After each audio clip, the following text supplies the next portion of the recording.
Story number 1. A weird coincidence. Let me tell you about my family's summer home in Finland. It's a quaint place situated in the countryside, passed down through generations.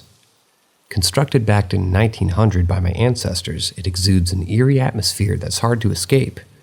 The walls are adorned with old photographs capturing moments frozen in time. As you can imagine, many peculiar and unsettling incidents have occurred within those aged walls, leaving an indelible mark on anyone who has had the fortune or misfortune of visiting. In the year of 2014, I had a horrifying nightmare that still haunts me to this day. It was a vivid depiction of the living room in our ancestral house, where I often found solace in slumber.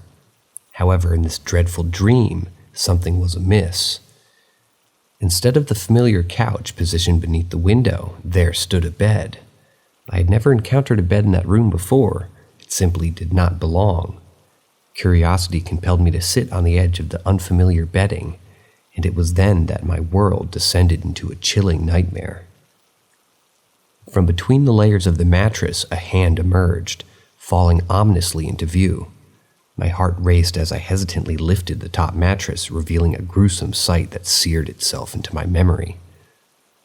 Before me lay the decomposed remains of a woman, adorned in antiquated clothing from a bygone era. The image was so distressingly vivid that I could almost smell the putrid scent of decay, while maggots wriggling their way out of the vacant sockets that once housed her eyes. In a state of sheer terror, I awoke from the nightmare, my screams echoing through the stillness of the night. The trauma of that experience lingered for days, leaving me shaken and disturbed. Yet time eventually eroded the vividness of the dream, allowing me to push it to the recesses of my mind. Fast forward a few years and I found myself back at our ancestral summer home, accompanied by my family. It was during this visit that my grandmother began recounting stories of her own grandmother, a woman shrouded in mystery and perhaps plagued by severe mental afflictions. I listened intently as my grandmother revealed that this enigmatic ancestor had spent the entirety of her remaining days within the walls of our family home after her husband's untimely passing. Refusing entry to all but her own son, she guarded the secrets of her secluded existence with great fervor.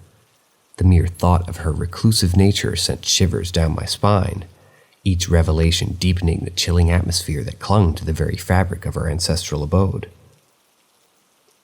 As we perused the old photographs stored within the house, I stumbled upon a picture that froze me in my tracks. There, captured in black and white, sat an elderly lady at a table in the living room. It was unmistakable, the same living room from my tormented dream. Behind her stood the window, and beneath it rested the exact bed that had invaded my slumber.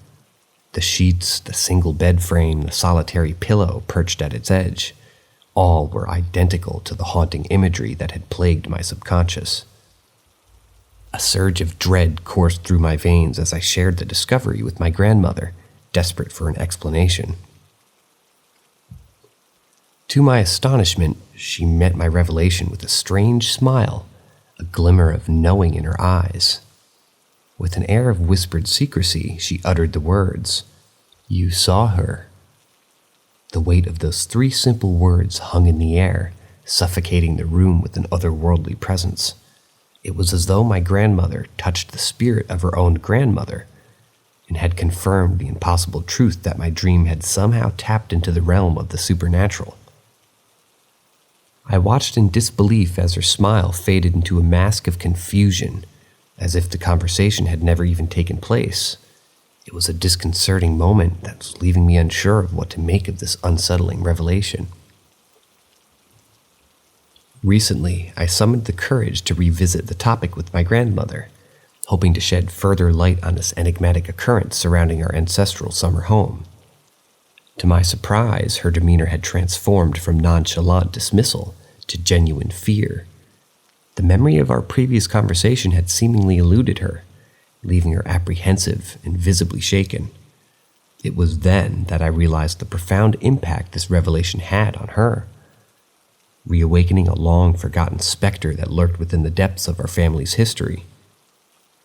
In conclusion, my family's summer home in Finland harbors more than just memories and nostalgia. It guards a dark secret intertwined with the echoes of a tormented past. The nightmares that once plagued my sleep now bear an uncanny connection to the stories of my grandmother's grandmother, a woman lost to time and mystery. As I reflect upon these unsettling events, I can't help but wonder what other hidden truths lie dormant within the walls of our ancestral abode, waiting to be unearthed by those courageous enough to venture into its hollowed walls. A haunted road between two pueblos. Story number 2. The story I'm about to share is one that I've been passed down through my family for generations. A tale that combines an eerie encounter to my father, my cousin, and my mother, all taking place on the same haunted stretch of road connecting neighboring pueblos in Mexico. These incidents occurred many years apart, yet they share a common thread of unexplained phenomena and a lingering sense of unease. Let me begin with my father's experience, a tale that still sends chills down my spine. In his younger days, my dad had a deep love for horses, jarapillos, rodeos, and indulging in a few drinks. While he has long since abandoned the bottle, his affection for horses and jarapillos remains steadfast. In those days, he would occasionally ride his trusted steed across the road to the neighboring pueblo, either to socialize or attend lively parties. On fateful early mornings, after reveling in festive gathering, my dad found himself heading home on horseback, the gentle rhythm of hooves marking the stillness of the night. A slight intoxication accompanied him, his thoughts drifting aimlessly. Yet something within the air shifted, a subtle change that gripped his senses and cast an eerie pall over the road. It was as if the whole world held its breath, anticipating an otherworldly presence. My father firmly believed that a horse's ears could reveal its focus, and in this instance, his horse's ears stood stiff and alert, fixed upon an unseen point beside them, and the surroundings that sprawled before them. Aware of his loyal companion's unease, my dad scanned the fields, searching for any sign of an elusive predator. Yet, to his bewilderment, the landscape remained devoid of life, lacking even a single bush for a creature to hide behind. Suddenly, a chilling gust pierced the air, and a shiver crawled up my dad's spine, his neck tingling with goosebumps. It felt as if an unseen presence lurked just inches away, ready to unleash its ghostly grip. Sensing the imminent danger, his horse, overwhelmed by fear, bolted forward, desperate to escape the invisible clutches of the unknown. My father clung onto the reins, desperately attempting to regain control, but the horse was resolute in its quest for distancing itself from whatever malevolent force they were encountering. Finally, as they reached the safety of their pueblo, a horse gradually calmed. Its panicked strides slowed to a halt. Never before or since had he, the horse, displayed such unbridled terror, leaving my father shaken to his core. Needless to say, he arrived home sober, the haunting encounter etched into his memory for eternity. Years later, my cousin, a few years senior, would experience his own unsettling encounter on the very same road. One fateful night, he found himself behind the wheel of my uncle's pickup truck, its worn seats and rustic charm enveloping him. Although the purpose of his journey remains a mystery, it led him along the infamous stretch of road. As he drove, bathed in the tranquility of the night, an unanticipated presence settled into the vehicle. The truck, an older model with a single bench-style seat for both driver and passenger, suddenly betrayed my cousin's expectations. He felt the passenger side of the seat sink beneath an invisible weight, as if an otherworldly figure had chosen that moment to occupy the vacant space beside him. Paralyzed by fear, my cousin trembled, his body drenched in cold sweat and tears streaming down his face, convinced that this encounter would be his final chapter. In that moment of intense terror, he resisted the urge to turn and face the enigmatic presence, fearing that the sight of it might unleash unspeakable horrors. The ethereal being seemed palpable, a dark silhouette haunting his peripheral vision. Mile after mile, panic and sobs engulfed my cousin, until mercifully the border of the neighboring pueblo emerged, and the spectral entity gradually dissipated, leaving him physically unscathed but emotionally scarred. Lastly, we arrive at the most recent encounter, one that involved both my cousin and my mother, and unfolded only a couple of years ago. During my mother's visit to Mexico to reconnect with our extended family, the time came for her to return home, and my aunt requested my cousin's assistance in driving her to the airport. Thus, they embarked on their journey, traversing the same notorious patch of road. As they cruised along, their thoughts filled with memories of the visit and anticipation to return home, their attention was unexpectedly drawn to a hitchhiker standing on the roadside. The sight alone was peculiar, for hitchhikers were a rarity along that desolate stretch, particularly in the early morning hours before the sun had even emerged from its slumber. In a light-hearted manner, my cousin jokingly suggested picking up the mysterious figure. Nervous laughter filled the car as they dismissed the idea and continued on their way. Yet the atmosphere grew heavy with unease when a short while later, a haunting whistle pierced the silence, seemingly originating from the desolate fields that stretched out before them. Goosebumps prickled their skin, and a newfound sense of trepidation filled their hearts. Could it be that the hitchhiker, or whatever entity he represented, was trailing behind them? An air of unease permeated the vehicle as they pressed on, their eyes darting nervously between the road and the surrounding darkness. As they finally approached the neighboring pueblo, relief washing over them, but their respite was short-lived. Just outside the entrance, they spotted the hitchhiker, seemingly materializing from the shadows, his presence a haunting reminder of the inexplicable events that had unfolded on that haunted road. These stories, woven together by the threads of fear, uncertainty, and the supernatural, serve as a testament to the lingering presence that haunts that desolate stretch. Whether it be the distress of my father's horse, the ghostly passenger alongside my cousin, or the hitchhiker that defied reason, the road stands as a testament to the unknown, forever etching these eerie encounters into the fabric of our family's history. I saw someone in a window when I was a child. This extraordinary incident took place during my blissful childhood, when the world was a boundless playground of endless possibilities.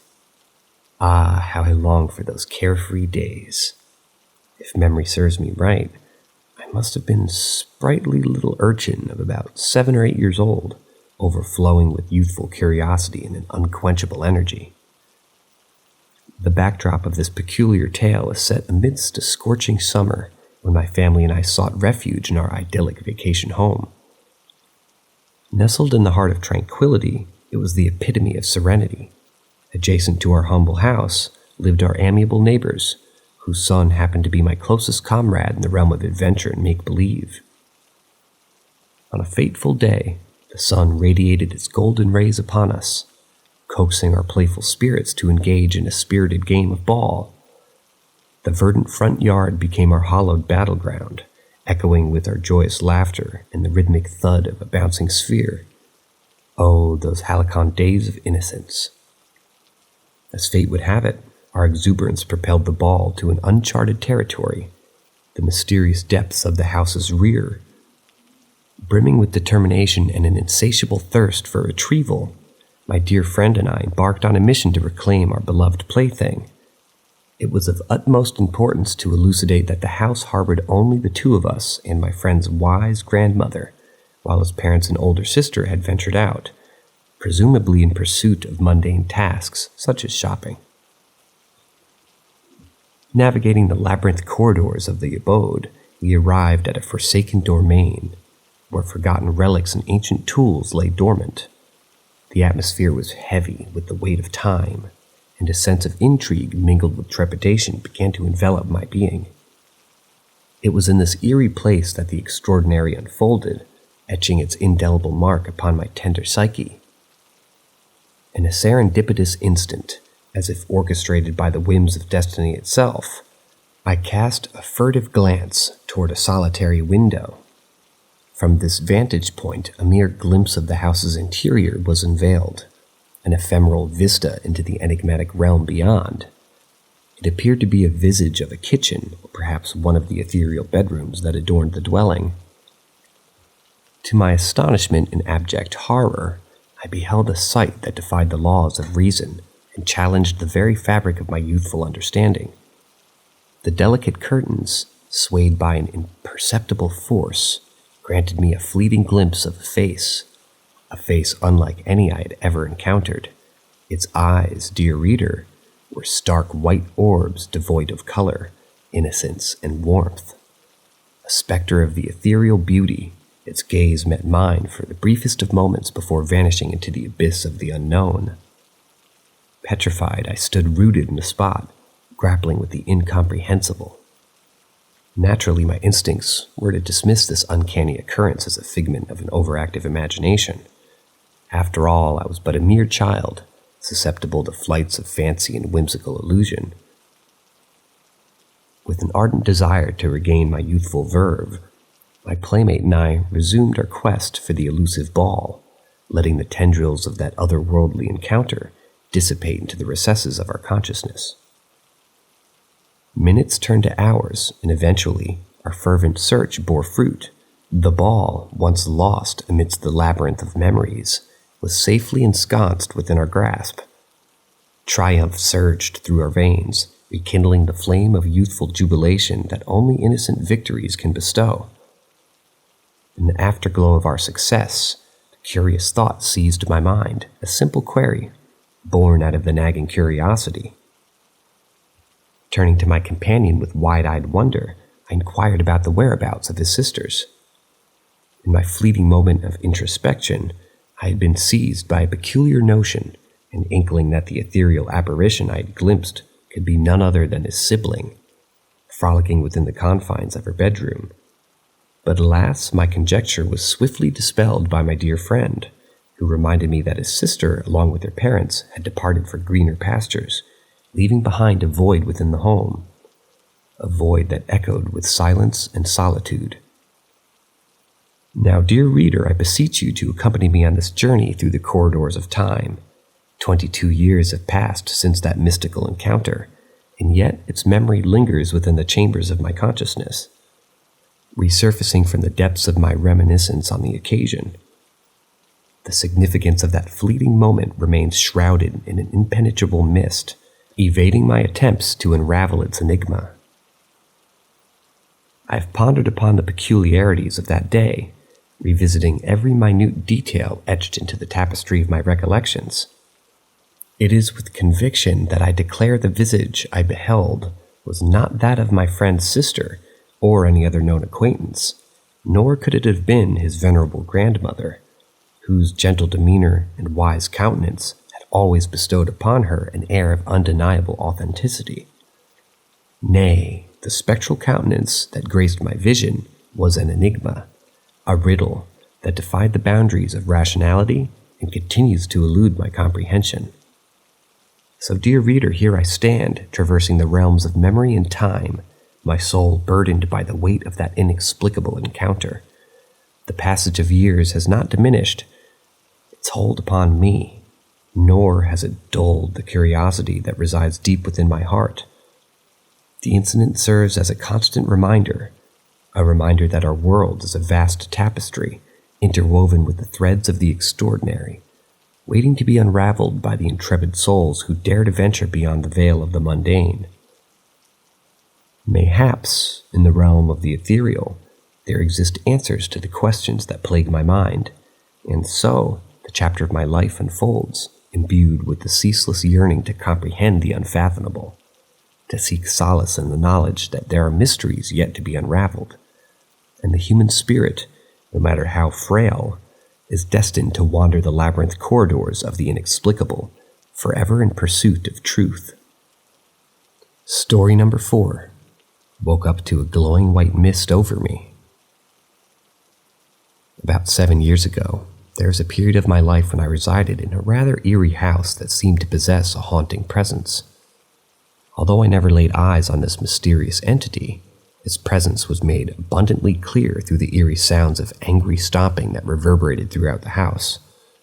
Night after night, it felt as though this unseen presence would materialize and plop itself heavily on my bed, causing me to question my sanity, since there was nothing visibly there. To exacerbate the matter, there were occasions when a putrid odor, reminiscent of death itself, permeated the confines of my bedroom. One fateful night, as I found myself roused from slumber, my eyes fluttered open to behold an ethereal sight that left me both bewildered and captivated. Before me stood a radiant mist, shimmering with a luminous white glow, its size comparable to that of a twin mattress. Now let me clarify that I was resting on a Grand California king bed at the time, allowing me to estimate the dimensions of this otherworldly apparition. This mist-like entity undulated and rippled in a mesmerizing manner, reminiscent of the majestic ebb and flow of ocean waves. Curiously, despite the unusual nature of the encounter, fear didn't immediately consume me. With a mixture of trepidation and curiosity, I mustered the courage to rub my eyes, half expecting the mist to dissipate as a mere figment of my foggy vision. Yet, much to my astonishment, it remained steadfastly present. I repeated the action, rubbing my eyes once again, but to no avail. The enigmatic mist persisted, defying any logical explanation. Driven by an overwhelming sense of curiosity, I summoned the bravery to sit upright in my bed and extended my hand toward the luminescent haze. As my trembling fingers tentatively reached into the ethereal glow, the mist swiftly vanished before my very eyes. Responding to my touch in a manner reminiscent of an undulating wave that had characteristically moved like such, it dissipated into thin air, its spiral-like retreat leaving me awestruck and instilling within me a profound realization. In that fleeting moment, as the mist dispersed into oblivion, a profound revelation dawned upon me. I was not merely experiencing a trick of my own foggy eyes, but instead, I had encountered something truly supernatural. The realization that this ethereal mist possessed an existence beyond the boundaries of the physical realm sent shivers coursing down my spine, flooding me with a deep-seated sense of terror. Over the years that followed this extraordinary incident, I found myself compelled to confide in only a select few individuals. The sheer peculiarity and chilling nature of my encounter made it a tale difficult to share without risking skepticism and disbelief. Consequently, this mysterious encounter with the glowing mist remained a closely guarded secret, forever etched in the recesses of my memory, serving as a constant reminder of the inexplicable forces that coexist alongside our tangible reality. Story number 5. What is wrong with me? The first chilling incident that I experienced took place a couple of years ago when I was diligently working on my local cinema. It was well past midnight, and I found myself tasked with the responsibility of cleaning a massive screen all by myself. The vast auditorium was completely empty, devoid of any human presence. As I went about my duties, the ambiance grew eerie by the minute, especially when the music abruptly ceased, leaving behind a haunting silence. To steady my nerves, I began singing a familiar tune, opting for Chim Chimney from the classic film Mary Poppins. Amidst my attempts to maintain composure, a distinct male laughter abruptly pierced the stillness, emanating from somewhere right beside me in the dimly lit seats. The inexplicable sound sent shivers cascading down my spine as it became increasingly evident that no one else was present. If anyone had entered the cinema, the creaking door and their footsteps would surely have alerted me, given the unusual cacophony they produced. Filling with a sense of foreboding, I swiftly descended the stairs, desperately seeking the solace of my colleagues. To my dismay, I could not locate any of them, as if they were preoccupied with various tasks elsewhere in the building. It was only later that I discovered the tragic truth. An unfortunate man had lost his life during the construction of the cinema. May his soul rest in peace. The second inexplicable occurrence, the undeniably and most bewildering, transpired during my granddad's 70th birthday celebration at a rented accommodation. The entire family had gathered, merrily conversing and sharing laughter downstairs, keeping my granddad company.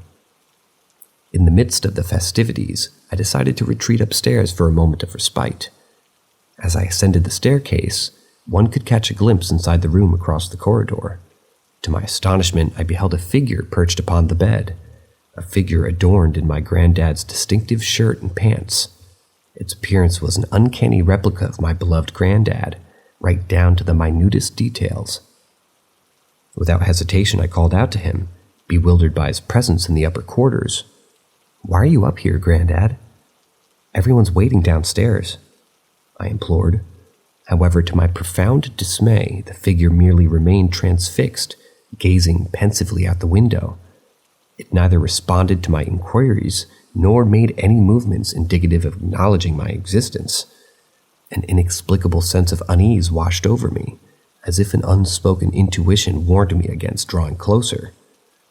Struggling to recall my original purpose for ascending the stairs, I momentarily averted my gaze from the peculiar apparition. Yet, as I turned my attention back to the room, I had vanished into thin air. It had vanished into thin air, leaving no trace behind. Descending the staircase, I entered the front room where my granddad's jovial laughter filled the air. Still shaken from my encounter, I recounted the strange apparition to my family, convinced that my granddad had momentarily retreated upstairs. However, to my utter disbelief, each family member assured me that my granddad had been present with them the entire time. It dawned upon me then that the figure I had seen was not a living being, but rather an ethereal presence imitating my granddad's form. It was a moment of realization that my granddad had passed away at the age of 80, plunging me into a profound grief that continues to haunt me to this day. In retrospect, it almost feels as though something otherworldly was attempting to convey an impending tragedy that awaited my beloved granddad. In addition to these inexplicable encounters, I've also grappled with episodes of sleep paralysis, a harrowing phenomenon that has plagued me on numerous occasions.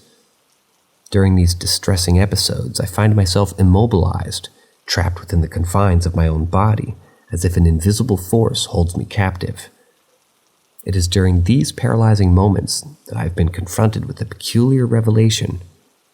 Upon stumbling across photographs from the era of World War II, I have discovered the existence of a woman who bears an uncanny resemblance to myself, down to the very contours of her smile.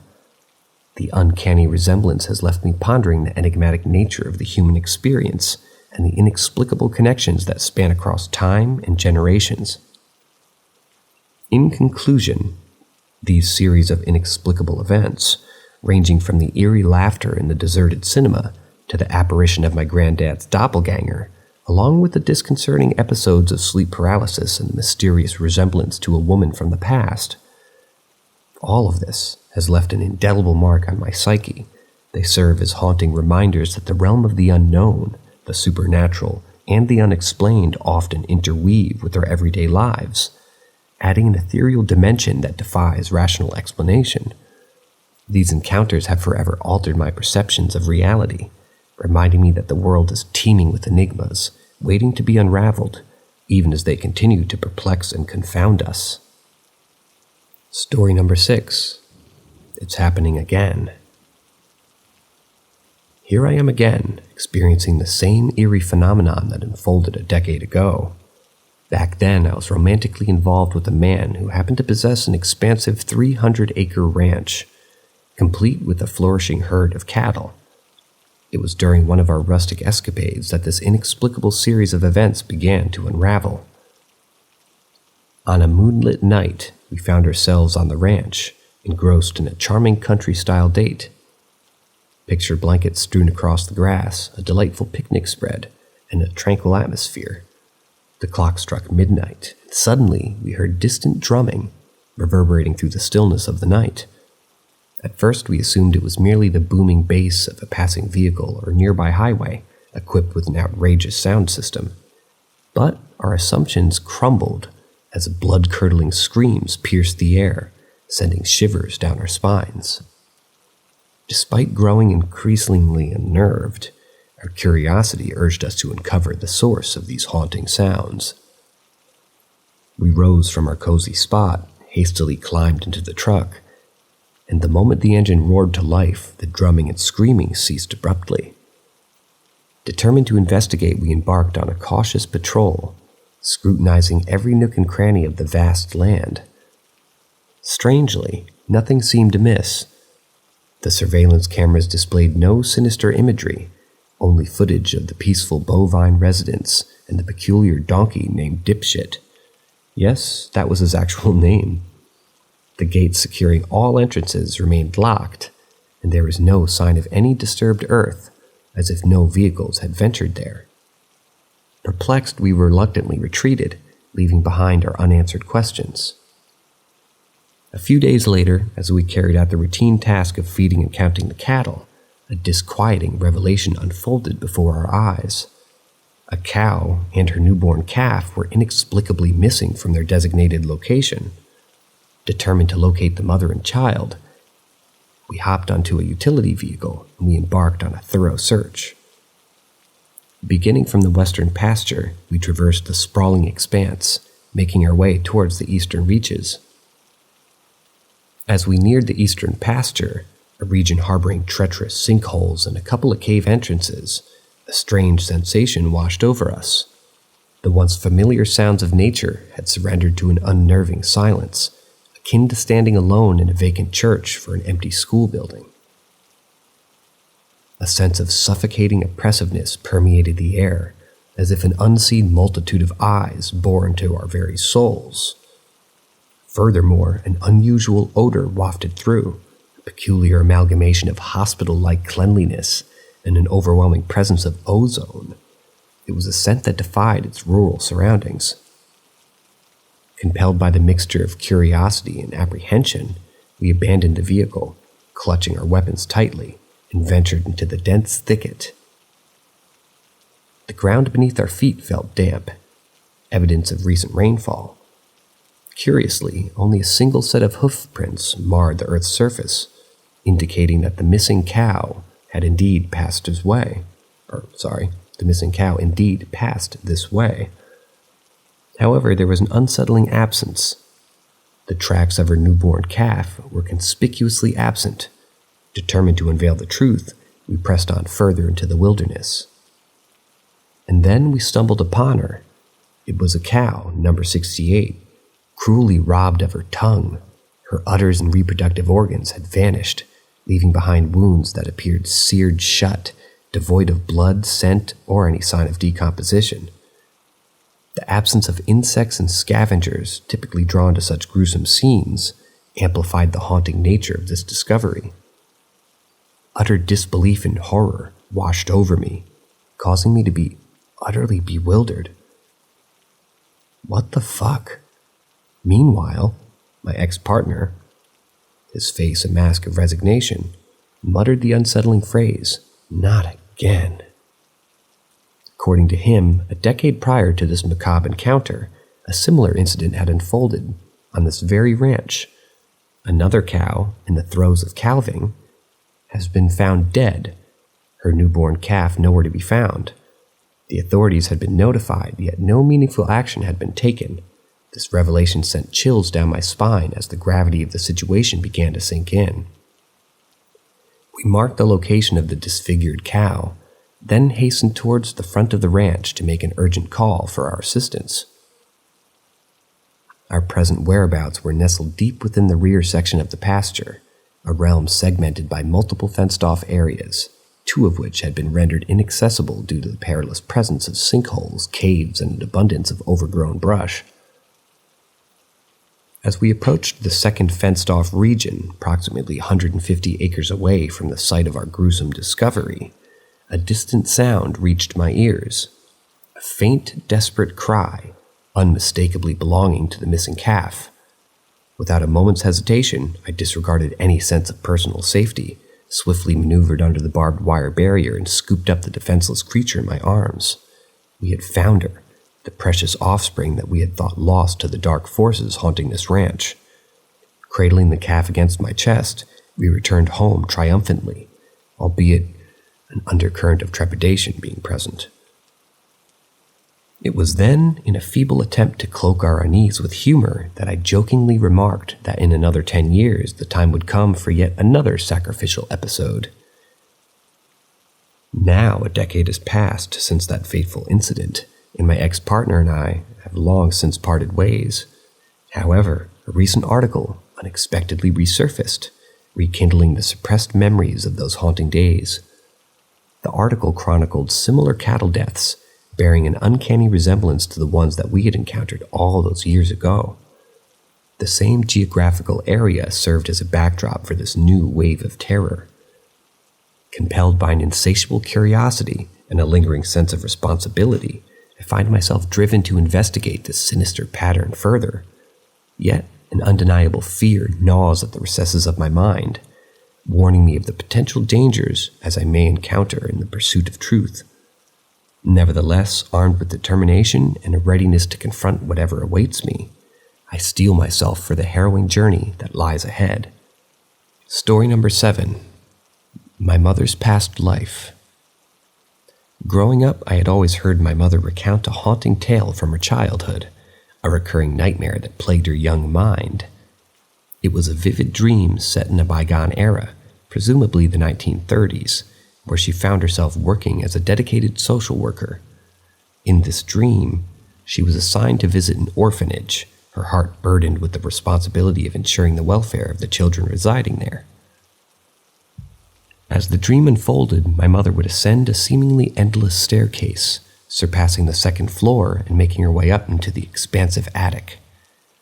Just before entering, an exquisite stained glass window adorned the top of the stairs, captivating her gaze. Entering the attic, she was met with a disheartening sight, a multitude of frail, malnourished orphans lying on cots. Their desperate pleas for help echoing through the dimly lit space. Overwhelmed with compassion, my mother hastily scribbled notes on the deplorable living conditions, assuring the children that they would be aided and their escape would be imminent. However, the nightmare took a sinister turn as the stern figure of the orphanage owner materialized at the top of the stairs. Filled with malevolence, she menacingly warned my mother against reporting the appalling state of the institution, threatening dire consequences. My mother, unyielding in her determination to expose the truth and advocate for the helpless children, refused to be silenced. Defiantly, she proclaimed her intentions to report the orphanage's conditions, vowing to bring an end to the suffering. Yet, before she could make her exit, the malevolent owner unleashed a torrent of vitriol, hurling insults at my mother and pushing her mercilessly down the stairs. With that final act of aggression, the dream came to an abrupt end, and my mother would jolt awake, her heart racing, drenched in cold sweat. The haunting dream plagued her throughout her childhood, gradually fading away as she got older. Fast forward to my mother's early 20s, a time when she had just entered marital bliss with my father. During a visit to our friend Mary's newly purchased house, my mother's eerie encounter with the past would be reignited. Mary, also a recent bride, excitedly invited my parents over for a housewarming celebration in the historic downtown area of our city. From the moment my mother set foot inside that house, an inexplicable unease settled upon her. As Mary led my parents on a tour, climbing the stairs and exploring each room, my mother's disquietude began to intensify. The disconcerting familiarity reached its climax when Mary guided them towards the top floor. With each step, my mother's heart plummeted, as if gripped by an otherworldly force, and there it was, at the top of the stairs, the exact stained glass window that had haunted her nightmares throughout her childhood. As Mary entered the attic, unveiling the hidden corners of the room, my mother's distress spiraled into a full-blown anxiety attack. Through trembling lips, many revealed that the house had once been dilapidated, its tragic history etched into the very fabric of the place. It was also an orphanage. The cots, still untouched after decades, lay nestled in the corner of the attic, a chilling reminder of the suffering endured within those walls. Overwhelmed, my mother felt her breath grow shallow as she urgently communicated her need for fresh air to my concerned father. Seeking solace outside, she reached for a cigarette she habitually tucked behind her ear, a relic of her past smoking days. Shaken and trembling, she began her descent down the stairs, with my father closely following behind, his perplexed expression reflecting the bewilderment that gripped his soul. And then, in a moment fraught with unintended insensitivity, my father uttered words that shattered the fragile equilibrium my mother was trying to regain. "I don't like when you have a cigarette behind your ear. It makes you look like a pig." Those seemingly innocuous words struck a nerve, an emotional blow that rendered my mother utterly vulnerable. Disoriented by the sudden emotional onslaught, she stumbled, losing her footing and cascading down the remaining steps with a resounding crash. My father's face contorted with regret and remorse as he realized the weight of his ill-timed comment. It was as if fate had conspired to recreate the climactic scene from her childhood nightmare, the moment of being pushed down the stairs by a malevolent force. Frantically, my mother made it outside, her mind reeling with panic as she relayed the tale of her recurring nightmare to my bewildered father. He, overcome with guilt, offered his sincerest apologies, unable to comprehend why his words had mirrored the nightmare's haunting. Needless to say, my parents never set foot in that house again, although they remained friends with Mary, the unwitting owner of the place where the past and present collided, a sinister dance. It would be nearly a decade later that the threads of fate wove another tragic chapter into the tale. Mary's marriage dissolved, and her ex-husband, consumed with despair, chose to end his own life within the very walls that had held the echoes of the countless tormented souls. To this day, my mother firmly maintains that the house harbored a malevolent energy, an unseen force that transcended time and space, connecting her nightmares to the present reality. She believes that her childhood dream was a glimpse into a past life, a memory of her own demise within the confines of that ill-fated orphanage. As I've grown older, I've come to embrace my mother's belief in the existence of past lives and the lingering impact of negative energies. The inexplicable convergence of her recurring nightmares and the tragic events that unfolded within Mary's house can no longer be dismissed as mere coincidence. They serve as a chilling reminder of the unseen forces that shape our lives, connecting us to the vast tapestry of existence that stretches far beyond our limited perceptions. In the end, my mother's tale stands testament to the enduring power of the human spirit and its ability to transcend the boundaries of time and space. It serves as a cautionary tale, reminding us to heed the signs and listen to the whispers of the past, for within those whispers lie the secrets of our own souls. And so, I carry this story with me, a fragment of a haunting past, forever intertwined with the threads of my own existence. Story number 8. Remember a boy no one remembers. I grew up in this quaint little town nestled in the south. It was a place that boasted a paper mill as its industrial backbone and an Air Force base nearby. Growing up in such a dynamic environment meant that kids came and went quite frequently, as families were constantly being transferred in and out of the area. Most of us, the local kids, had fathers who worked diligently at the paper mill, contributing to the town's economic prosperity. However, there was a notable group of youngsters whose parents served at the Air Force. They brought a different flavor to our tight-knit community. Among these Air Force kids, there was one in particular who left a lasting impression on me, Adam. He was a close friend of my younger brother, sharing mischievous adventures and always landing themselves in trouble due to their propensity for pulling off pranks. Adam's infectious spirit and comedic nature made him an unforgettable presence in our lives. Back then, I had the privilege of being involved in mass media, which meant I had access to various camera equipment. On occasion, I would bring home a video cassette recorder camera, a real novelty at the time, to indulge in creative endeavors. Adam and my brother seized this opportunity to join forces and craft silly videos, drawing inspiration from the popular TV show Saturday Night Live. We would spend countless hours capturing hilarious moments, completely immersed in our youthful imagination.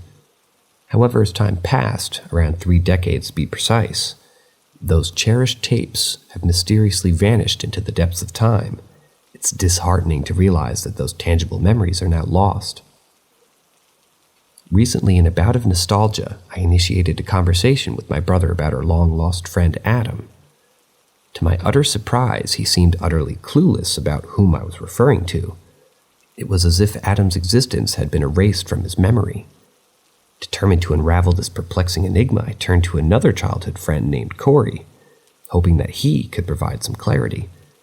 Alas, his response mirrored my brother's, as he too responded with a baffled, "Who?"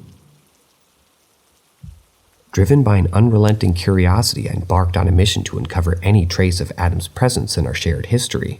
Scouring through dusty old yearbooks, my fingers delicately flipped through the brittle pages, desperately seeking a glimpse of the friend that we had seemingly forgotten. And there it was, a single photograph tucked away in the background of a shot, captured in the bustling lunchroom. As I stared at the image, there he was, seated at a round table, surrounded by a few of our mutual friends. The clarity of my memory contrasted sharply with my brother's disbelief, as he adamantly denied recognizing this young man named Adam. Undeterred by my brother's lack of recollection, I took the virtual realm of social media, specifically our high school alumni Facebook page. I shared the photograph I had discovered, accompanied by a heartfelt plea for anyone who might remember Adam to come forward. The response, however, was disheartening. Despite the collective efforts of my peers to recall our shared past, no one seemed to have any memory of Adam. It was as if he had faded into the ether, leaving behind only a hazy reminiscence. Frustrated yet unwavering in my conviction, I snapped a picture of the yearbook page to my trusty phone and I uploaded it onto Facebook. To my dismay, the image was deemed too blurry to draw any definitive conclusions. People scoured their own yearbooks comparing the faces in question, but their discoveries only added to the confusion. Some insisted that the person in the photograph was indeed a different individual, further deepening the enigma. In the midst of this bewildering quest, doubt began to creep into my mind. Was it possible that I had fabricated this entire existence of Adam? Was I slowly losing my grip on reality? The more I pondered, the more I realized that this experience may not be as unique as I had initially believed. Surely others must have encountered similar instances of forgotten friendships and blurred memories. So I beseech anyone who has undergone such perplexing situations to come forth and share their stories. For now, though, I remain steadfast in my conviction that Adam was indeed a vital part of our lives, a friend who shared countless laughs and misadventures with my brother. Despite the collective amnesia that has plagued those who were once acquainted with him, I hold on to the fragments of memories that have withstood the test of time. The memory of Adam, the joker who moved away when we were in 9th grade, remains indelibly etched within my mind. I'm almost certain that his father was a member of the Air Force, but the details surrounding his departure remain shrouded in ambiguity. In this world of fleeting connections and transient encounters, it's disconcerting to witness the erosion of memories that were once so vivid and clear. I refuse to surrender to the mists of forgetfulness. The quest to unravel the truth behind Adam's existence will continue, fueled by my unwavering determination to unearth the enigmatic tale of our long-lost friend. Until then, I implore you, fellow seekers of forgotten connections, to share your own experiences and offer solace in the knowledge that we are not alone in our journey through the labyrinth of fading memories. Story number 9. Strange encounters with the spiritual realm, I think. The story which I'm about to share is so recent that I find it difficult to confide in anyone just yet. However, I feel compelled to document my experience here for the time being. It all began yesterday when I found myself alone in the comfort of my room, indulging in the mindless entertainment offered by TikTok. It must have been around 11 a.m. or perhaps even later when an extraordinary occurrence unfolded before me. As I mindlessly scrolled through the app, my attention was abruptly seized by a peculiar sound, a low hum that echoed faintly in the distance. Curiosity mingled with a tinge of unease as the hum gradually grew louder, its resonance intensifying until it pierced the sanctuary of my left ear. It was an otherworldly sound, unlike anything I'd ever encountered within the confines of my home or the realm beyond. Strangely, it seemed to emanate from somewhere simultaneously enveloping me in its enigmatic embrace. Naturally, the suddenness of this phenomenon startled me, causing my heart to race and a ripple of panic to course through my veins. In that fleeting moment, my imagination ran wild, conjuring images of extraterrestrial beings attempting to establish contact with me. The duration of this bewildering occurrence was mercifully brief, lasting only about 10 or 15 seconds before subsiding into silence, leaving me alone with my racing thoughts. When I later shared the incident with my boyfriend, he offered a rational explanation. He suggested that it might be a manifestation of tinnitus, a condition characterized by phantom sounds in the ears. Yet being young and having never encountered such auditory oddities before, I found it difficult to fully embrace this rationalization. The mysterious hum remained an enigma, an unsolved puzzle that continued to haunt my consciousness. The following day at around 1 p.m., I sought solace in the familiar embrace of my video game console. As I immersed myself in the virtual realm, delving into epic adventures, an unsuspected sensation was washing over me. A profound feeling of comfort, as if a warm blanket had been draped around my soul. The abruptness of this emotion and the shift that it caused caught me off guard, causing a flood of inexplicable emotions to surge. I couldn't help but succumb to the overwhelming surge of tears that cascaded down my cheeks. It was an indescribable experience, a sense of security that transcended the boundaries of rational comprehension. How could I explain this overwhelming feeling of safety that penetrated the very core of my being? Words failed to capture the essence of this ethereal phenomenon, leaving me grappling for understanding in the midst of this tumultuous sea of emotions. In my solitude with no one to witness my vulnerable state, I found myself impulsively uttering words aloud, not expecting them to be heard by anyone but the empty walls surrounding me. "If an angel truly seeks to communicate with me," I whispered, my voice trembling with uncertainty, "could you please refrain from subjecting me to that disconcerting hum?"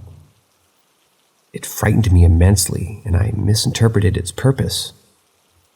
This plea, this whispered request, reverberated throughout the room, lingering in the air like an unanswered question. The time was somewhere between 10 and 12 p.m., a fragile moment suspended between the familiar embrace of morning and the vibrant hues of afternoon. My mind toyed with the idea that these remarkable incidents couldn't be mere coincidences. They defied rational explanation and ventured into the realm of the extraordinary. For now, dear reader, I leave this account here, a testament to the inexplicable occurrences that have shaken the foundation of my existence. Whether they bear the mark of the supernatural or remain mere figments of my overactive imagination, one thing remains clear. I am forever changed by these inexplicable events, forever haunted by the enigma that dances on the precipice of my consciousness. Story number 10. Visual Snow or the Paranormal. Throughout my entire life, I've been plagued by peculiarities in my vision. From my earliest memories as a child, I recall lying in bed, captivated by the mesmerizing display of colored static that danced and swirled amidst the various patterns in the dimly lit room. As I grew older, the static evolved, transforming into something more intricate. Alongside the static, I began to perceive an array of geometric shapes that mimicked its behavior. Two-dimensional triangles, squares, circles, and other indescribable forms manifested themselves within my vision. These inexplicable occurrences aligned with the description of a condition known as visual snow, which causes individuals to witness static in their visual field. However, my encounters with darkness went beyond mere static, venturing into the realm of the unworldly. As a child, I made a remarkable discovery concerning the static that filled my parents' room. The shapes, patterns, and colors that manifested in the air were far more vivid and diverse. Fascinated by this revelation, I developed a routine of leaving my own bedroom at dawn, seeking solace at the foot of my parents' bed, where I would immerse myself in this enigmatic beauty of the static. It was during one such morning that the extraordinary event unfolded before my eyes, forever altering my perception of reality. Emerging silently from the very wall of the bedroom, a full-sized deer materialized before me, as though it had traversed from the depths of a mystical forest. The deer's antlers were but mere stubs, and its entire body emanated a soft ethereal blue light that resembled the dawn's gentle illumination seeping in from the bathroom window. Notably unlike the static that filled the air, the deer possessed a solid uniform blue hue, rendering it unlike any other visual manifestation I had ever encountered. Locking eyes with me, the deer conveyed a serene composure as it sat before it, awestruck and motionless. We engaged in a silent survey of each other's beings, and without warning the deer pivoted and vanished into the very wall it had emerged from. Still reeling from this inexplicable encounter, I averted my gaze, only to be met with yet another surprise. Perched upon the bedside stand, a heron awaited me, bathed in the same dim blue radiance as the deer. The majestic bird observed me with a tinge of wariness as I cautiously approached, desperate to establish a tangible connection with the enigmatic world I found myself immersed in. To my astonishment, the heron permitted my fingers to draw near, almost touching its iridescent tail feathers, bridging the gap between our realities. It was only for an ephemeral moment. Soundlessly, the heron took flight, disappearing into obscurity of the ceiling. I recall the bird's languid movements, its flight seemingly slowed, its wings evoking a faded blue blur. No further animals materialized that morning, marking the end of my encounters with creatures emerging from the veils of darkness. This first revelation concluded my sightseeing sessions altogether, leaving an indelible mark of disturbance within me that persists to this day. The sight I beheld was undeniably horrifying, and the absence of a rational explanation intensifies my disquietude. Retreating from the depths of the dark, I sought refuge in my parents' room once more, yearning to witness the return of these extraordinary creatures and relish in the peculiar sensation that accompanied my interactions with the static. However, on this particular occasion, my venture into the room occurred earlier than usual. The sun had only begun its ascent, casting a somber dark gray light that veiled the room instead of the usual azure hues.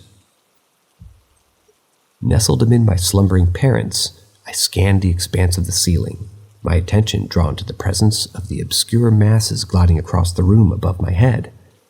Yet I retained an unwarranted sense of calm, for I had witnessed these peculiar shapes countless times before. However, one of the masses deviated from the norm, descending towards me with an ominous deliberation until it settled right beside me on the bed. The realization that this ethereal entity was steadily approaching sparked a profound dread within, eclipsing any previous unease I had experienced. I could feel its weight pressing against my side, leaving an indelible imprint on the bed, and this creature, this abomination, was unlike anything I had ever encountered.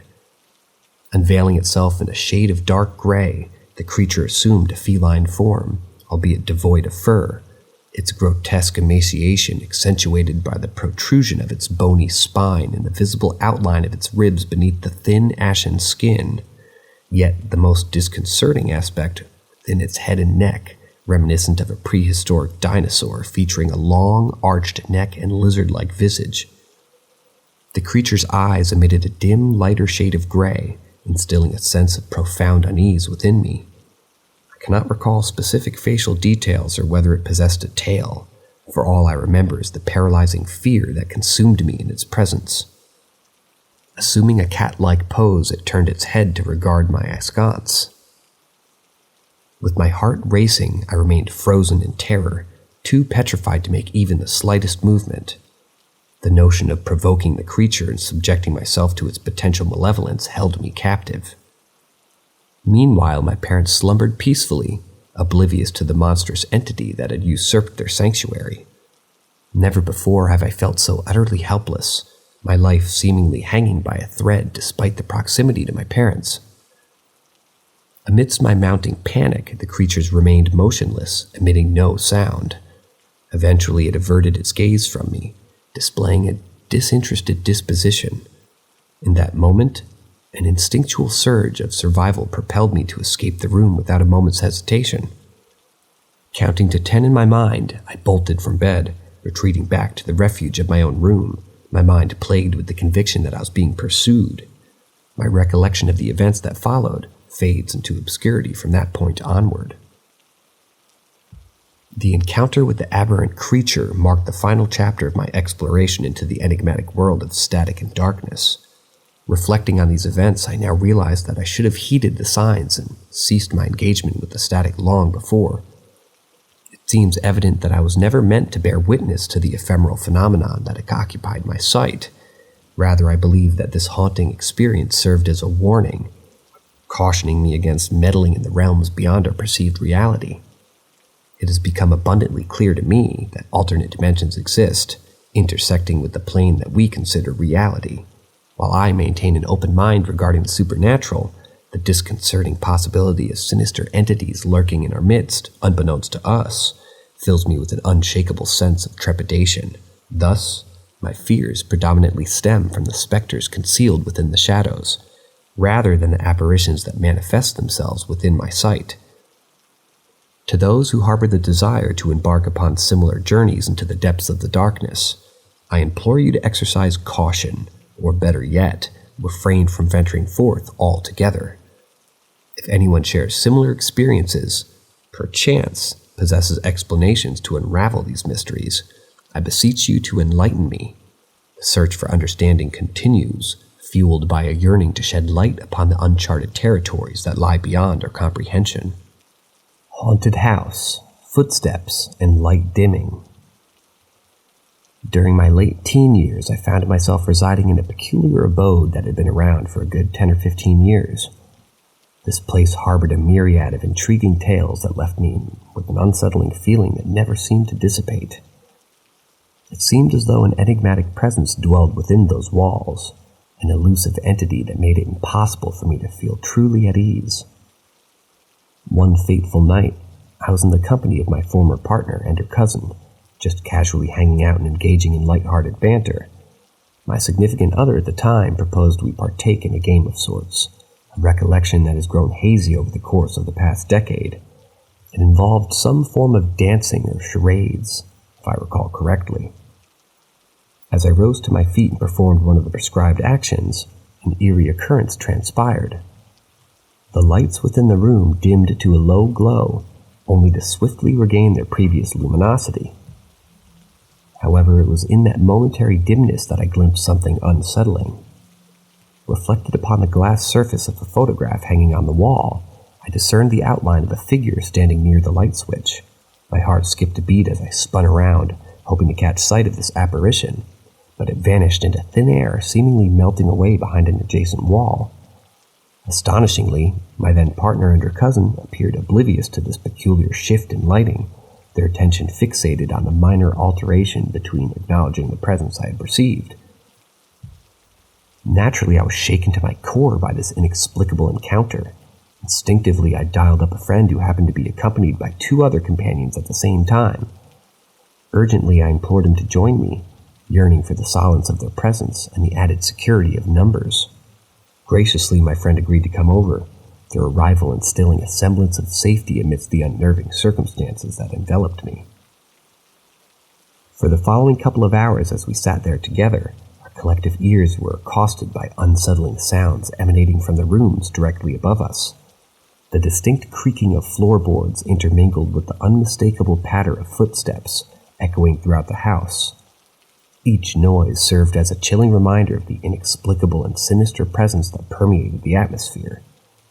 Even to this day, the memory of those spine-tingling occurrences sent shivers down my spine, leaving an indelible mark on my consciousness. In the subsequent years that unfolded within the very dwelling, there were a handful of other unsettling episodes witnessed by various individuals. It seemed as though the house itself possessed a dark secret, one that chose to reveal itself only to those who resided within its confines. Sometime later, I found myself in a different relationship, approximately a year or so after the aforementioned incidents. It was during this period that my new partner, while ascending the stairs in preparation for slumber, suddenly sprinted back down in a fit of tears. When questioned about her distress, she revealed that she had caught sight of a figure seated atop the staircase, an apparition that had instantly filled her with an overwhelming sense of dread and anguish. This disconcerting encounter further fueled my fascination and curiosity regarding the enigmatic nature of the entity that seemingly haunted our previous house. Upon leaving, I gradually realized that I never encountered a similar otherworldly phenomenon in subsequent residences. However, the memories and mysteries surrounding that particular home continued to captivate my thoughts and ignite my imagination. The question of who or what resided within those walls remained a tantalizing enigma, forever etched in my mind as a haunting reminder of the inexplicable forces that can permeate our lives. Story number 12. Nightmare. I found myself in a peculiar state of confusion and uncertainty. Uncertain if it was indeed the right place to seek answers for the bewildering experience I'd encountered. The clock on the wall struck an eerie hour nearing 2 a.m. as I sat here contemplating the strange events that unfolded merely half-hour ago. It all began when weariness came over me, causing my heavy eyelids to succumb to slumber, the cozy embrace of the sofa. Little did I know that this brief respite from consciousness would transport me into the depths of a sinister nightmare. In my dream, I found myself back in the familiar comforts of my own bed, surrounded by a veil of darkness that accompanies the late hours of night. However, what unfolded before my eyes was far from anything that could be considered ordinary or mundane. In the dimly lit room, I noticed a young woman, her jet black hair cascading down her shoulders, adorned in a white nightgown. Yet, her presence exuded an aura of unease that sent shivers down my spine. To my utter dismay, she was on all fours, slowly crawling toward me with an unnatural gait, akin to a predator stalking its prey. As the distance between us diminished, my senses heightened, and a sense of impending doom began to envelop my very being. It was then that I noticed something chilling, blood crimson and foreboding, dripped ominously from her pale lips, staining the pristine whiteness of her nightgown. A sickening dread washed over me as the realization dawned that this encounter was far from benign. Eventually, the enigmatic woman reached the foot of the bed, her movements filled with an otherworldly grace. She raised her head, her chin delicately resting on the edge of the mattress, and fixed her gaze upon me with a pair of eyes that seemed devoid of life. Dark and hollow, they bore into the depths of my soul, leaving me paralyzed with fear. The significance of dreams has been contemplated and pondered upon by countless generations, seeking to unravel the enigma that they present. Some attribute dreams to the workings of the mind, a way for our subconscious to process and reconcile the complexities of our waking lives. Others believe that dreams serve as a window into a realm beyond our own, a realm that we can communicate with through cryptic symbols and imagery. However, it's important to recognize that dreams are deeply personal, and their interpretations can vary greatly from one individual to another. While some dream experts may offer general interpretations, the true meaning lies within the depths of one's own subconscious, waiting to be unraveled through introspection and self-reflection. So I embark upon this journey armed with a relentless desire to understand the depths of my own psyche. I shall delve into the recesses of my own mind, exploring the labyrinth corridors of my subconscious in search of the elusive answers that lie within. Number 13. Flashbacks visions. Every now and then, in the midst of my daily activities, a peculiar phenomenon occurs, almost like a sudden unexpected flashback that transports me into another time. It's as if a curtain is drawn, revealing visions of people from a bygone area, the Victorian area to be precise. These individuals, adorned in their frilly collars and impeccably tailored attire, materialize before my eyes, engaging in various activities that capture the essence of their time. Sometimes I witness them gracefully dancing, as if reveling at a grand party filled with mirth and elegance. On other occasions, different scenes unfold. But it is this image of the joyous soiree that remains etched in my memory most vividly. These visions are astonishingly real, so vivid that I'm transported back in time, perceiving the world through the eyes of someone else. It's as if I've become an observer, peering into the past with an uncanny clarity and depth. The sights, sounds, and even the subtlest details of that era come alive before me, captivating my senses and leaving an indelible impression on my mind. Yet, when these moments abruptly come to an end, snapping me back to reality, a peculiar sensation washes over me. It's as though the last few seconds of what I was previously engaged in have been wiped away from my memory, leaving me disoriented and unsettled.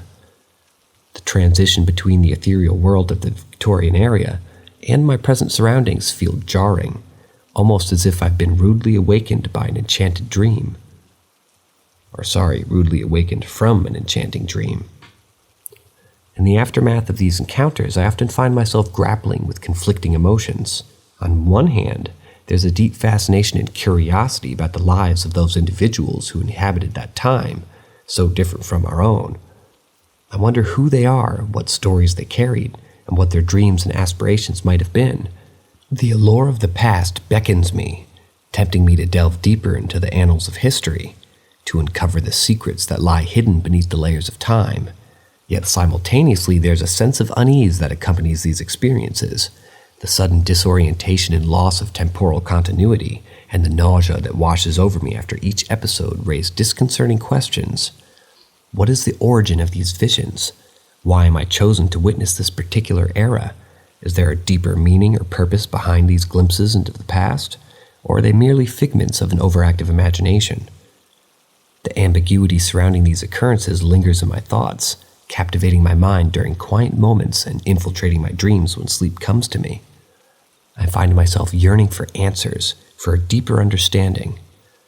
In pursuit of clarity, I've immersed myself in countless books delving into the intricacies of Victorian society, its customs and its idiosyncrasies. I've spent hours poring over historical records, piecing together fragments of information in an attempt to discern any connection between my present self and the lives I witnessed through these inexplicable time slips. As these visions persist, I've also sought solace in art and creativity, inspired by the elegance and beauty of the Victorian era.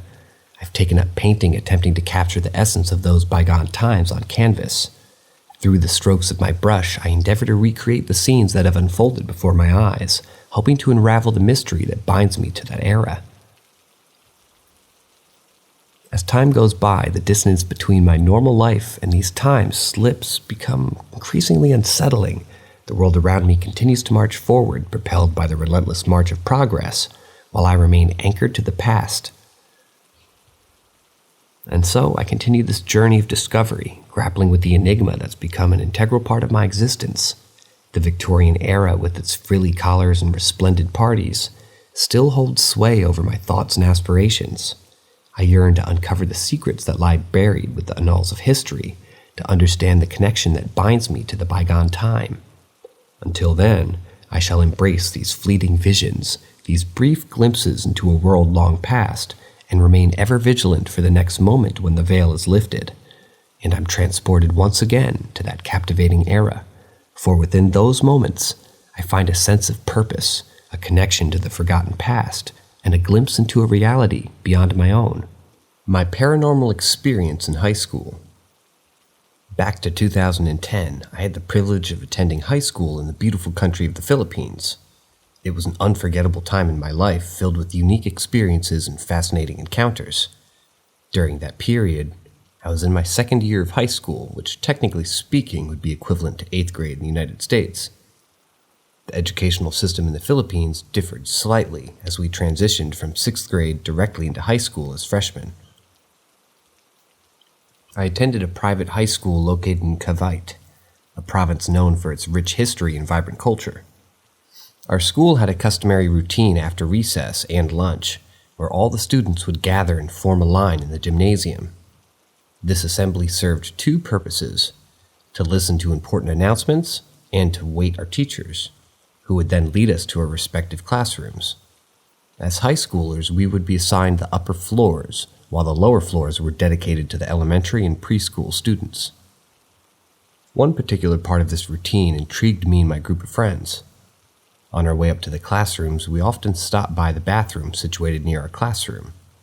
It became somewhat of a tradition for us to take a quick detour and freshen up before the next class began. On this eventful day, I was engaged in conversation with the good friend Lambert as we followed our buddy Denzel into the bathroom. Denzel had a distinct walk, accompanied by his unique bowl-cut hairstyle. Since we saw him heading toward the bathroom to kill time, Lambert and I decided to join him. However, as soon as Lambert and I entered the bathroom, an eerie silence enveloped us. To our astonishment, the bathroom was completely empty, despite the fact that we had just seen Denzel walk in moments before. It was a perplexing situation that sent chills down our spines. Without wasting any time, we quickly dashed out of the bathroom, fear urging us to return to the safety of our classroom. When we arrived at our classroom, our hearts still racing, we were utterly shocked to find Denzel already sitting at his desk. It was as if he had been there the entire time. While we had experienced something inexplicable in the bathroom, the realization dawned on us that we had just witnessed a paranormal phenomenon, and it was the first time I had ever encountered such an occurrence with a fellow witness. Living in the Philippines, I had encountered numerous inexplicable events and supernatural phenomena throughout my time there. It was a country rich in folklore and deeply rooted in beliefs concerning the supernatural. If you're interested, I'd be more than happy to share more of my captivating stories from time to time in the Philippines. Just let me know, and I'll gladly recount those mesmerizing tales.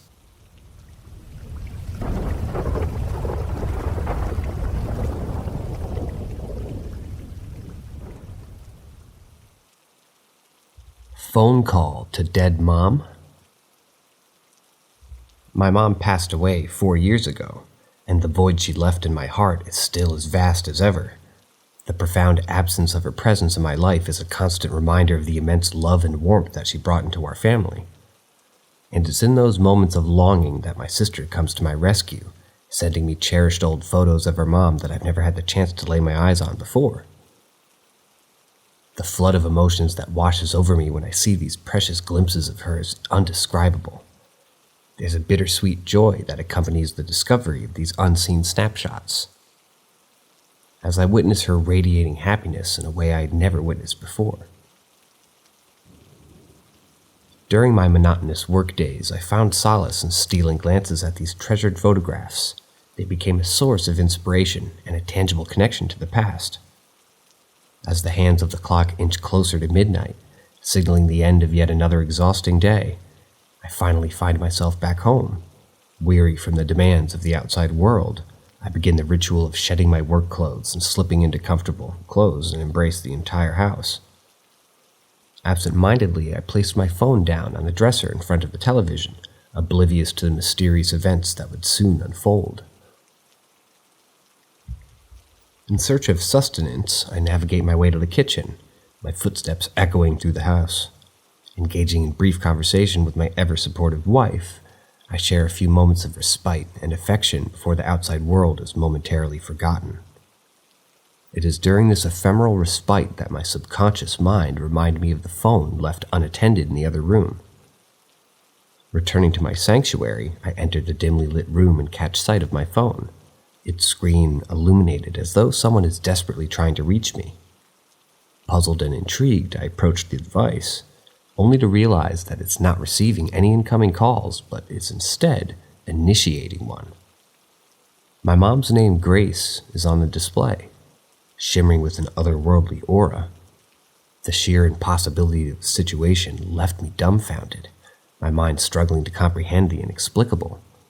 How could my phone, a mere inanimate object, dial my mother's number spontaneously? With trepidation and curiosity intertwining within me, I gingerly bring the phone to my ear, eager to grasp even the faintest whisper from the past. Silence envelops me, filling the void left by my mom's absence once again. And just as abruptly as it began, the enigmatic phone call ended, leaving me grappling with the myriad of emotions and questioning all these things that seem to have no answers. Attempting to rationalize the inexplicable, I consider the possibility that I might have accidentally pressed some random digits when retrieving my phone from my pocket. However, a wave of realization crashes over me as I come to comprehend the absurdity of that notion. For the phone to dial my mom's number, I would have had to consciously navigate through my contacts and deliberately initiate the call. There are no accidental explanations to be found, only a profound mystery shrouded in an eerie ambiance. Left in a state of unease, my mind races to make sense of the bewildering occurrence. Could it be a sign from my dear departed mom, a way for her to reach out and remind me of her eternal love and presence? Or was it a mere glitch in the fabric of our technologically advanced reality, an inexplicable anomaly without any greater significance? Uncertainty swirls around me like a tempestuous storm, refusing to grant me respite or clarity. Regardless of the cause, one thing remains certain. The call has stirred within me an unyielding desire to delve deeper into the realm of the unexplained. Perhaps there are forces at play beyond our comprehension, fleeting glimpses of a world beyond the veil of mortality. The mysteries of life and death intertwined in an intricate dance. And these continue to elude my understanding, leaving us humbled and forever yearning for answers. As the night draws to a close, I find solace in the knowledge that my mother's spirit, whether through supernatural intervention or an enigmatic technological mishap, has found a way to bridge the chasm between our realms. Her memory lives on in my heart, guiding me through the labyrinth of life, and reminding me that love transcends the boundaries of time and space. Though the unanswered questions may linger, I cherish the profound connection I shared with my mom, knowing that even in her absence, she continues to shape the course of my life and provide comfort in the face of the unexplainable.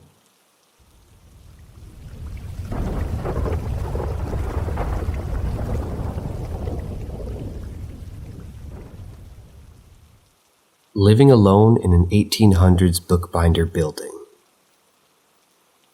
Living in the old bookbinder building, which was constructed back in the 1800s, has been quite an experience for me. Strange occurrences have become a regular part of my life ever since I moved into this house. Initially, everything seemed fine and there were no signs of anything amiss.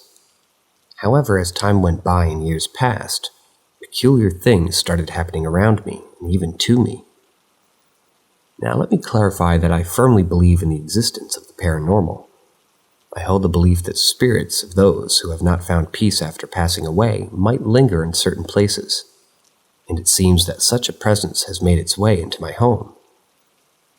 One of the eerie phenomenon I've noticed is objects moving on their own accord. It's not a dramatic scene with things flying through the air, but rather subtle movements.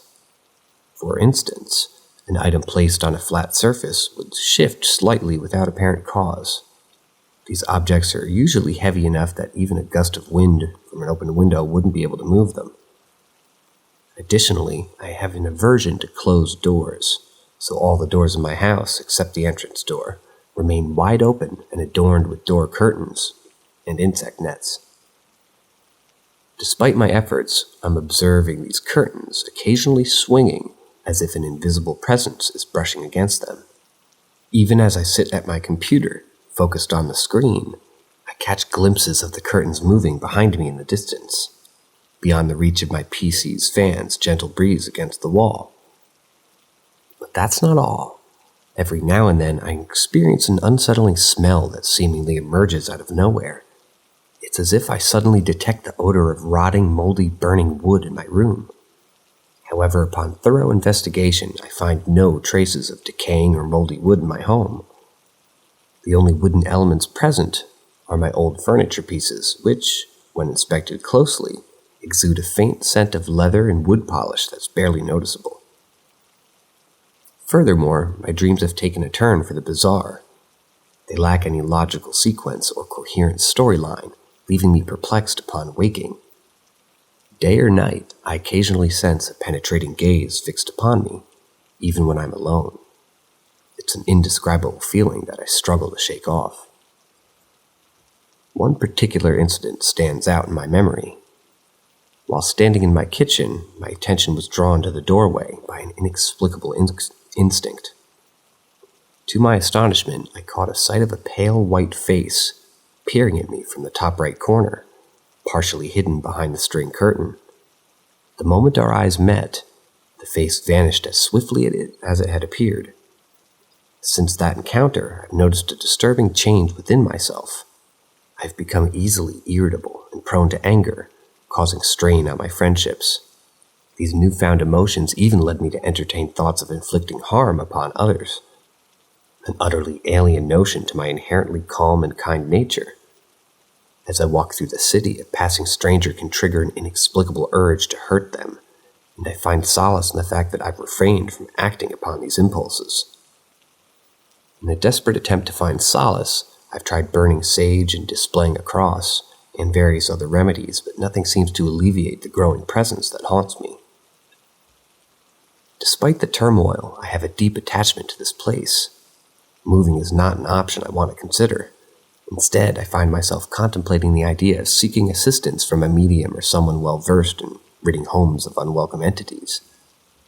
Naturally, I'm wary of resorting to a Ouija board or any other means that may inadvertently danger the spirit or invite even more malevolent beings into my home. My primary concern is resolving this issue in a safe and peaceful manner that respects both the spirit and my own well-being.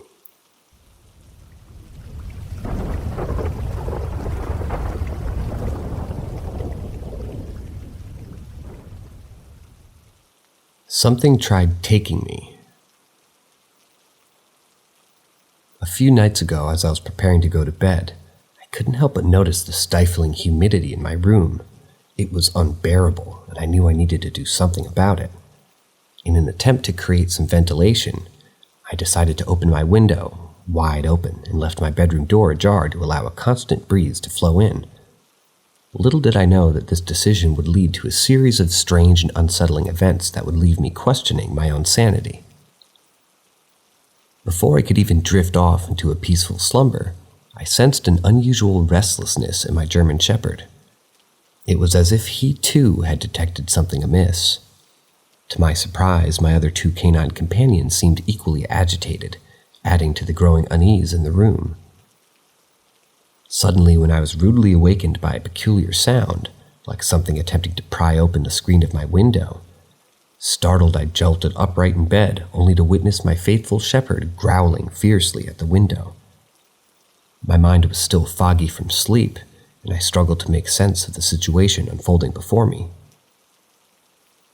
Summoning every ounce of courage I could muster, I sprang out of bed and rushed to the window, and there, to my astonishment, stood a figure clad in dark blue, a cloak reminiscent of the attire worn by devout Christian monks. Instinctively, I forcefully shut the window, causing the mysterious being to bolt towards my backyard fence and disappear into the adjacent alleyway. What truly unsettled me about this intruder was his grotesque hand, resembling that of a reptile with only 3 fingers, each adorned with thick, menacing nails. My mind raced with fear and confusion, desperately seeking a solution to the bizarre events unfolding around me. In a moment of clarity, I realized I needed to contact my brother, who happened to be upstairs and possessed a firearm. Hastily, I reached for my phone, only to be met with frustration. It malfunctioned inexplicably, and to my dismay, most of the contacts had vanished. Only the names of those residing within my household remained, including my brother's. As I struggled to make sense of my malfunctioning phone, another one of these lizard-like beings emerged. This time, however, it was taller and leaner than its stocky companion. It stood motionless, simply observing me with its cold, piercing gaze. Fear coursed through my veins, yet somehow I managed to maintain a semblance of composure, though it was rapidly slipping away. To my utter astonishment, the creature's face began to morph and contort, eventually taking on the likeness of someone I knew. It was a chilling sight as the alien being smiled menacingly with the visage of an acquaintance. And then, everything went black, and I succumbed to the unconsciousness. The last image burned into my mind, that haunting, shape-shifting smile. When I finally regained consciousness, I found myself drenched in sweat, disoriented and utterly confused. I questioned the reality of what had transpired during the night. Although my window remained partially open, it was evident that it hadn't been fully closed. My dogs, usually full of energy but never violent, exhibited an unprecedented level of anxiety as I let them out. They attempted to leap into the alleyway, their behavior alarmingly aggressive. Throughout the remainder of the day, I struggled with a peculiar brain fog, making even the simplest of tasks feeling arduous and confusing. It was a disconcerting experience, one that left me searching for answers and longing for clarity. Desperate to make sense of the bewildering events that had unfolded, I turned to the vast depths of the internet.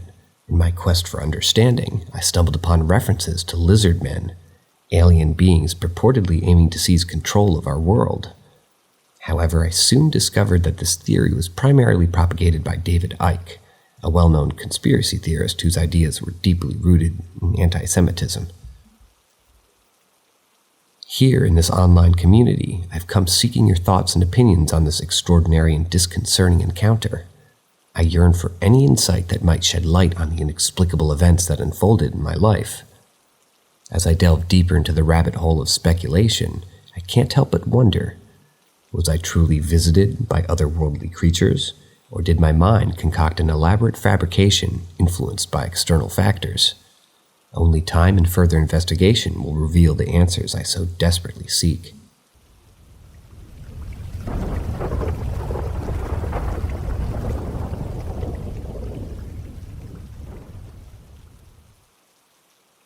Heard my name.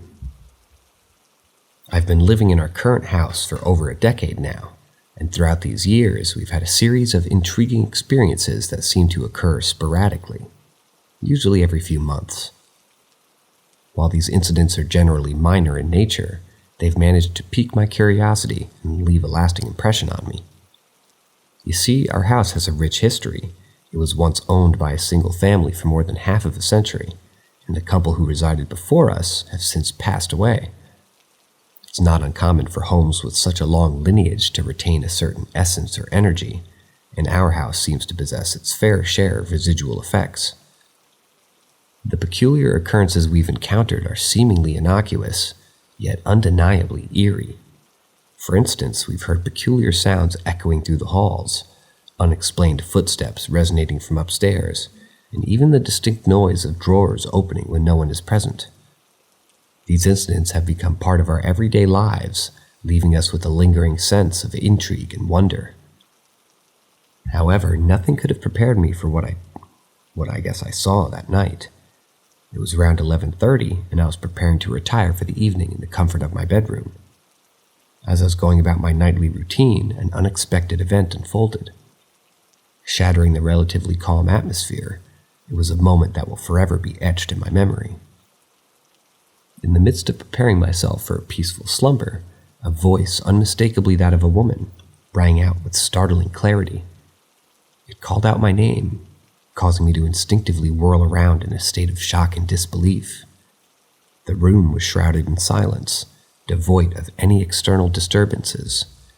The television remained turned off, and I was the only occupant within that space.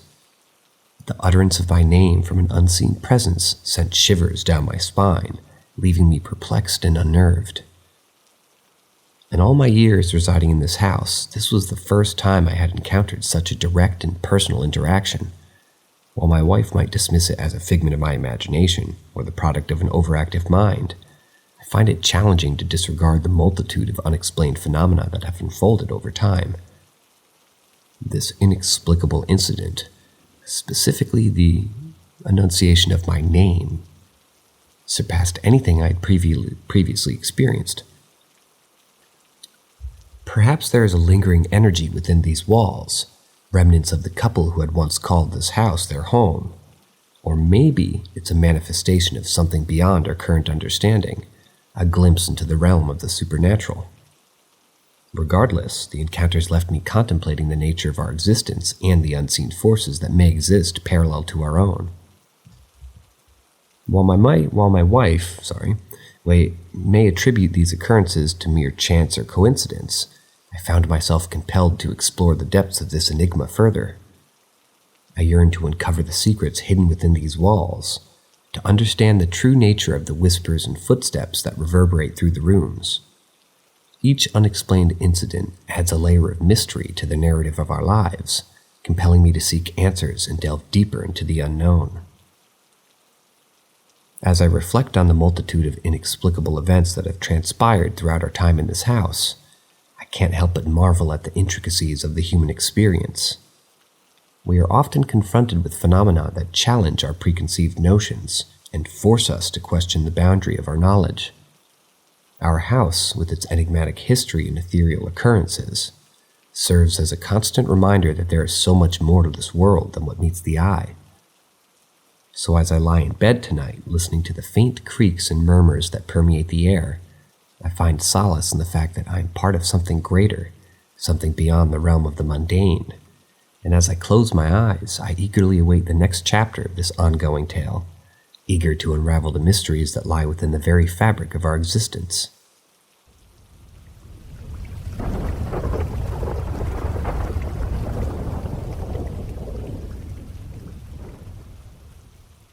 Possibly magic, mischievous entity?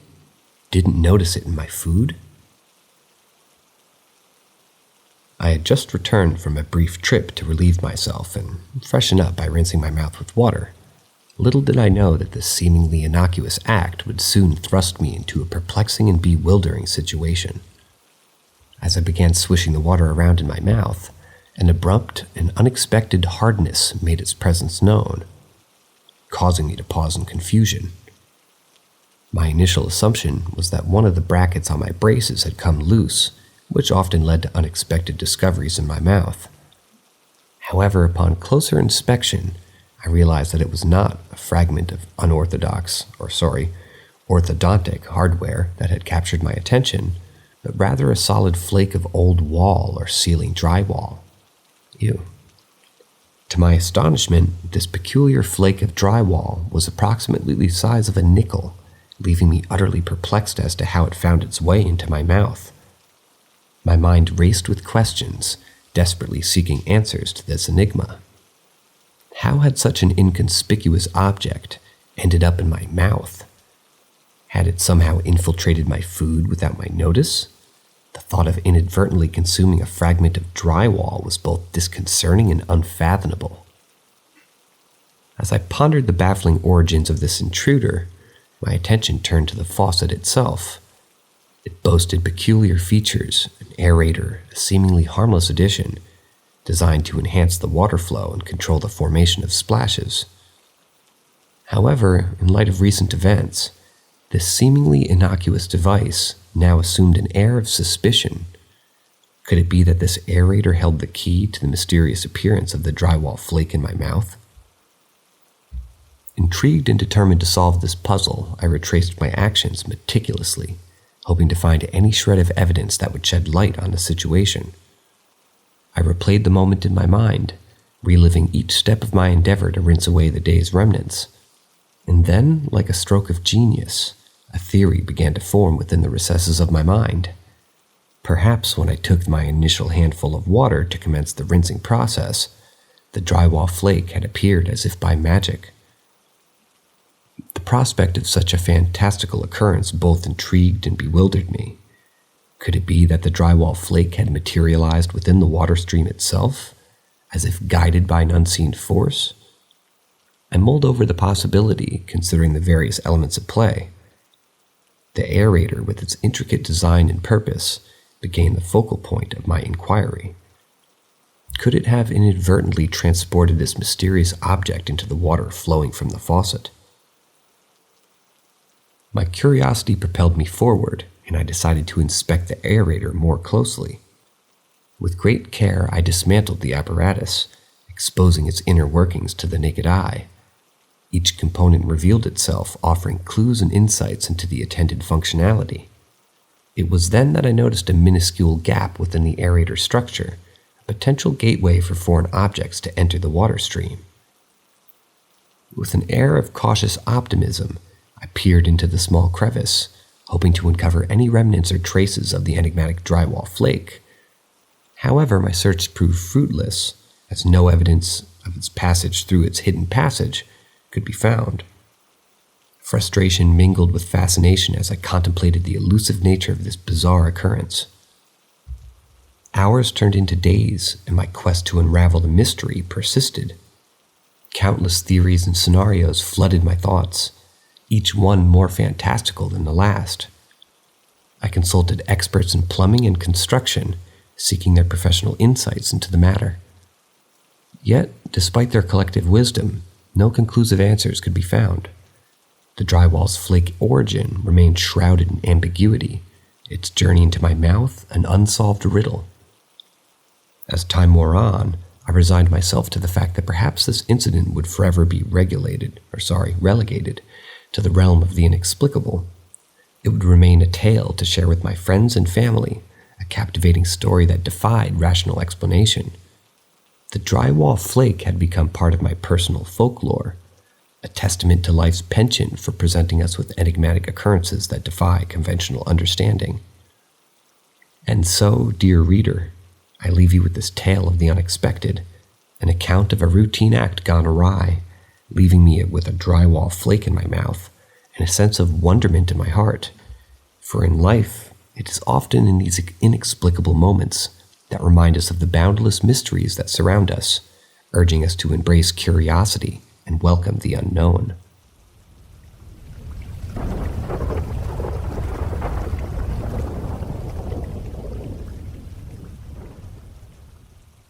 Grandma and I saw deceased great-grandma's shadow.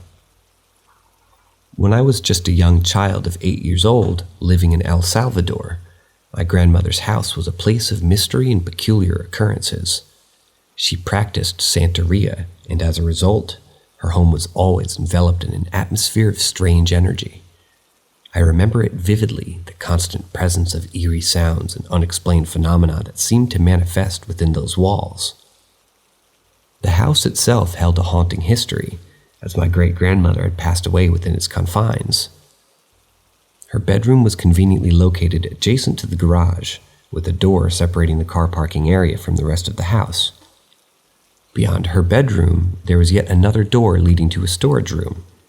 It was through these two open doors that an unforgettable event transpired.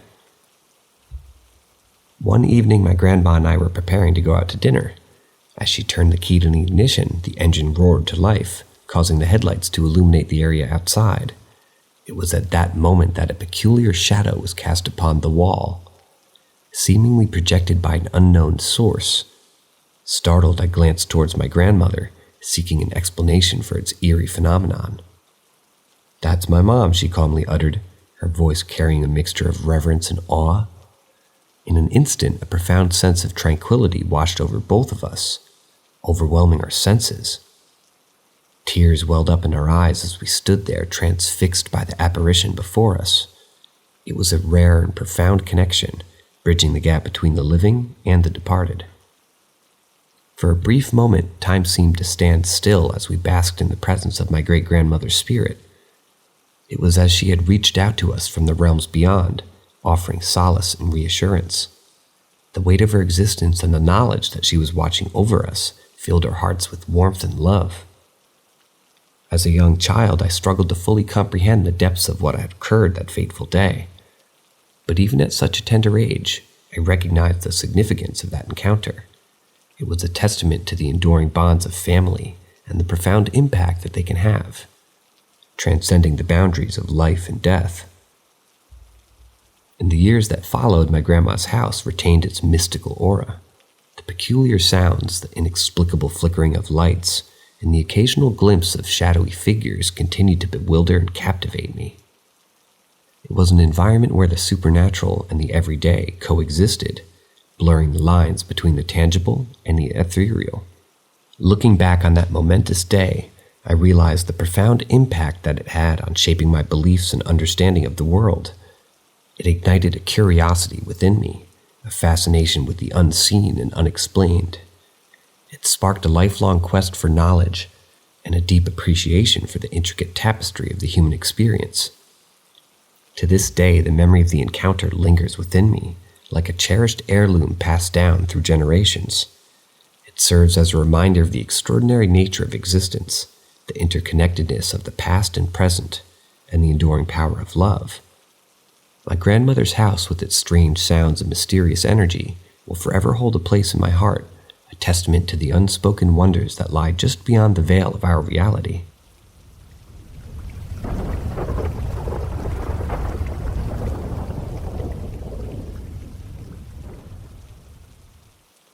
Ghost Soldier in El Salvador. In the year 2015, an unforgettable experience took place. It was a serene night when 3 of my closest friends and I decided to indulge in the beauty of the night sky. We found ourselves on the outskirts of the city, nestled in a vast field that faced the majestic presence of a towering mountain. Our car was parked discreetly, enveloped in darkness, with only the faint glow of distant streetlights illuminating the surroundings. This particular location was known as Santa Elena, a place that is now transformed into an exclusive residential area, mostly inhabited by the affluent or elders. As a result, criminal activities were virtually non-existent. However, it hadn't been this way. In the 80s, the mountains encircling the area served as a tumultuous battleground, witnessing the tragic loss of over 220,000 lives during the 12 years of intense conflict. As we stood there, captivated by the celestial wonders above, an unexpected sight caught our attention. A solitary figure emerged from the shadows, gradually drawing closer to our group. My initial assumption was that he must have been one of the security guards, maybe assigned to gate that community and guard it. After all, it was customary to pay guards in this dangerous country to carry shotguns for protection. The possibility of encountering a guard seemed plausible, and I dismissed the situation as inconsequential. However, one of my friends astutely pointed out that if the mysterious individual truly belonged to the security team, he would not be approaching us from the direction of the mountain. Intrigued and slightly perplexed, we found ourselves contemplating the nature of this encounter. With every step the man took, his appearance became clearer. Clad in worn and tattered military attire, his shirt betrayed the unmistakable signs of a long-lasting stand of dirt and aging. His haircut bore an uncanny resemblance to the styles prevalent in the 80s, while his sturdy boots and crimson bandana completed the nostalgic ensemble. The most disconcerting aspect, however, was that the weapon he carried, a formidable assault rifle that appeared to have witnessed to its own share of battles and hardships, in his hand. In his wariness, the man approached one of my companions. His countenance reflected exhaustion and despair. Gasping for breath, his voice trembled as he posed a seemingly innocuous question. "Hey, what time is it?" Without hesitation, my friend responded, "It's 10 p.m. Gratitude shimmered momentarily in the stranger's eyes as he uttered a heartfelt "thank you," and resumed his solitary trek toward the looming mountain. His figure gradually dissolved into the enveloping darkness, leaving us overwhelmed with emotions. In that poignant moment, an indescribable surge of emotions swept through our beings. Tears welled up in our eyes, propelled by a whirlwind of bewilderment and disbelief. To this day, the enigma surrounding that encounter remains unresolved, and the identity of that perplexing figure eludes us. As he vanished into the abyss of the night, a profound sense of melancholy washed over me. I couldn't shake the feeling that the man we had just encountered was lost, burdened by an unseen weight that only he carried. An innate desire to extend a helping hand lingered within me, an unspoken wish to alleviate his weariness and offer solace to the soul that seemed trapped in a labyrinth of time. Reflecting upon that fateful night in 2015, I find myself oscillating between awe and sorrow.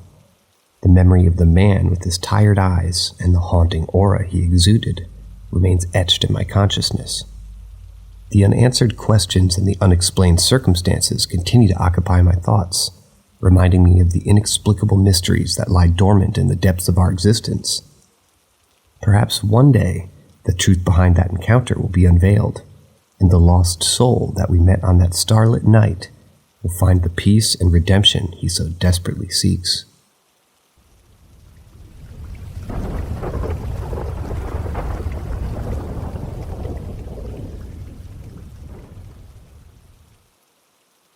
There's something living in my woods. Living on our expensive 13-acre property nestled in the outskirts of my state where the transition from the suburbs to rural farmland occurs has been a unique experience.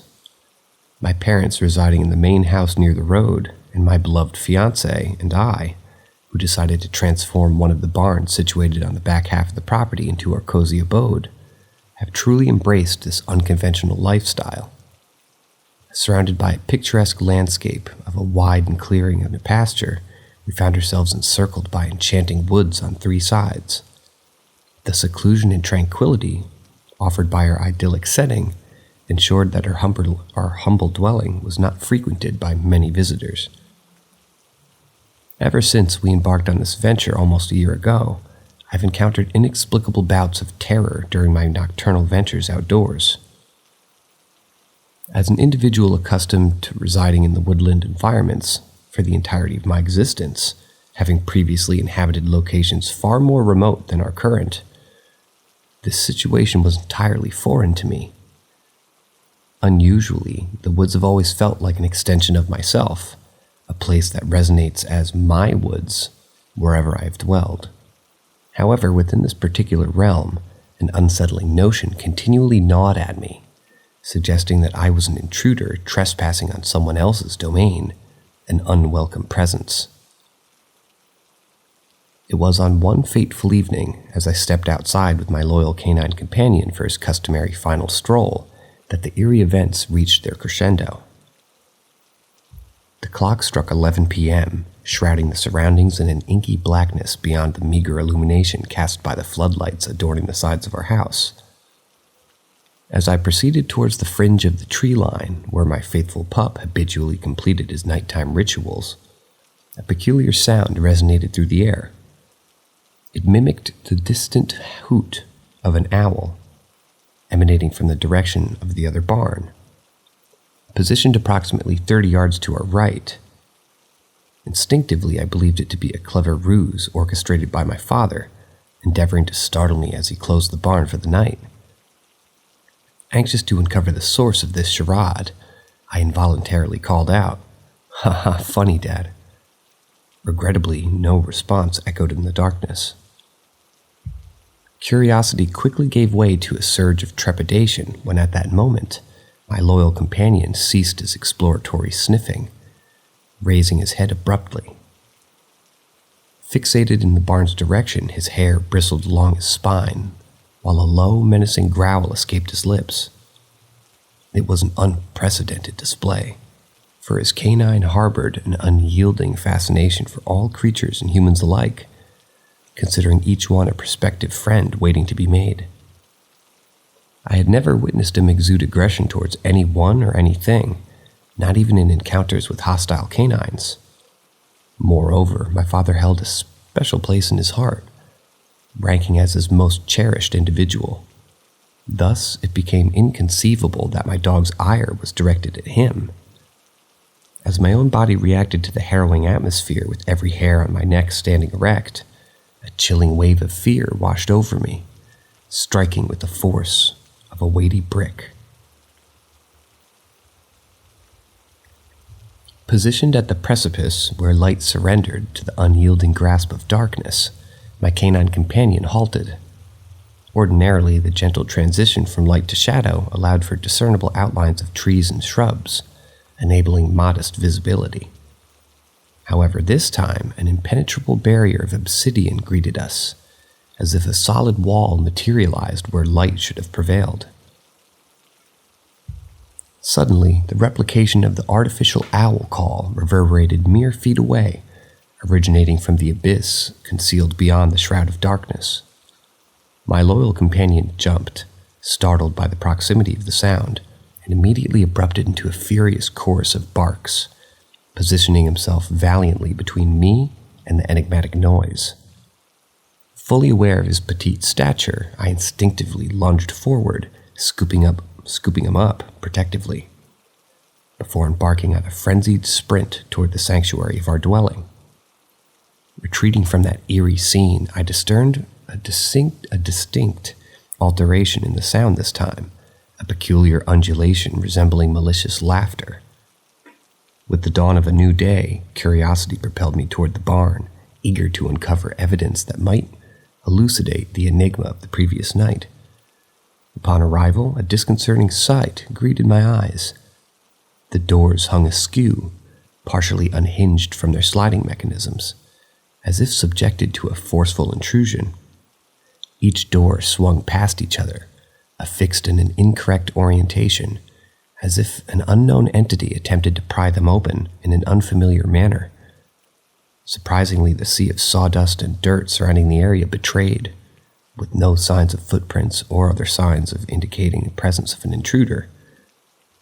To this day, the inexplicable nature of that night continues to haunt my thoughts, the unanswered questions lingering. What entity or force lurked within the depths of those woods? Regrettably, this disconcerting incident prompted me to modify my nocturnal activities, confining our excursions exclusively within the protective embrace of the floodlights that grace our property.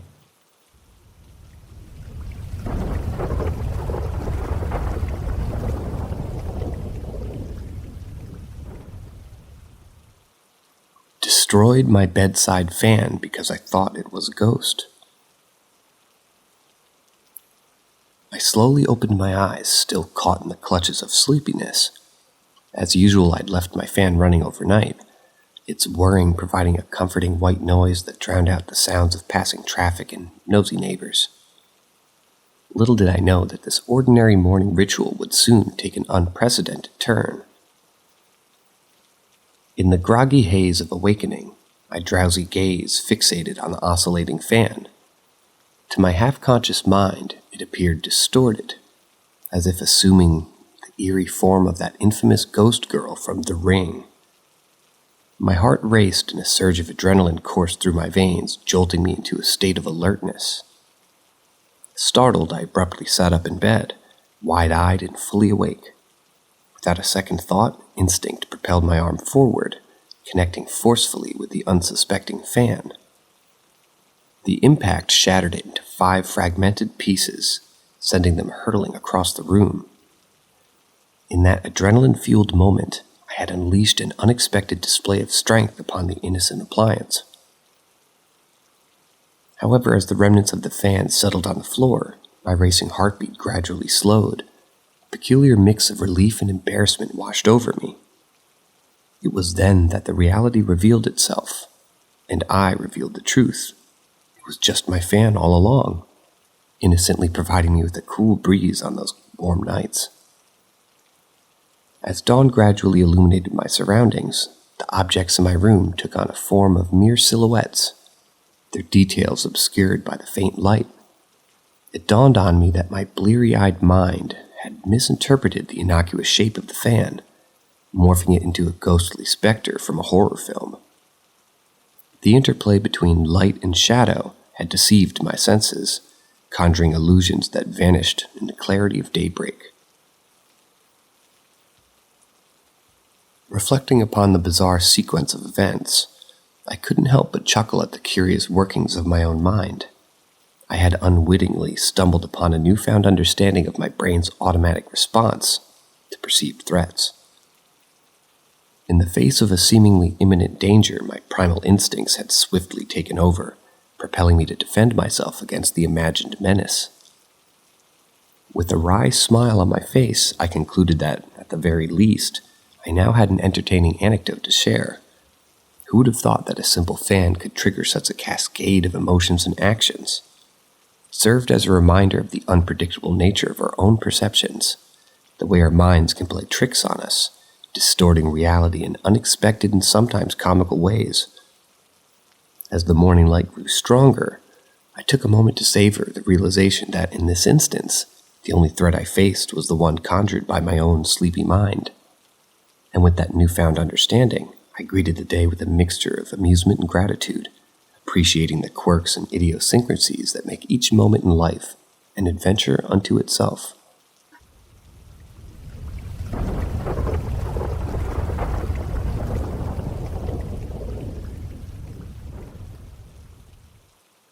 Story number 11, A Bloody Owl? A A few months ago, an intriguing incident occurred that I feel compelled to share. You see, I reside in the heart of Wisconsin, in a place just beyond the bustling city of Milwaukee. While my surroundings may be considered predominantly urban or suburban, it's worth mentioning that the northern regions of this state harbor quite a substantial number of fervent Bigfoot enthusiasts. Fascinating, isn't it? As for me, I presently inhabit the very same house where I spent my childhood. It's an old abode brimming with memories of days gone by. Behind the house stretches an expanse of sprawling woods, encompassing miles of pristine wilderness. During my formative years, I would often venture into those woods alone, engrossed in my own world of imagination. Admittedly, nothing overtly peculiar had ever occurred during these solitary escapades. Now, as an adult, I have developed a peculiar habit of indulging in a brief nap before my designated bedtime. I refer to it as pre-gaming bedtime, a strategy to avoid the embarrassment of announcing my intention to sleep at an embarrassingly early hour, such as 7 p.m.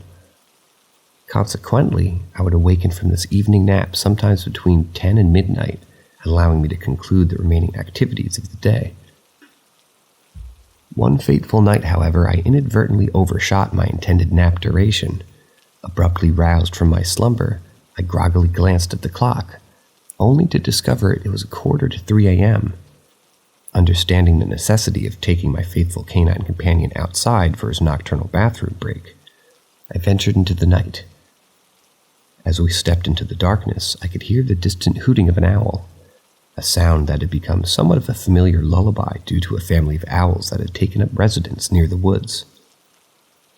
Curiously, my dog's behavior deviated from the norm. He fixated his gaze on the abyss before us, emitting low guttural growls. This was a rare occurrence, as he had displayed such behavior on only a handful of occasions. As a woman living alone, one can't help but be attuned to potential threats, and this deviation from the ordinary warranted my attention.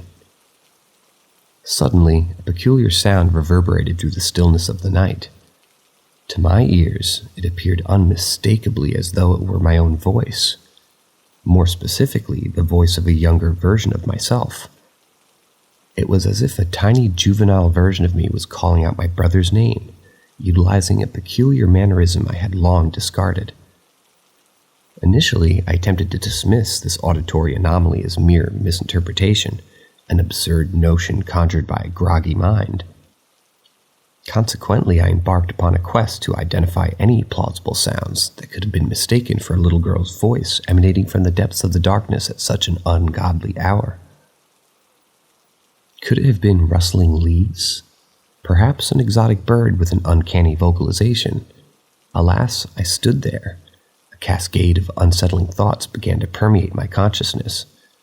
Thoughts reminiscent of the eerie tales surrounding Skinwalkers, entities capable of imitating the voices of our loved ones.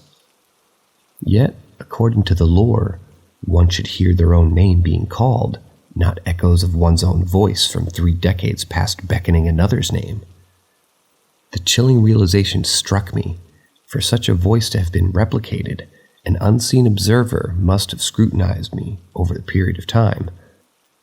My logical mind grappled with these illogical suppositions, prompting me to remain motionless.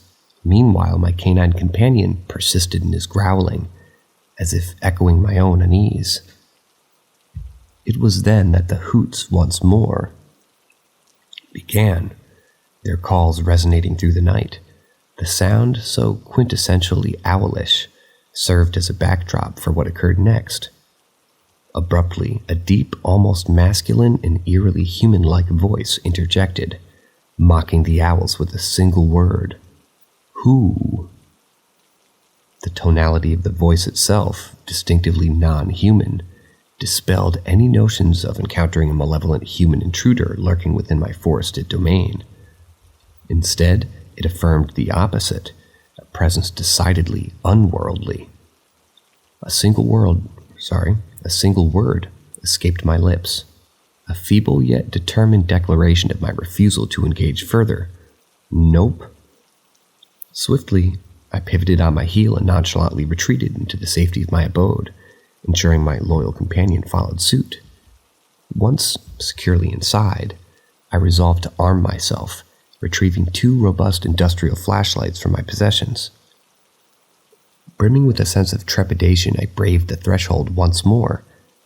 Regrettably, my courage wavered a mere 10 feet beyond the door, prompting me to choose the preservation of life over unwarranted valor. Thus, I hastily retreated indoors, securing all entrances and retrieving my trusted firearm as an additional precautionary measure. Throughout my lifetime, I've undertaken countless nocturnal sojourns, and I can count on a single hand the number of instances in which I have encountered another soul during these ethereal hours.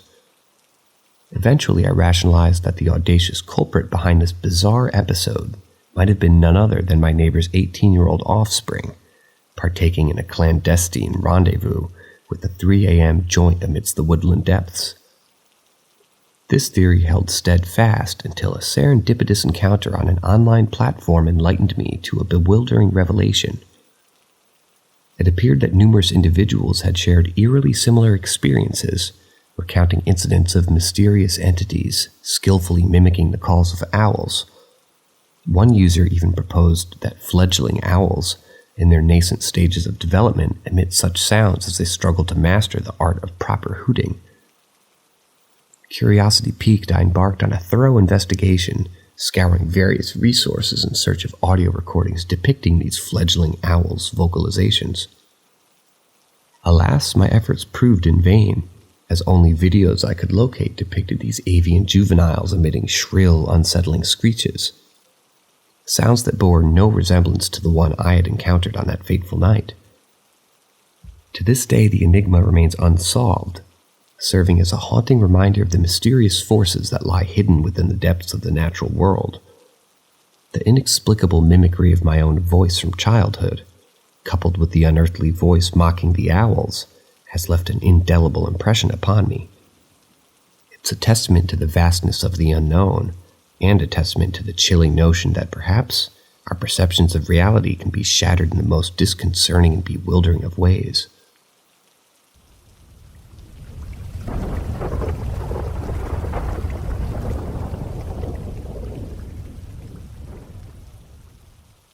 "12 strange things in my house." I vividly recall the strange events that have unfolded in my home over the years. It all began in 2018 when my family and I moved into our current house. It was just 15 years old at the time, filled with youthful curiosity and excitement. Little did I know that peculiar occurrences would soon become a regular part of my life. During that first summer in our new home, an incident occurred that left me baffled and unnerved. It was a late hour around 2 a.m. when I found myself in need of a drink from the kitchen. As I made my way downstairs, I caught a glimpse of a group of people gathered around the dining room table. Their faces were indescribable, almost blurred and vague, making it impossible for me to discern any specific features.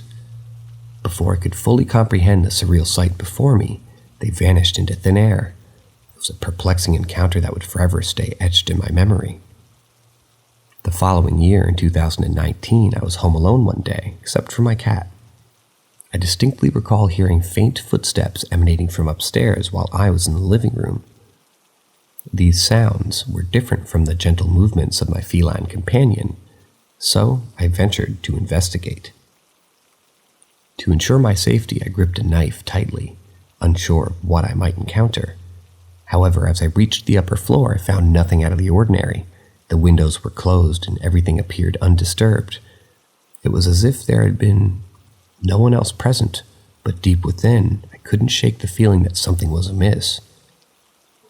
Despite my best efforts to explain these occurrences, I remained convinced that there was more to this than met the eye. In the year 2020, my family welcomed a new addition, a dog. It was during a dark evening when an incident occurred that further intensified that peculiar happening within our home. My sister and I were enjoying our meal when suddenly, our dog's behavior took a drastic turn. He fixated on something in the garden, barking incessantly as if attempting to scare away an invisible presence. I peered outside, searching for any sign of an intruder, but to my bewilderment, there was nothing to be found. While I acknowledged that there might be a logical explanation, deep down I couldn't shake off the sense of unease that lingered. Although there were other incidents that occurred intermittently, my recollection of them remains hazy. They were unsettling experiences that I prefer not to recount in detail, as the memories are elusive and difficult to put into words. However, it was in 2021 that I encountered an eerie situation that would mark a turning point in the intensity of these strange occurrences. Sleep had eluded me for quite some time, as I couldn't find solace in laying on my side, fearing the unknown that lay behind me. And then one fateful evening I found myself unconsciously lying on my side facing the wall, without any awareness of how I had ended up in that position. Upon awakening, an inexplicable sensation washed over me, an unwavering conviction that something was lurking behind me. It was an overwhelming presence that I could almost feel with every fiber of my being. The desire to scream gripped me, yet an inexplicable fear prevented me from doing so, as if some malevolent consequence would befall me should I utter a sound. To reassure myself that it wasn't merely a case of sleep paralysis, I attempted to move my fingers, legs, and feet, successfully proving that I had control over my body. And then, in a startling moment, I felt a gentle force pushing me, urging me to shift from my one side to the stomach. By some inexplicable means, I managed to resist this unseen entity's influence, though the precise methods eludes my understanding. Almost instantaneously, as I thwarted its efforts, sleep engulfed me once more. From that moment onward, the occurrences took a darker turn. The summer of 2022 found me vacationing in Spain, desperately seeking respite from the disquietude that had become synonymous with my home. However, even amidst the sun-drenched days and serene landscapes, a sense of unease persisted, as though an ominous presence had followed me across its borders. My vacation stretched over 2 weeks, and during that time I never truly found tranquility. On the journey back home while I was slumbering, a dream seized me, unveiling an unsettling sequence of events. In my dream, I heard a knock on the door of my imaginary house. As I opened it, a cat sprang towards me. But what I saw next chilled me to the core. It was no ordinary feline, but a malevolent Jinn or demon, lurking in the guise of a harmless animal.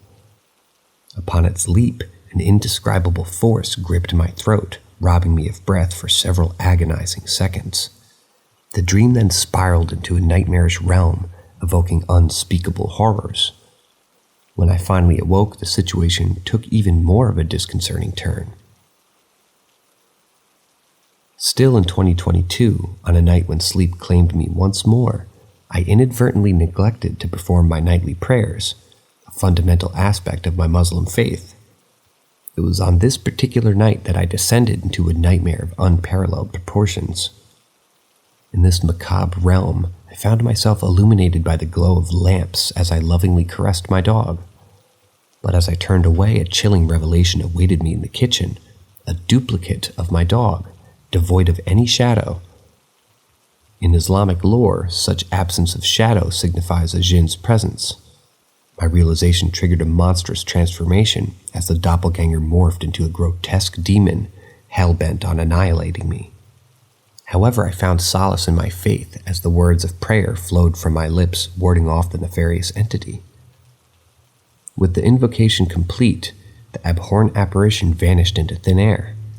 Yet, the aftermath of this otherworldly encounter left me in excruciating pain, a sensation so overwhelming that it even impeded my ability to breathe.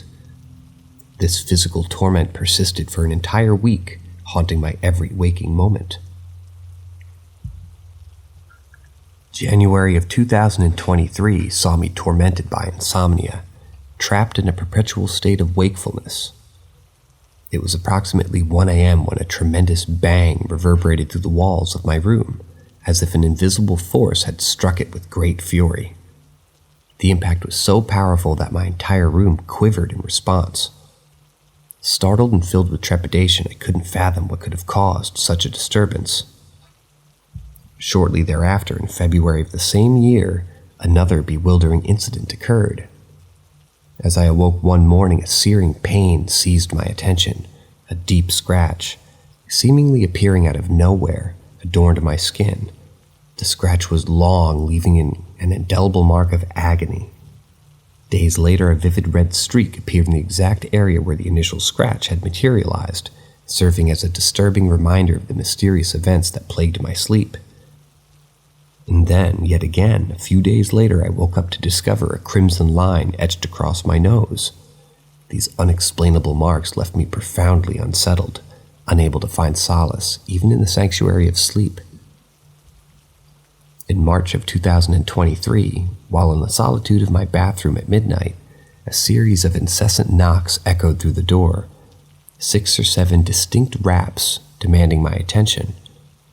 I responded, informing the unseen visitor that the room was occupied, and abruptly the knocking ceased.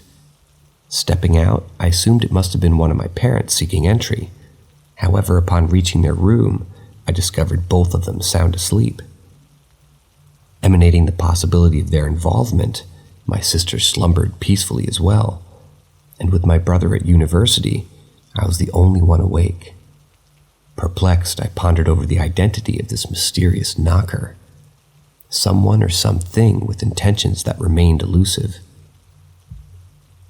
Finally, in April 2023, a mere 2 days ago, I returned home after dining with friends around midday.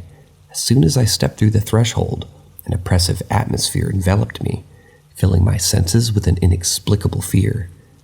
The unsettling aura was not the only disconcerting aspect that greeted me.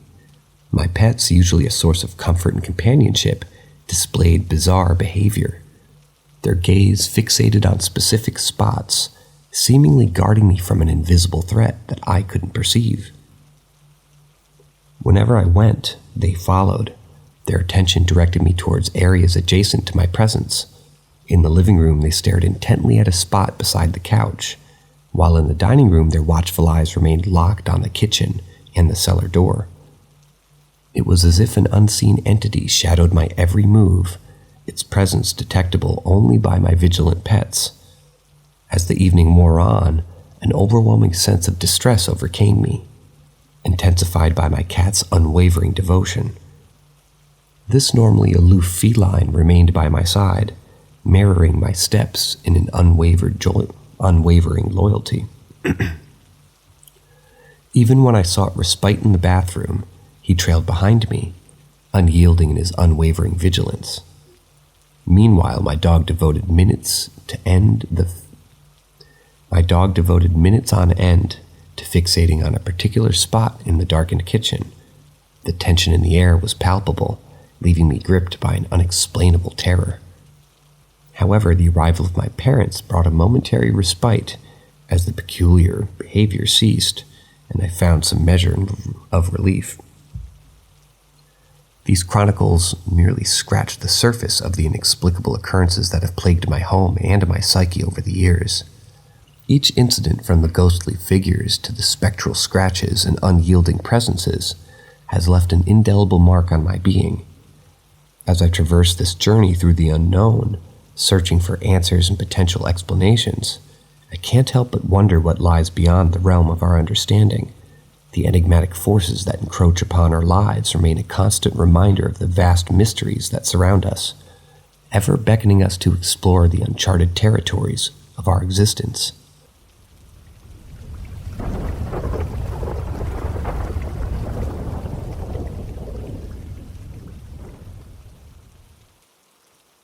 Story number 13, Whistling at Night.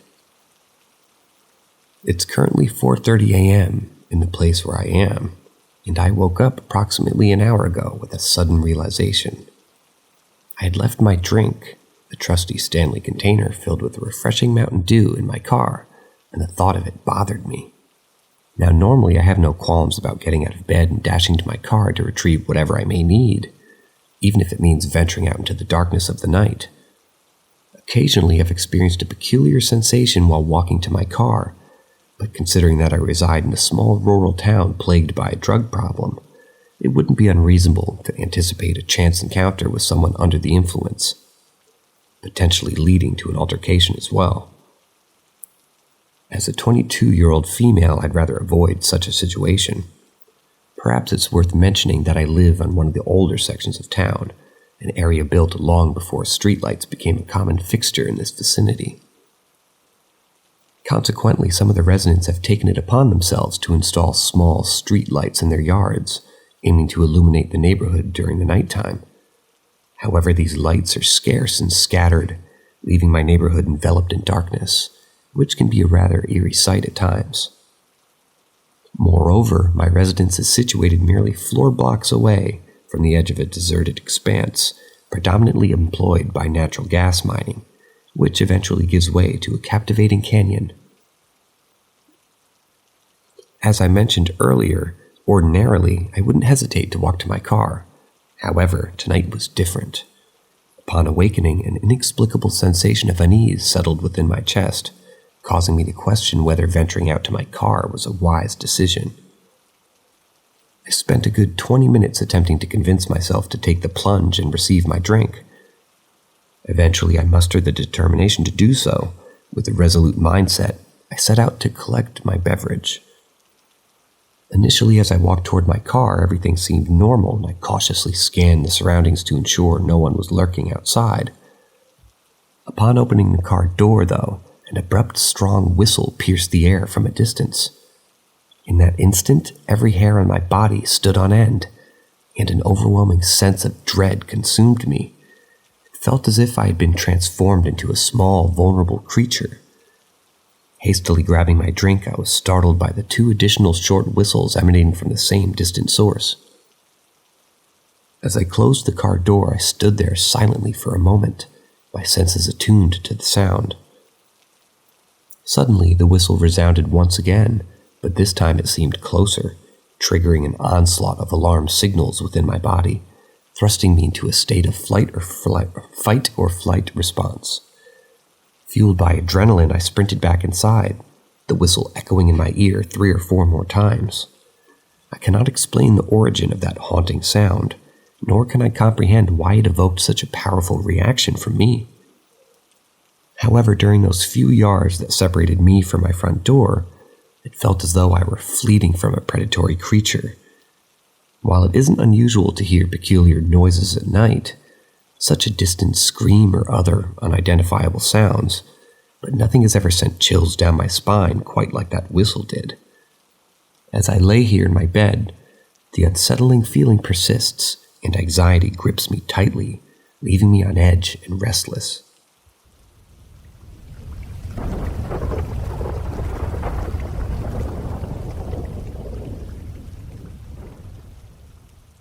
Story number 14, Jinn Encounter. I've always had an intriguing relationship with my grandparents' house in Nairobi, Kenya. Whenever we went there for our vacations, there was this peculiar room on the second story that emanated an eerie vibe. It was as if an invisible presence resided within those 4 walls. Even my mother, while growing up in that house, used to hear faint baby cries coming from that room, despite there being no baby present. She even claimed to have witnessed strange Arabic writings on the walls. However, I never paid much attention to these tales, dismissing them as mere exaggerations or figments of imagination.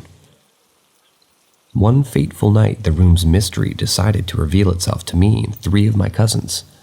We found ourselves inside the enigmatic chamber, unaware of the unusual events that were about to unfold. It began with the door slowly creaking open, catching our attention with its eerie sound, and then abruptly it swung wide open and slammed shut with a force that startled us.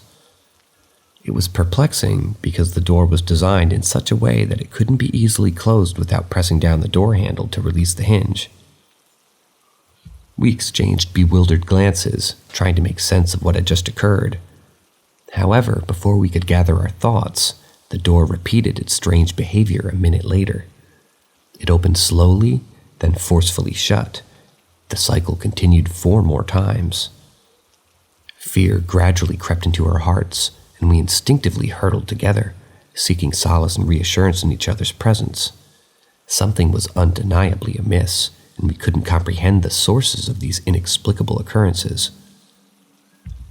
In a state of panic, I reached for my cell phone and hastily dialed my mother's number, hoping she would rescue us from this unsettling situation. I whispered urgently, explaining the eerie events that unfolded in the room, while she was sound asleep in another part of the house completely. I could feel the tension in her voice as she assured me that she would come to our aid immediately. As we anxiously awaited our savior, a peculiar hush fell over the room. Suddenly we heard my mother's soothing voice, shushing from the other side of the door.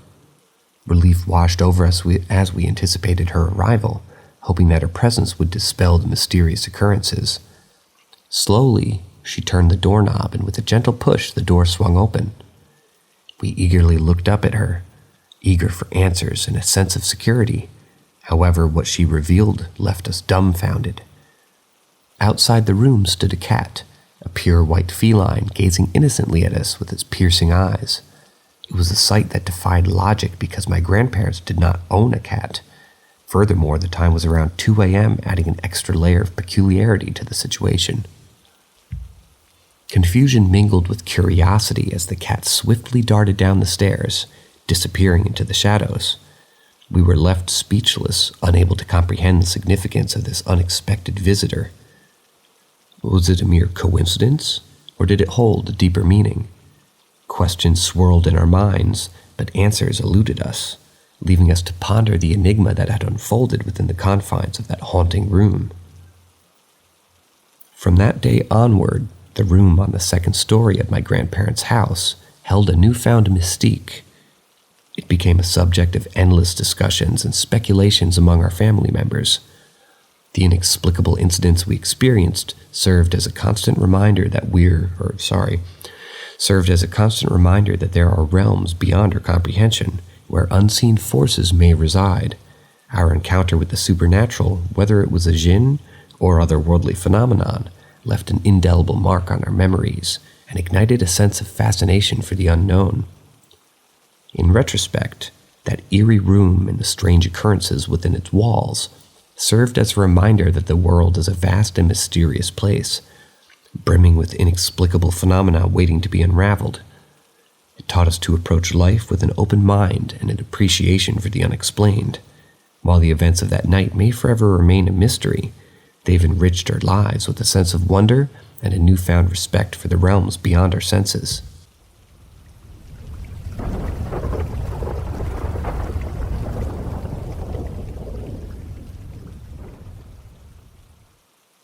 Welcome to the world of the unexplained and the supernatural here at Paranormal M.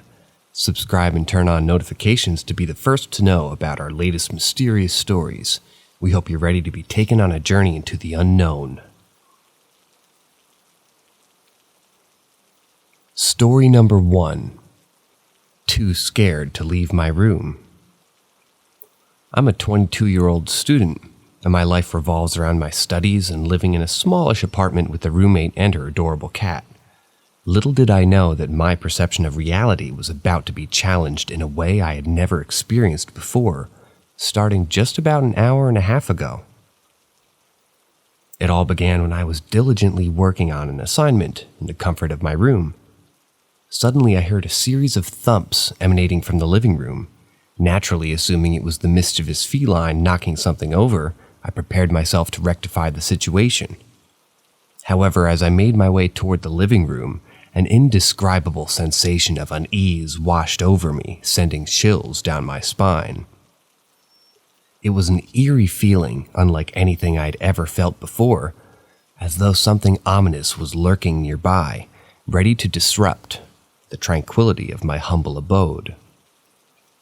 A peculiar mixture of curiosity and trepidation consumed me as I was cautiously retrieving a makeshift weapon, just in case the situation turned out to be more than just an innocent mishap.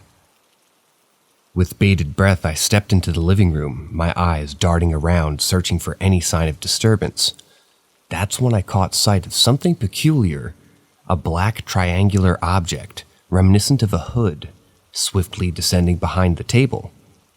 However, to my utter surprise, it never made contact with the floor. Bewildered, I glanced at the slumbering cat, who seemed completely undisturbed by this enigmatic event unfolding before me.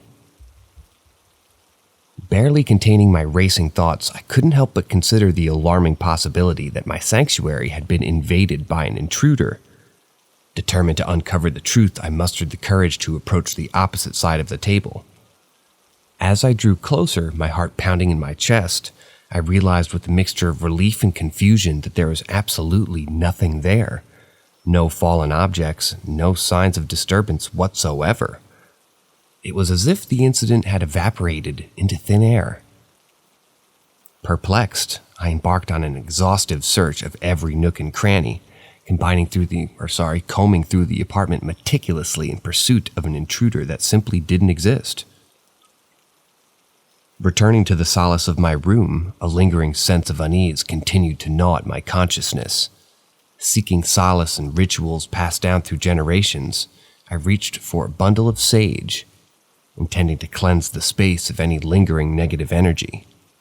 However, just as I was about to ignite the fragrant herb, my ears detected the distinct sound of bare footsteps resonating from the bathroom, gradually making their way into the kitchen. It was a sound that sent shivers down my spine, raising the hairs on the back of my neck, amplifying the inexplicable unease that had settled within me. Reflecting on the events that had unfolded, I couldn't help but acknowledge that our apartment had been a hotbed of inexplicable occurrences over the last 2 years that I resided here.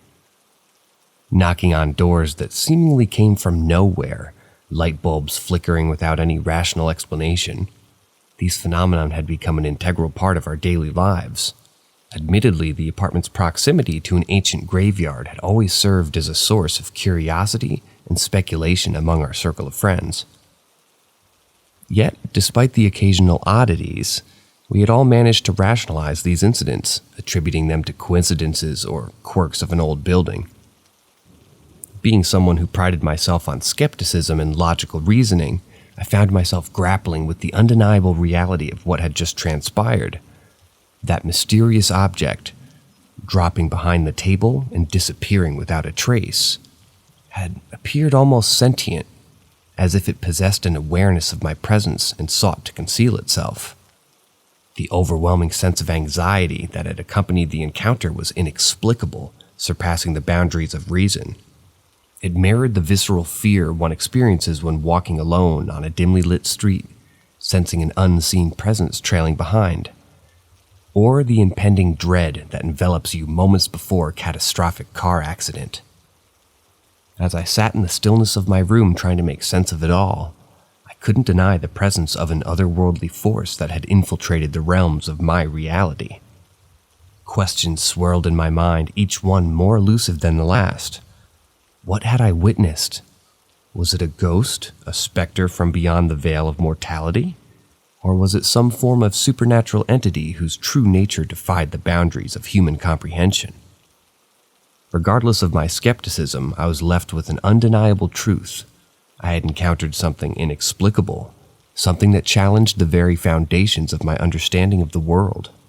And so, with a newfound curiosity and a lingering sense of trepidation, I embarked on a journey to unravel the mysteries that shrouded my apartment, delving into the enigmatic realms of the paranormal in search of answers that may forever alter the trajectory of my life and the understanding of existence itself.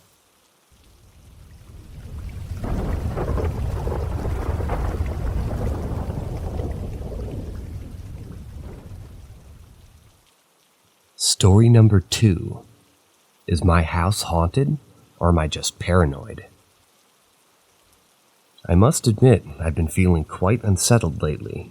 You see, I might be the type of person who tends to be a bit paranoid and overthink things. It's just who I am, and I can't seem to help it. But lately I can't shake the feeling that there's something wrong with my house. I know it sounds crazy considering it was constructed only a few years ago. In fact, our previous house was in the exact same spot, but we decided to tear it down and rebuild it. After the construction was completed, our grandparents' and uncle's family moved into the home, while my family and I lived elsewhere. It was only recently that we added another floor, and we moved into the first floor about 2 months ago. Ever since then, I had this nagging suspicion that something isn't right. Let me recount some of the instances that have contributed to this feeling. Mind you, these aren't terrifying horror stories. They're simply a compilation of experiences that have occurred in my house, which may not sound scary at all. Even before the first floor was constructed, the house only had one ground floor. My father had an eerie encounter, though. He was alone in the house when he heard a sound resembling an ankle bracelet. It was as if someone was wearing one and walking around the rooms, particularly the room designated for prayer.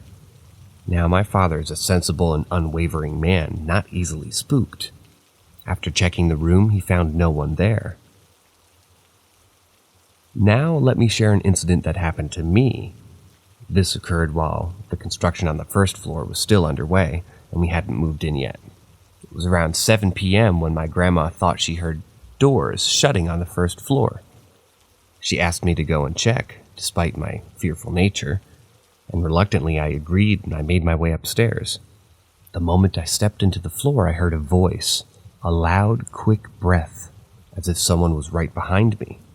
I assure you there was no one there. In a panic, I rushed back downstairs, ensuring that all the doors were securely shut in case it was a burglar. Just yesterday, something unsettling occurred to my aunt. She was studying in the guest room, lying on the bed, when she suddenly felt as if someone tightly was holding onto her legs. Startled, she assumed it was our grandpa playing a prank, but when she turned, there was no one. Our grandma was fast asleep in a different room at the time. This incident took place on the ground floor, and additionally, my uncle occasionally feels as if someone is touching his feet or standing in front of him, observing him while he sleeps in the same room. Let me mention a few smaller occurrences as well. My father and I have heard things falling on the first floor, though we couldn't identify what fell or where it fell. We don't have any mice or insects, so that's not a plausible explanation. And this happened approximately 2 weeks ago. Last week, a peculiar incident involved a plate placed on a closed gas stove. I had set it there about 20 minutes prior, but when my mom checked on it, the plate was broken on all sides except for the center. Perhaps it was the temperature that caused it to crack, but it seemed unusual. A couple of days ago, I thought I heard someone knocking on my room's door twice around midnight. However, I attributed that to my paranoia, coupled with the fact that I was playing Joji's music on a speaker. But today, something truly unnerving happened. I was using my laptop in one of the empty rooms. Our house is quite spacious, recording something with my camera on, and out of nowhere, the door right in front of me slammed shut with a loud bang. Simultaneously, on the opposite side of the floor was slowly closing. Facing the opposite direction, my mom tried to brush it off as the wind's doing. But how could the door shut in different directions if it was the wind? When I reviewed the recording on my laptop, I could see the genuine terror in my eyes. That moment made me question whether there might be something in this house. Of course, everything could merely be a series of coincidences with reasonable explanations, but the frequency of these occurrences feels too significant to dismiss. I'm terrified at night now. I've been experiencing frequent episodes of sleep paralysis and struggling with insomnia. The experiences are genuinely horrifying, and it doesn't take much to scare me. Adding to my concern is the fact that our neighboring house has a reputation for paranormal activity. In fact, our uncle and grandparents rented that particular house when our own was being rebuilt. Perhaps there's some connection between the two locations. It's been 2 months since my parents moved into this house, and I returned home after completing my exams about 4 weeks ago. However, for some reason I'm always on edge. It's as if I'm hypersensitive to everything around me, even when there's no apparent reason to be. Whenever I pass a room, I feel compelled to double-check and confirm that nothing's inside. Before settling into a room, I meticulously inspect every corner, and I swear this isn't how I used to be. I used to be carefree, especially in our previous home.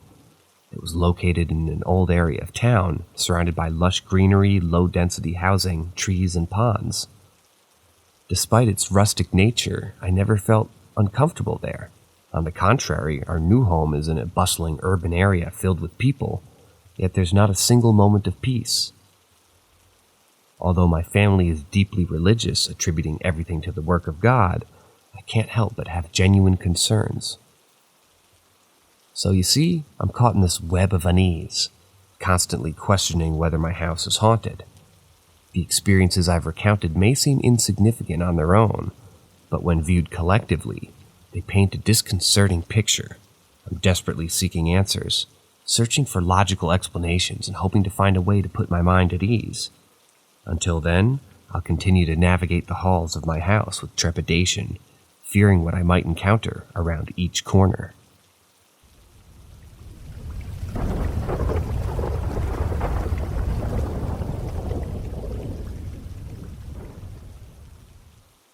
The Day I Seen the Devil.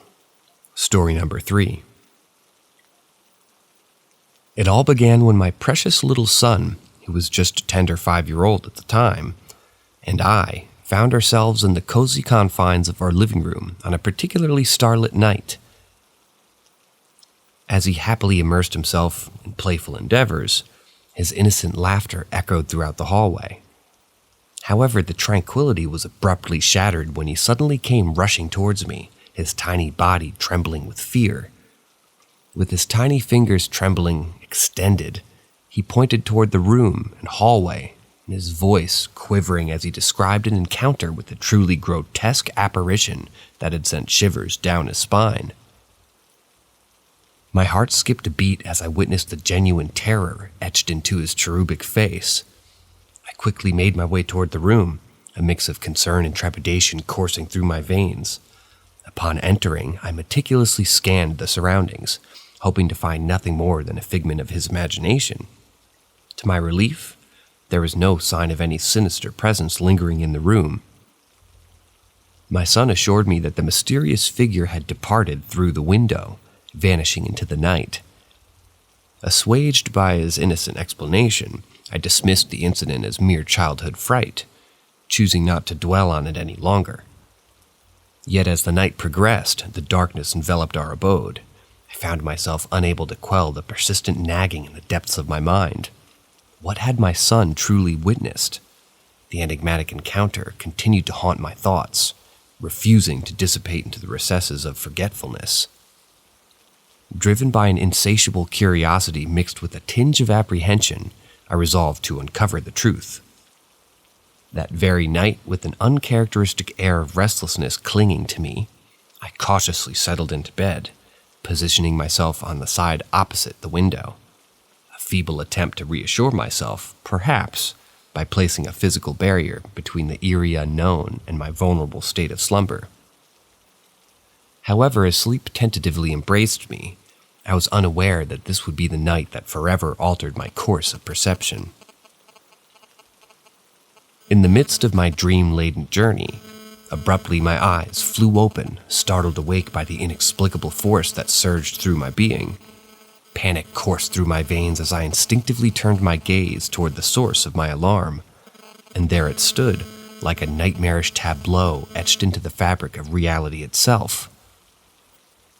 Before me loomed a pair of legs, grotesquely distorted, bearing an amalgamation of features reminiscent of a mythical creature. These legs, or rather hooves, appeared to be a perplexing blend of equine majesty and caprine peculiarity. I beheld a sight both mesmerizing and macabre, as the appendages seemed to defy the laws of nature with their twisted existence. As my bewildered eyes moved upward, I became aware of a long, sinuous tail reminiscent of the panther's grace and agility. It curled and twisted, a surreal extension of this otherworldly entity. The tail, much like the fiery hues of a blazing sunset, sported a rich, deep red hue akin to the vibrant colors of freshly laid brickwork on a grand architectural masterpiece. Captivated yet horrified, I couldn't bring myself to avert my gaze from this haunting spectacle. My mind raced, struggling to comprehend the existence of such an aberration. My survival instinct kicked in, compelling me to shield my eyes from this unearthly sight. Trembling, I summoned the courage to silently beseech this inexplicable apparition, pleading with it within the depths of my thoughts, urging it to leave our dwelling and cease its intrusion upon our lives. I made it abundantly clear that its presence was unwelcome and unwarranted within the sacred confines of our humble home. And then just like that, the haunting specter vanished into the ethereal realm from whence it came. The room, once ensnared by an otherworldly presence, slowly returned to its familiar tranquility. I dared not believe my own eyes, questioning the authenticity of the spine-chilling encounter I had just experienced. Yet deep down, I knew that what I had witnessed was not a mere figment of my imagination. Since that bewildering night, the grotesque apparition, with its amalgamation of equine and caprine features, has remained elusive, keeping its distance from our lives. Its enigmatic presence, once a source of terror and curiosity, has become nothing more than a haunting memory etched into the annals of my family's history. And so, dear reader, or dear listener in this case, this is the tale of my son's encounter with the macabre and the subsequent revelation that forever altered my perception of the world. It serves as a reminder that in the darkest corners of our existence, there are mysteries that defy explanation, lurking just beyond the realm of our understanding. It's a testament to the resilience of the human spirit as we confront the inexplicable and find solace in our ability to overcome the supernatural terrors that sometimes permeate our lives.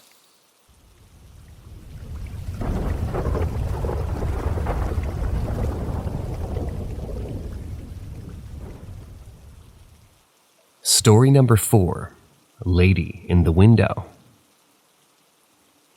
Years ago, it feels like a lifetime now, I found myself embarking on a Christmas visit to my ex-wife's childhood home in the charming state of Illinois. It was a trip filled with mixed emotions, as these family gatherings tend to be. We arrived fashionably late, as always, and we were graciously offered the comfort of her parents' guest room for the duration of our stay. It was a chilly winter night, and exhaustion weighed heavily upon my weary bones as I settled into the plush bedding. The clock read 2 a.m., the hour when the world seems to hold its breath, when the veil between reality and dreams is at its thinnest. As I began drifting into a peaceful slumber, a peculiar sound danced through the air and tickled my ears. It was the sound of children laughing, their youthful joy echoing through the night. Intrigued by the commotion, I slowly opened my eyes, adjusting to the dimly lit room. The laughter continued, emanating from just beyond the bedroom window. Curiosity overcame me, and I glanced in that direction, seeking to identify the source of the mirth. What I saw, however, chilled me to the core. There, standing in the darkness, illuminated only by a soft glow of the moon, was a figure. It was unmistakably my mother-in-law, peering out at the children with a serene smile on her face. My heart skipped a beat, my mind racing to comprehend the situation. Had I awoken to find her amidst a sleepwalking episode? It seemed plausible enough, given the late hour and peculiar circumstances. Feeling a mixture of concern and confusion, I decided to address the issue the following morning during breakfast. The sunlight streamed through the windows, casting a warm glow upon the dining table as we sat to break bread together. With a glimmer of anxiety in my voice, I broached the subject, asking my mother-in-law about her midnight escapade into our room. To my surprise, she looked at me with genuine bewilderment and responded, "I didn't come into your room last night. I would never invade your privacy while guests in our home." A perplexed expression crossed my face as I turned to my ex-wife, seeking confirmation of my own locked-door claim. Her response mirrored her mother's, leaving me utterly dumbfounded. Puzzled and desperate for an explanation, I inquired as to the entity of the woman that I had witnessed standing at the window. It was then that my mother-in-law exchanged a glance with her husband, a look filled with understanding and recognition. With a solemn tone, she uttered the words that would forever change my perception of the supernatural. "He saw her," she confessed, her voice filled with an eerie mixture of acceptance and mystery. My eyes widened in anticipation as I implored her to elaborate. "Her? Who is she?" I asked, my curiosity tinged with equal parts of skepticism and fascination. In a hushed tone, my mother-in-law revealed the family secret that had eluded me until that moment. "We have a ghost," she admitted, her words hanging heavy in the air.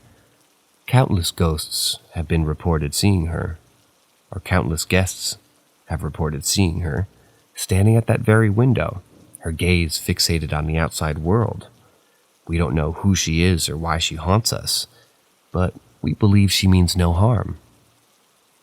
The reality of her words sank deep into my consciousness, shattering the skepticism I'd clung onto for so long.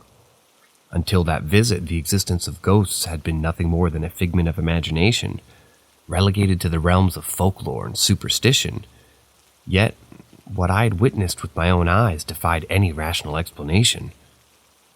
The weight of this newfound knowledge pressed heavily upon my soul, leaving me with a haunting sense of unease. Despite the reassurance of my in-laws, my ex-wife and I chose to seek refuge in the safety of a hotel for the remainder of our visit. The once familiar house now carried an otherworldly air, every creak of the floorboards echoing the ghostly presence that had revealed itself to me in the dead of the night. In the wake of that fateful encounter, my perception of the supernatural forever shifted. I had become a believer, unable to dismiss the existence of spirits that walk among us, bound to the mortal realm by unfinished business or unbreakable ties to the places that they once called home. To this day, the image of that apparition remains etched into the recesses of my mind. The memory of my mother-in-law's serene countenance, gazing out at the world beyond, continues to haunt my dreams. It serves as a constant reminder of the enigmatic forces that exist beyond our comprehension, forever shaping our perceptions of reality and challenging the boundaries of human understanding. As I reflect upon that unforgettable Christmas visit, I find solace in the knowledge that some mysteries are not meant to be solved. They serve as reminders of the vast tapestry of life, woven with threads of the inexplicable and the unexplained. And so, I carry this tale with me, a testament to the supernatural realm that lingers just beyond the edges of our everyday existence, waiting to reveal itself to the most unexpected of people in the most unexpected of ways.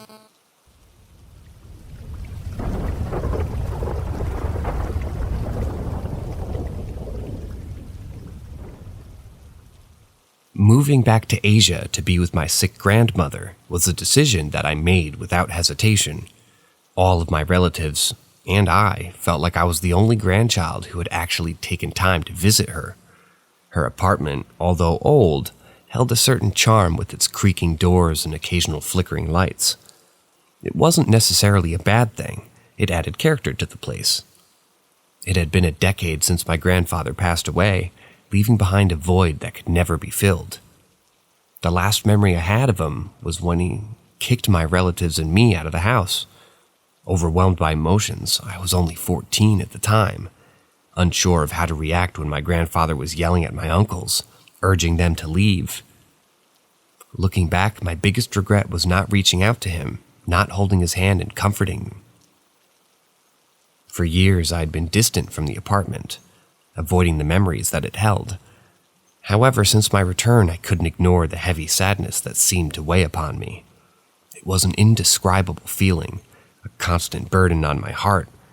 It was as if someone wanted to communicate with me, to convey a message that needed to be heard. One night, after a particularly stressful day with customers, I arrived home past midnight, exhausted and seeking solace. I found myself conversing with a friend on the phone. As I entered the room adorned with my grandfather's picture, a wave of sadness washed over me, intensifying the weight on my heart. This emotion wasn't entirely mine.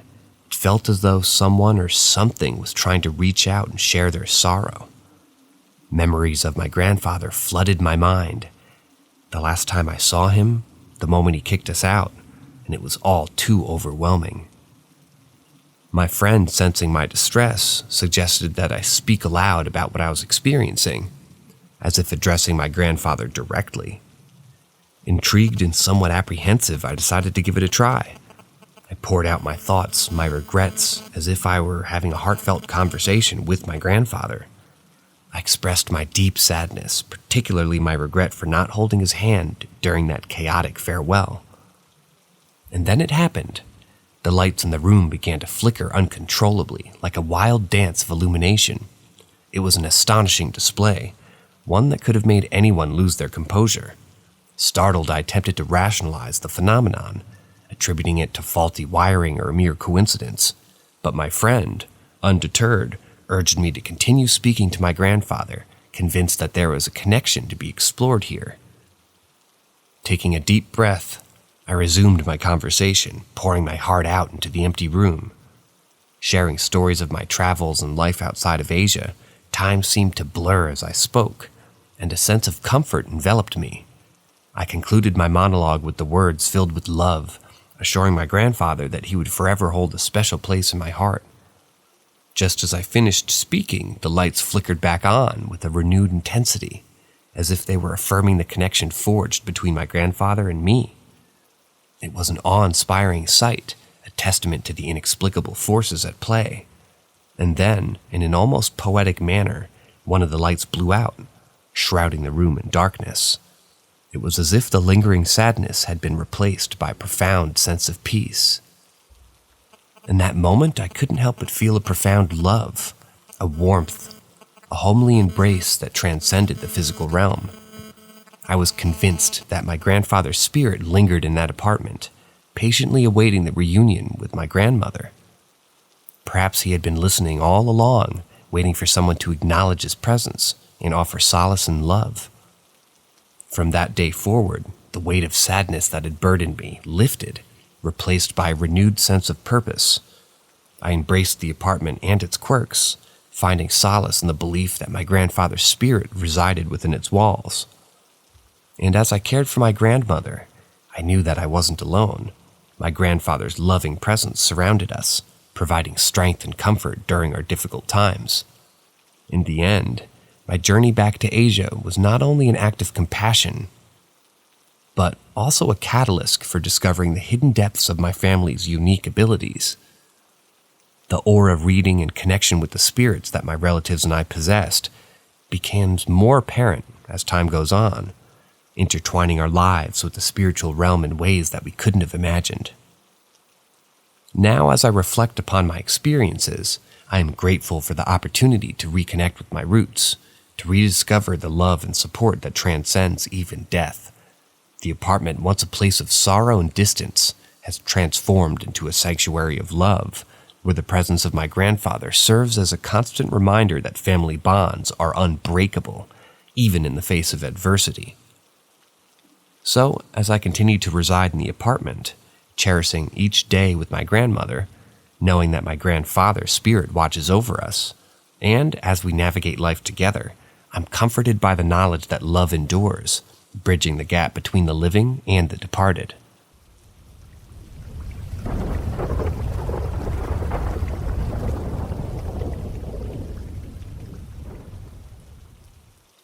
Story number 6. Deceased House. Nothing has truly happened yet. I haven't been able to get inside the home. This afternoon, finally, I'll have the opportunity to set foot inside its hallowed halls. The anticipation has been building within me ever since my husband, in-laws, and I embarked on our venture into the bustling southern city that we call home. The real estate market is thriving, especially in the neighborhood town nestled closer to the majestic mountains. It's become a coveted destination for many, including us, driving the property prices to unprecedented heights. We as a family decided to try our hand at the lucrative business of flipping houses. Whenever we successfully sell a property, we immediately set our sights on the next one, searching for the perfect prospect to transform into a new gem. It was during one of our zealous quests that our mother-in-law stumbled upon a house in the coveted town, listed for auction. Eagerly, my husband informed me about his exciting find last Friday, proudly presenting the exterior of the house as a potential future abode for our family. The catch, of course, was that auction rules dictated that we couldn't view the interior before the bidding commenced. The moment my eyes landed on the house, an inexplicable wave of certainty washed over me. It was as if a vision of our future unfolded before me, depicting all of us residing in that very place, brimming with happiness and contentment. However, alongside that, a profound sense of melancholy engulfed me. The house seemed to emanate a silent sorrow, as if it held within its walls a tale of profound loss and solitude. Driven by an unwavering belief in fate, we mustered our determination and serendipitously ventured into the backyard, hoping to glean some insights into the previous owners. The meticulous landscaping, marked by mature trees and carefully tended flower beds, hinted at a touch of age. Perhaps a couple of people, in their 60s, maybe called this place home. A time in life that I considered to be midlife. Time ticked away, and the day of the auction arrived, bringing with it a mix of anxiety and excitement. Our bidding strategy paid off, and we emerged victorious as the new owners of the house. However, as we delved deeper into the history of this property, a somber truth was unearthed. It turned out that both husband and wife had passed away, leaving behind a poignant tale of love and loss. The wife had departed first, and the husband followed suit a year or two later, his final moments transpiring within the very walls of the house that we now called our own. Being from out of state, their demise went unnoticed by the community for an extended period, with only a vigilant neighbor finally uncovering their sad fate. Now, the weight of their entire existence rests upon my shoulders. Every possession they cherished, every memory they held dear, now lies within the confines of this house. The realization fills me with an overwhelming sadness as I contemplate the man's solitary passing. My heart aches at the thought of him departing this world without the comfort of loved ones by his side. The neighbors who had a glimpse into their lives spoke highly of the couple, describing them as exceptional individuals who had touched many lives. In my search for more information about the man, I stumbled upon his digital footprint, a testament to his benevolence. It seems that he dedicated his time to volunteering at a local soup kitchen, selflessly serving those in need. As I prepared myself to enter the house for the first time, armed with boxes and a heavy heart, I realized that I'm not merely inheriting a property, I'm inheriting the remnants of a life, an existence marked by love, generosity, and perhaps a touch of sorrow. The story of this house, woven with the threads of the previous owners' lives, now intertwines with ours, creating a tapestry of intertwined destinies. I can't help but feel the weight of their presence, a silent reminder of the transient nature of our own existence and the profound impact that we can have on others. With every step I take, traversing the threshold into the unknown, I carry within me a profound sense of responsibility. I vow to honor their memory, to breathe new life into these walls, and to create a haven where happiness can flourish once more. In this symphony of past and present, I embark on a journey of discovery, one that will unveil not only the secrets of this house, but also the depths of my own soul.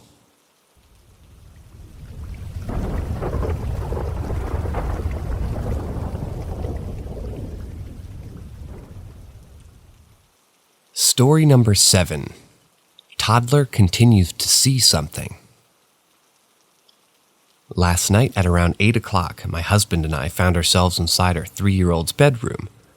Across the hall, our 1-year-old was sound asleep in his room. Our little son was engrossed in playing with his train table, and we were simply enjoying some quality family time together. Suddenly, he darted into the hallway, clutching a toy helicopter in his tiny hands, on a mission to rescue his other toys. He stood right outside the doorway, about to make his triumphant return to his room, when all of a sudden, he froze in his tracks and looked up as though he had seen an adult figure standing in the doorway. Perplexed, my husband inquired about his sudden pause. Our toddler replied with a sense of urgency, "A ghost." Startled, I interjected with a confused tone. Huh? He continued, A ghost trapped me. Intrigued and concerned, I asked him, Is it blocking the doorway? To my surprise, he affirmed, Yeah, it is, Mom. All the while remaining motionless, fixated on this unseen apparition. Though I couldn't sense anything or see any spectral presence myself, I understood that just because I couldn't perceive it didn't mean that my son couldn't. We decided to unite our voices and assert, In the name of Jesus, leave our house. We reassured our little one that the ghost couldn't harm him and encouraged him never to allow it to hinder him from pursuing his desires. It infuriated me to think that this ethereal entity was attempting to prevent him from seeking our company. However, with some gentle encouragement and cheers from us, he mustered up the courage and ran back into his room, triumphant over the perceived obstacle. We continued playing for a while longer, but I couldn't help but notice that he kept pausing and glancing over in the direction where he had seen the ghostly figure. Despite this, he eventually went to bed without any further issues, seemingly unaffected by the supernatural encounter. As I reflect on this peculiar incident, I'm left pondering the mysteries of the unseen world. It amazes me how young children with their pure hearts and vivid imaginations can perceive things that elude the grasp of adults. Perhaps there's more to this realm than meets the eye, and our little one's encounter with the ghost serves as a reminder of the delicate balance between the tangible and the ethereal.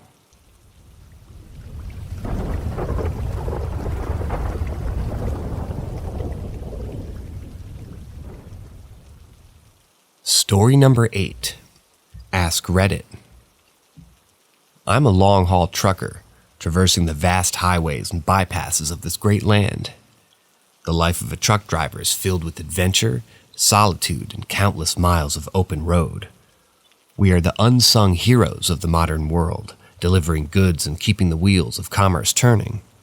There is, however, a secret that most people don't know about us truck drivers, a constant state of discomfort that plagues us on our journeys. Diarrhea. Yep, you heard it right, diarrhea. It's a problem that we face day in and day out, a persistent companion on our travels. But let me tell you a tale about one fateful day, a day when luck was on my side. The summer's warmth embraced the world around me. It was during this season, as I drove through the bustling city of Buffalo, that an unexpected urge hit me like a bolt of lightning, brown lightning to be specific. My stomach churned and I knew I couldn't hold it any longer. Panic set in as I realized I didn't have any convenient place to relieve myself in town. So with grit and determination, I decided to push through and hold it until I could reach the nearest truck stop, a daunting 35 miles south of Buffalo. As I arrived at the truck stop, relief washed over me, but it was quickly replaced by an unsettling discovery. My trusty GPS, which faithfully guided me on my journeys thus far, turned out to be a bit outdated. The truck stop, supposedly bustling with life and amenities, stood abandoned before my eyes. My heart sank as I contemplated my predicament. Desperation gripped me tightly. Ignoring the locked door, I cast my gaze upon the desolate back lot of the truck stop. There, amidst the overgrown grass, two peculiar sights caught my attention: a broken-down school bus and a beaver statue standing proudly on 4-foot-tall plinth. Being a Floridian, raised in ingrained concerns about venturing into high grass due to the ever-looming threat of snake bites, I hesitated. However, my bodily needs overrode my apprehensions. I made my way toward the beaver statue, with its wooden form silently beckoning me. Leaning against the plinth for balance, I dropped my overalls and assumed a rather compromising position, determined not to soil my back flap. It was a moment of vulnerability, a dance with destiny, you could say.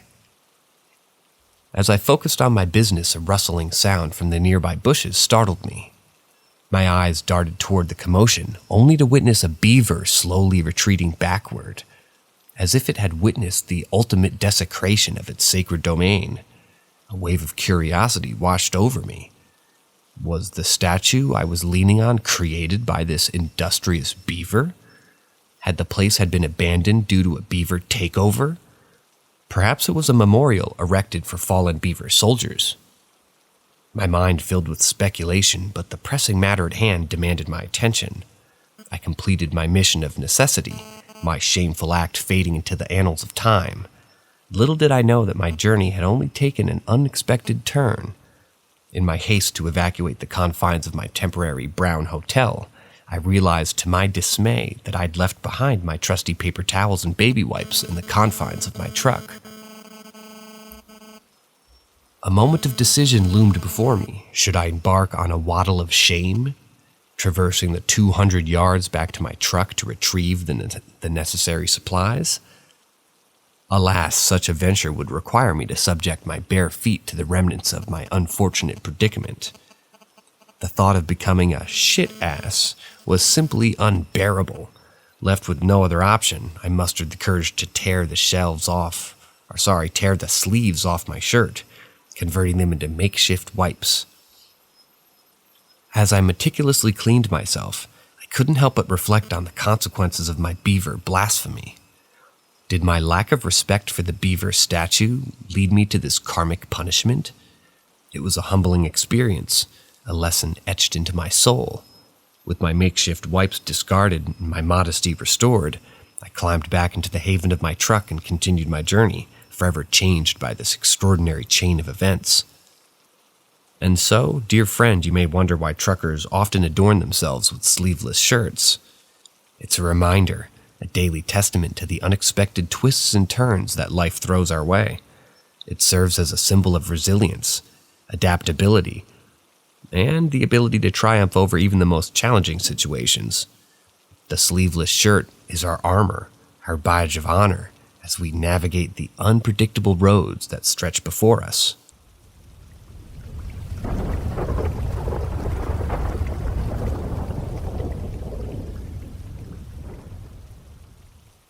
Story number 9.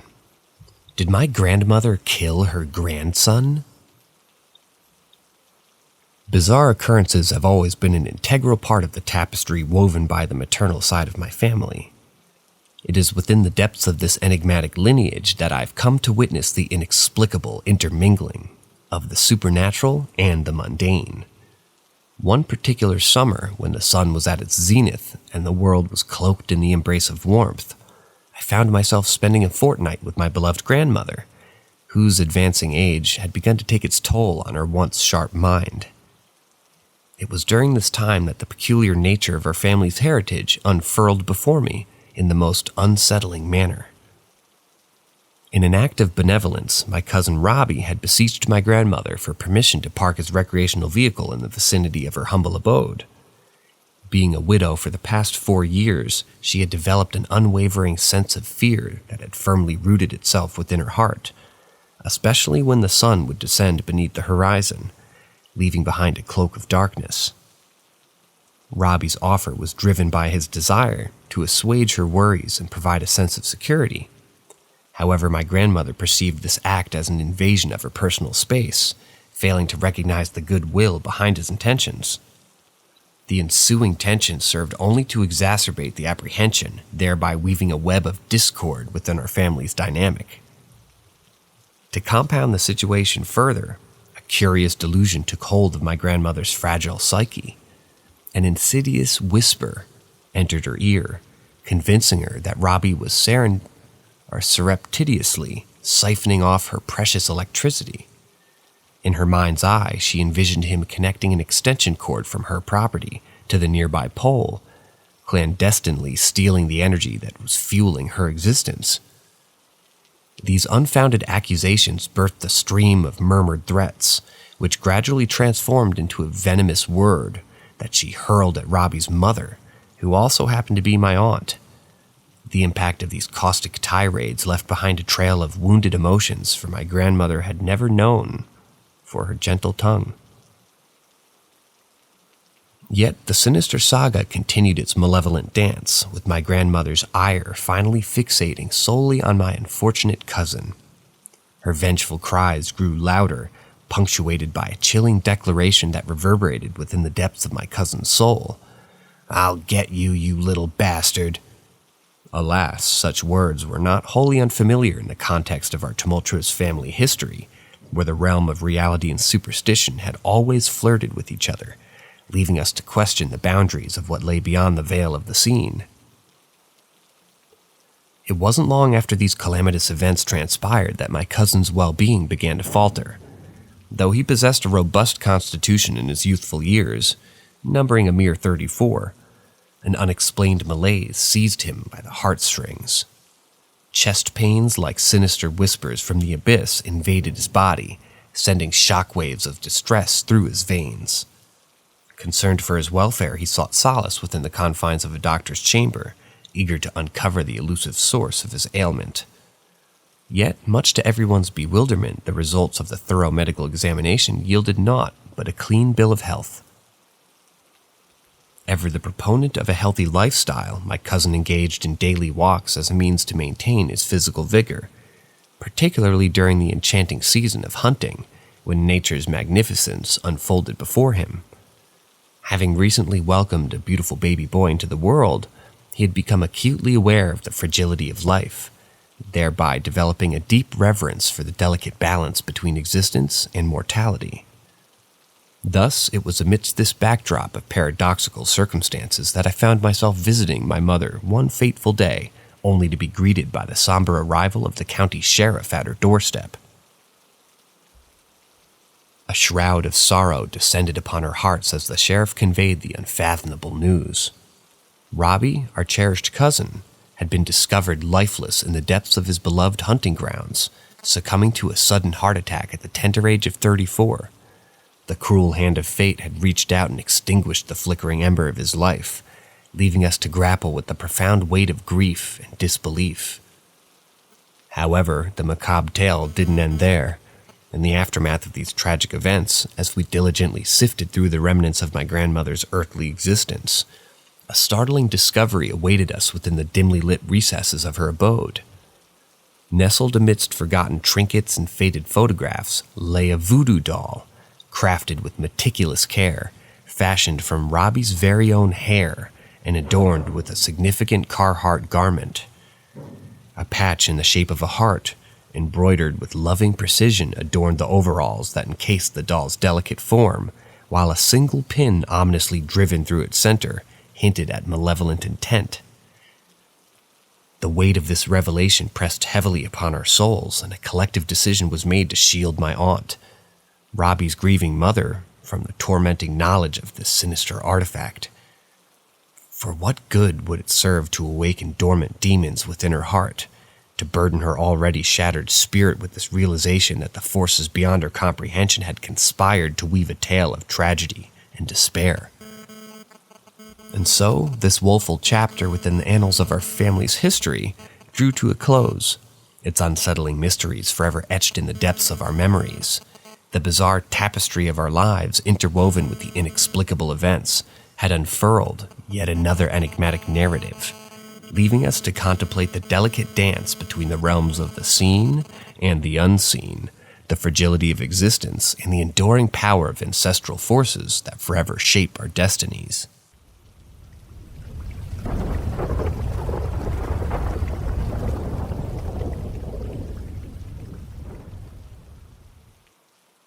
Story number 10. I think my woods are haunted, and I don't know what to do. I remember vividly the day I moved into my new house, a cozy abode that became my sanctuary for the past 2 years. Nestled on a vast expanse of land spanning 14.5 acres, the property boasted a decent size and offered a sense of tranquility.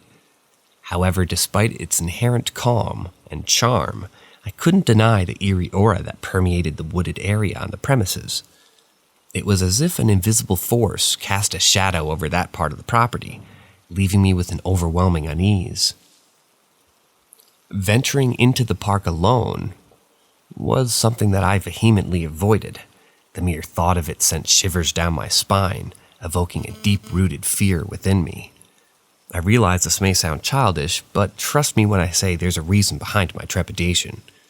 Within the depths of those woods stood a small, dilapidated structure, an abandoned cottage or shed of sorts, that held an inexplicable power over me. Every time I neared its vicinity, a wave of dizziness would wash over me, threatening to plunge me into unconsciousness. At first glance, the building appeared unremarkable, devoid of any peculiar features or signs of life. Yet its presence alone instilled a profound sense of faintness in me, acting as an ominous beacon within the dense foliage. Months passed, and my determination to confront my fear grew stronger.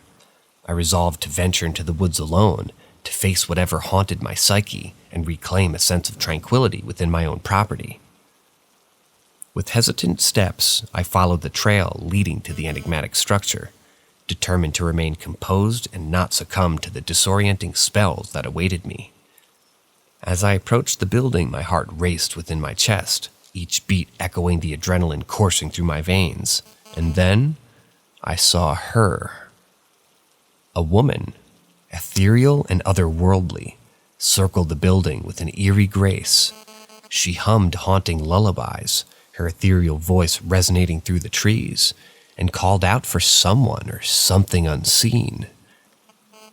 The sight of her sent a chill down my spine, her presence both captivating and terrifying. Standing tall at a height between 5'10" and 6 foot, her dark hair cascaded down to her hips, a stark contrast against her unnaturally pale skin. Draped in a flowery white dress that sort of brushed against her ankles, she clutched a children's toy in her delicate hand. Summoning the courage within me, I called out a hesitant, "Hello," to the mysterious woman. Her gaze locked onto mine, yet she remained silent, her melodic humming persisting as she continued her haunting dance around the building. It was at that moment, perhaps fueled by curiosity or foolishness, that I made the fateful decision to step within the dreadful 5 to 10 foot radius. As if sensing my intrusion, the woman abruptly lunged towards me, her movement swift and ethereal. Panic seized my heart and I fled for my life, sprinting through the undergrowth as if pursued by a vengeful spirit. I could feel her presence hauntingly close behind me, her desperate pursuit echoing through the silence of the woods. But as soon as I emerged from the oppressive tree line, I dared to glance back, only to find her vanished into thin air, leaving no trace of her haunting figure behind. From that moment on, I discovered that the enigmatic woman was not a constant presence in the woods. Sometimes she would manifest, appearing amidst the whispers of the wind, clutching a different children's toy in her delicate grasp. Each time, however, these toys held a haunting familiarity, an uncanny resemblance to cherished playthings from my childhood, a collection of memories tethered to my past.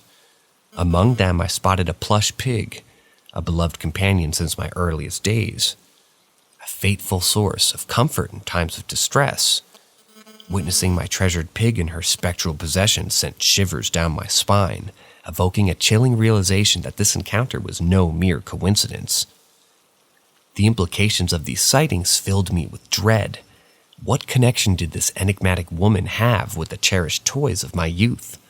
Was she a specter of my subconscious, manifesting to confront me with forgotten memories and fears? Or was there something more sinister at play, an ancient curse or a restless spirit trapped within the depths of the woods, longing to bridge the gap between our realms? The questions swirled within my mind, tormenting me with their elusive answers. As days turned into nights, I found myself torn between the desire to unravel the mysteries of the haunted woods and the fear that consumed me at the prospect of delving deeper into this ethereal realm. Though the woman's appearance remained sporadic, her ghostly presence forever etched into my consciousness, I knew that confronting the truth was inevitable.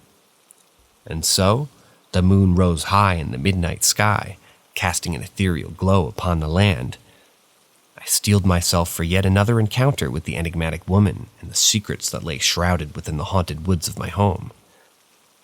Armed with courage and curiosity, I vowed to unravel the enigma that bound me to this cursed property, to face the specter that haunted my every step. Little did I know the journey that awaited me, the labyrinth corridors of forgotten memories, the echoes of forgotten lullabies, and the spectral dance of a woman tethered to the past. It was a path that would test my resolve, challenge my perceptions, and force me to confront the demons lurking within the deepest recesses of my own soul. So with trepidation and a glimmer of hope, I ventured forth into the woods, ready to embrace the unknown and unravel the tangled web of my haunting existence.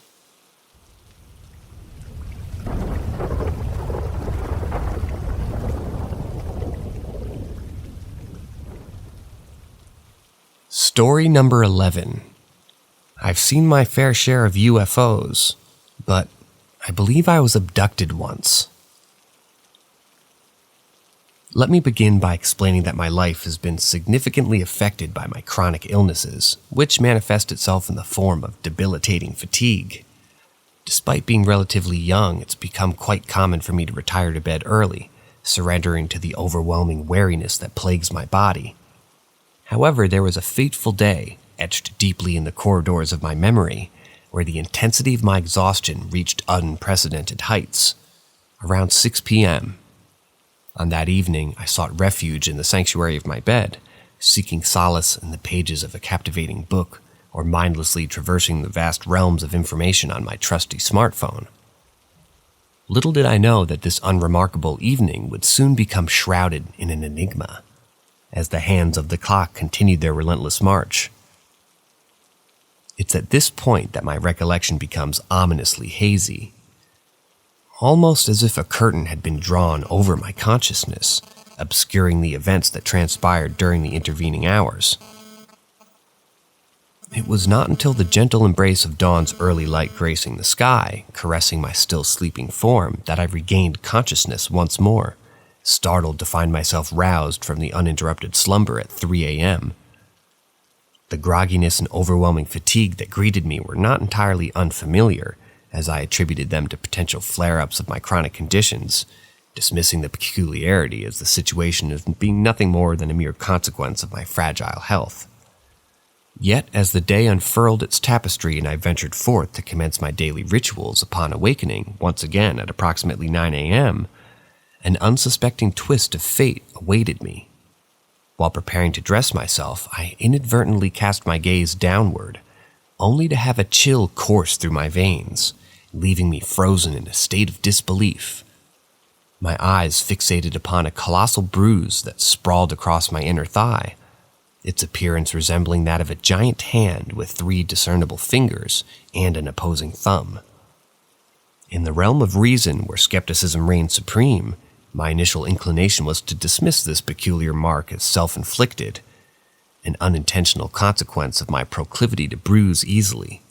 Yet the nature of this bruise, so distinctive and unfamiliar, defied the rational explanations I attempted to construct. Regret began to weave its tendrils through the fabric of my thoughts as I recalled the missed opportunity to preserve tangible evidence of this extraordinary occurrence. In retrospect, I chastised myself for not capturing a photograph of the bruise, for failing to document this mysterious testament to the unknown and share it with organizations such as the Mutual UFO Network, MUFON, an entity dedicated to investigating and documenting UFO sightings. You see, my fascination with extraterrestrial phenomenon has long been ingrained within my being, and I've encountered a few instances of inexplicable sightings in the past. However, this encounter, with its amalgamation of lost time and inexplicable physical evidence, has instilled a perpetual unease within me. While I've always harbored a profound curiosity and admiration for all things extraterrestrial, the visceral impact of this encounter surpassed the realms of mere fascination, leaving an indelible imprint on the fabric of my existence. The thought of those elusive 8 hours of lost time and the indomitable bruise on my thigh may serve as irrefutable proof of an otherworldly abduction, and it reverberates through my mind incessantly. I grapple with the perplexing amalgamation of emotions that it elicits as well. It is not fear that clutches my heart when contemplating the prospect of extraterrestrial beings, but rather a disconcerting mix of awe, curiosity, and a lingering sense of vulnerability. As the hours turn into days and the days into months, this unexplained encounter continues to haunt me, inspiring introspection and a perpetual yearning for answers. The cosmos, vast and mysterious, beckons to my inquisitive soul, and I find solace in the pursuit of knowledge that maybe one day I'll illuminate this enigma surrounding that unforgettable night. Until then, I remain vigilant, my eyes scanning the heavens and my thoughts intertwined with the possibility that our universe, with all its wonders and inexplicable phenomenon, may extend far beyond the boundaries of our terrestrial existence.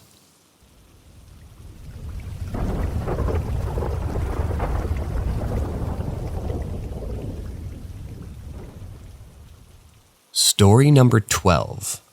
Knocking in the Middle of the Night. I can't even begin to describe the sheer bewilderment and utter disbelief that washed over me as I found myself amidst an inexplicable phenomenon, unlike anything I had ever experienced before. It was a night like any other, where the moon cast its ethereal glow upon the world, and a silence enveloped the household as everyone in my abode slumbered peacefully, their dreams weaving intricate tales into the realms of their unconscious minds. The solitude of the night should have provided solace, but little did I know that an otherworldly encounter awaited me, shattering the tranquility and leaving me questioning the very fabric of reality.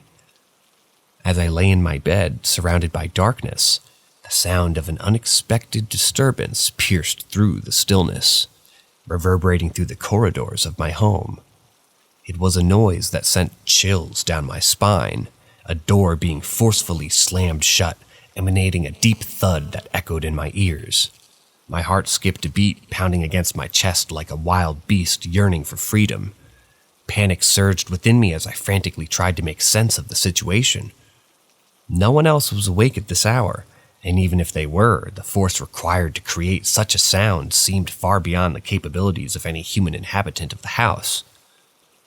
My mind grappled with the possibilities, but rational explanations seemed to dissolve into thin air, leaving me suspended in a state of apprehension. As if in response to my bewildered thoughts, the door, which had been so violently disrupted, was subject to a strange and inexplicable force once more. It seemed as though an unseen presence was pressing up against it, exerting pressure with a suddenness that defied logic. The door rattled under the unseen weight, producing an unnerving symphony of creaks and groans. Yet, what followed this eerie occurrence was even more perplexing. 2 distinct knocks pierced through the air, gentle in nature but possessing an uncanny power to send shivers cascading down my spine. The hair on the back of my neck stood on end as the realization sank in. I was not alone in this inexplicable ordeal.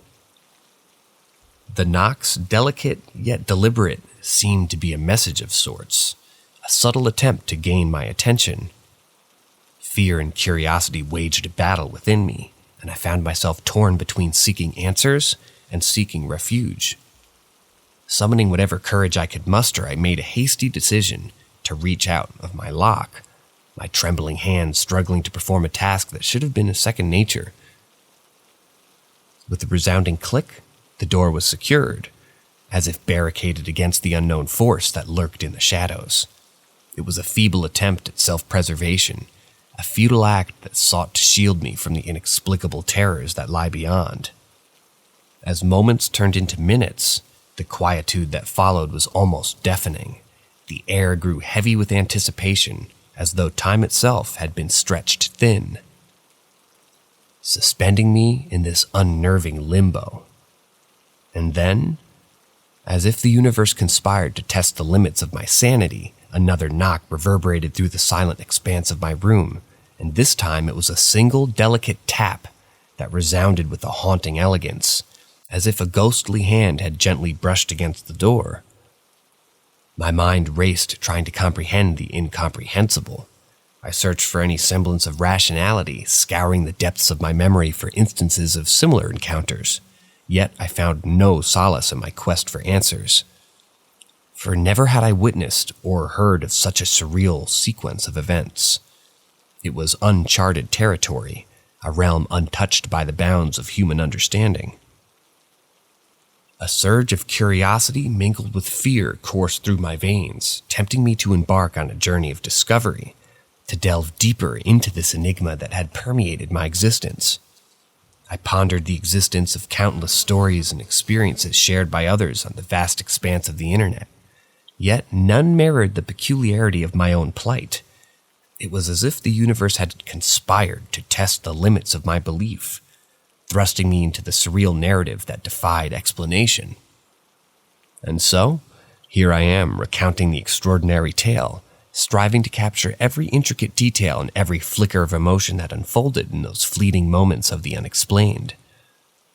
As the night stretches on, shrouded in mystery, I find myself grappling with the unknown, simultaneously captivated and terrified by the enigmatic force that toy with my reality. I can only wonder what awaits me beyond that door, what secrets lie hidden in the abyss of the night.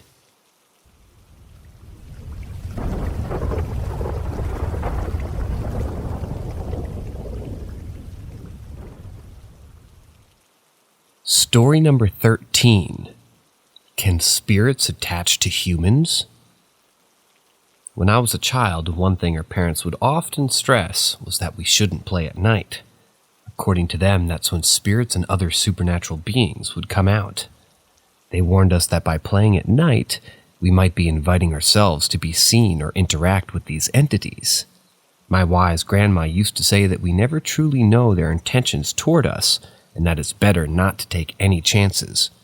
We were taught to respect their space, and in return, they would respect ours. But as curious children, we always wanted to push the boundaries and scare ourselves. I remember summoning up a little bit of courage and venturing out to play at night a few times, just to test the waters and see if the stories were true. And then came that one last time. I still remember it vividly. As I set foot on the playground, a wave of uneasiness washed over me. I felt nauseous in certain parts of the playground, as if something unseen was following me. I tried to shake off the feeling, but it only grew worse. Eventually, I couldn't bear it any longer, so I left and confided in my cousin, telling them that I believed that we should heed the warnings and not play at night anymore. Fast forward a week later, and things were already starting to happen. I began seeing fleeting shadows at the corners of my eyes, feeling the unmistakable sensation of being watched even when no one was around. Certain items would mysteriously go missing, only to reappear in unexpected places. I knew deep down that it was a consequence of my previous reckless actions. I had messed up big time, and the repercussions were unfolding now before me. In those moments I recalled my grandma's words without knowing the true intentions of these supernatural beings. So I resisted the urge to overthink and panic. After all, the occurrences thus far seemed harmless. I didn't want to provoke whatever was responsible for them, but I also didn't want to hurt its feelings if it meant no harm. I know it sounds strange, but I couldn't shake off the feeling that there was more to this entity than met the eye. One night, my mom had some friends over for a hangout session. I had already retired to bed, sharing a room with my sister. Normally she despised when I left the door open, but that night she didn't seem to mind. Our house layout consisted of a living room that led to a hallway with our bedrooms. My mom's room was located at the end of the hallway, meaning that you had to pass by my room before reaching hers. The laughter and gossip from my mom's friends filled the air, making it difficult to fall asleep. As I lay there, my eyes fixated on the hallway, ready to succumb to slumber. Just as I was about to drift off, I heard faint footsteps approaching from the hallway. Assuming it was my mom, who probably needed to use the restroom, I paid little attention. However, when I glanced towards the hallway, I was taken aback. It wasn't my mom. Instead, it was a little girl wearing a vibrant red dress, adorned with white bows in her hair. She wasn't walking, she was skipping along the hallway, giggling with childlike innocence. Strangely, I didn't feel any fear or apprehension. I simply assumed that she was one of my mom's friend's children playing a game. I waited for the moment and then called out to her, jokingly warning her about the trouble she would get into for entering my mom's room without permission. Finally, I decided to investigate further, convinced that she was hiding somewhere. I entered my mom's room, scanning every corner, but there was no sign of the little girl. Perplexed, I ventured back into the living room, asking the group of friends who had brought the child into my mom's room. To my surprise, they looked at me as if I'd lost my mind and insisted that none of them had brought any children with them. That's when it hit me, a realization that sent shivers down my spine. The little girl had vanished into thin air. I was scared, no doubt, but at the same time I felt a strange sense of relief. It seemed that the girl meant me no harm, but her presence still made me nervous. From that moment on, I started seeing her throughout my childhood. She seemed to have a penchant for hiding things, as if playing an eternal game of hide-and-seek with me. She would startle me by running past me and disappearing into one of the rooms, always giggling mischievously, as if she found immense joy in our interactions. Despite the initial fright she evoked, I couldn't help but appreciate the innocence and purity emanating from her presence. As the years went by, these encounters became less frequent. I grew older and moved on with my life. However, I still firmly believed that this little girl simply wanted to be seen, to assure me that she meant no harm. Perhaps she was a lonely spirit seeking companionship, or just a playful entity longing for connection. Whatever her true nature was, she left an indelible mark on my childhood memories. It wasn't until I moved in with my boyfriend's mom a few years later that I finally shared this hidden chapter of my life with someone. Little did I know that my now mother-in-law was also sensitive to supernatural phenomenon, just like me. One day out of the blue, she approached me with a look of uncertainty, cautiously admitting that she had witnessed a little girl following me around the house on several occasions. She described how the girl would hide, yet desperately wanted me to acknowledge her presence. As she revealed this, I was rendered speechless. The fact that someone else had also seen her confirmed the validity of my experiences. Strangely enough, after that conversation, I stopped seeing the little girl. It was as if she understood that I had moved on, that I was no longer interested in playing our childhood game. To this day, I ponder the true nature of that little girl and the unspoken connection that we shared. Perhaps she was a guardian spirit, watching over me during my vulnerable years. Or maybe she was a figment of my imagination, brought to life by a child's curiosity and longing for adventure. Regardless of the truth, her presence left me with a profound sense of wonder and a belief that there is something much more to this world than what meets the eye. And though she's faded from my life, I will forever cherish the memories of our encounter and the innocent joy that she brought into my world.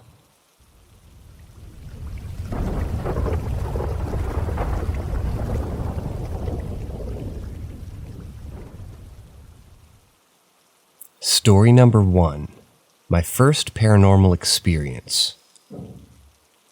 That was until I had my first experience, and little did I know that it would mark the beginning of a series of extraordinary occurrences that would continue to unfold in my life. It all started when I was a mere 8 or 9 years old, spending my days at my grandparents' house, a place filled with cherished memories and a sense of comfort. Though my grandparents have long since departed from this world, their presence remains etched in my heart. At that time, my grandparents had a faithful canine companion named Buster, a lively rat terrier whose infectious energy brightened every corner of the house. I had formed a special bond with Buster, his wagging tail and playful antics never failing to bring joy to my young heart. However, as time passed, the inevitable toll of age caught up with our dear Buster, and he eventually passed away, leaving behind a void that seemed impossible to fill. It was in the wake of Buster's passing that I encountered an inexplicable phenomenon that would forever change my perception of the world. One evening while I was navigating the halls of my grandparents' house, I distinctly heard the unmistakable sound of paws treading on a hardwood floor. Intrigued, I searched for the source of the noise, only to find myself perplexed by the absence of any visible presence. I stood there puzzled, my young mind unable to comprehend the enigma unfolding before me. As the enigmatic footsteps weren't enough to stir my curiosity, a jingling sound reverberated through the air, capturing my attention. My initial assumption was that my grandmother's van keys were responsible for the metallic melody, playfully dancing on a nearby countertop perhaps. However, much to my astonishment, the keys were right where they should be, motionless on the kitchen counter. Confusion mingled with a sense of anticipation as I struggled to rationalize the inexplicable events unfolding within the walls of my grandparents' home. As the days went by, the ethereal sound grew more frequent, their proximity drawing closer to my own presence. And then, on one unforgettable day, I felt a gentle brush against my leg, as if something soft and warm had momentarily embraced me. Startled, I instinctively reached down, my hand extending to explore the intangible entity that had crossed my path. To my astonishment, my fingers met a texture that was both familiar and comforting, a sensation akin to caressing a velvety fur, such as my beloved pet. It was as if I was petting a dog, though no physical dog could be seen. Brimming with a mixture of excitement and trepidation, I rushed to share my bewildering encounter with my grandmother, fully aware of the skepticism that might greet my words. Yet, to my immense relief, my grandmother not only believed me, but also revealed that she too had been experiencing inexplicable phenomena within the confines of the house. The veil of doubt was lifted, replaced by a newfound sense of wonder and unity between us. Together, my grandmother and I embarked on a journey of exploration, trying to unravel the mysteries that enveloped our lives. We discovered that we were not alone in our experiences. Other family members had encountered similar manifestations, validating the inexplicable occurrences that we had encountered. As time went on, our encounters with the unexplained took on new dimensions. We would catch glimpses of fleeting shadows dashing across the corners of our vision. Whispers too faint to discern of their origin would sometimes reach our ears, filling the air with an otherworldly presence. Objects would move seemingly of their own accord, defying the laws of physics. The presence of our departed loved ones lingered within those walls, reminding us of the enduring bonds that transcend the boundaries of life and death. Our shared experiences with these ethereal phenomena opened our minds to the vastness of the unseen world. We delved into books, seeking answers within the realms of the paranormal, spirituality, and metaphysics. Our understanding grew, expanding our perception of reality and cementing our belief in the interconnectedness of all things. Years passed, and the inexplicable occurrences gradually subsided. The house that once served as a conduit for the spiritual realm returned to its peaceful stillness. And this left behind a legacy of wonder and introspection.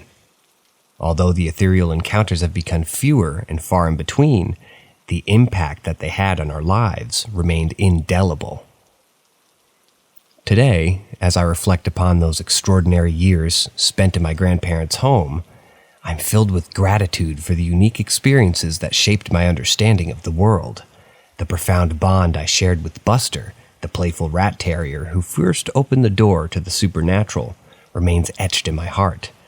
And the validation and shared experiences with my grandmother fortified our connection and forever united us in the tapestry of the unexplained. While the skeptic may dismiss our encounters as mere flights of fancy or figments of an overactive imagination, I know the depths of my soul that are there is a realm beyond what our senses can perceive, a realm where the spirits of our loved ones continue to exist, their presence gently reminding us of the eternal nature of love. And so, I carry forth the memories of those extraordinary experiences, sharing the tale with eager listeners, knowing that someone out there, someone else might find solace in the knowledge that there are mysteries in this world that defy explanation, a reminder that even in the ordinary, there exists the extraordinary.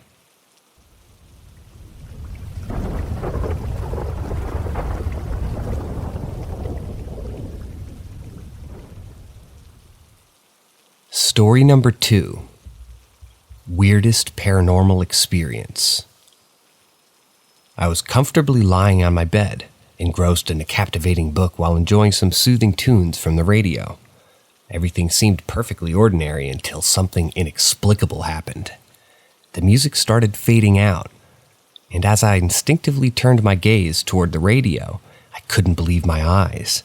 Right before me, I witnessed the knob physically switch off, as if being manipulated by some unseen force.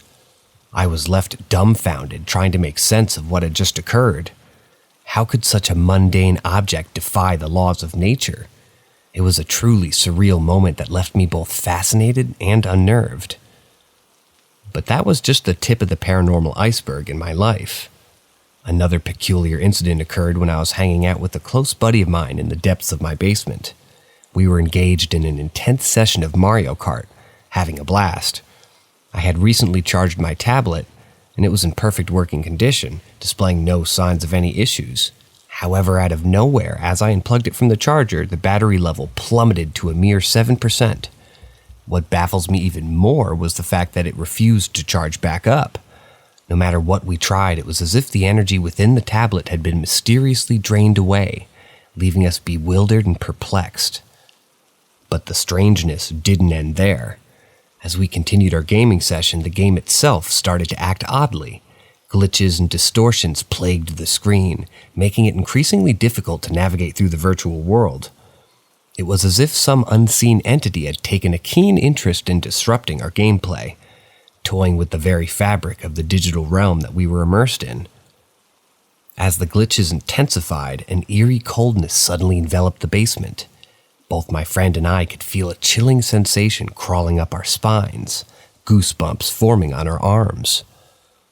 The temperature seemed to drop rapidly, defying any logical explanation, and then, the most unsettling moment of all unfolded before our eyes.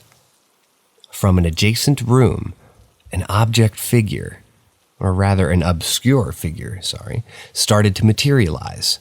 It began as a mere shadow, but gradually took on a discernible human form. Our jaws dropped as we exchanged bewildered glances, unsure of how to process what we were witnessing. The entity seemed to linger for a moment, as if observing us with an otherworldly gaze, before abruptly vanishing into thin air. The room returned to its normal temperature, but the eerie atmosphere remained, lingering like an unspoken question in the air. Needless to say, the entire experience left us shaken and filled with a mix of emotions.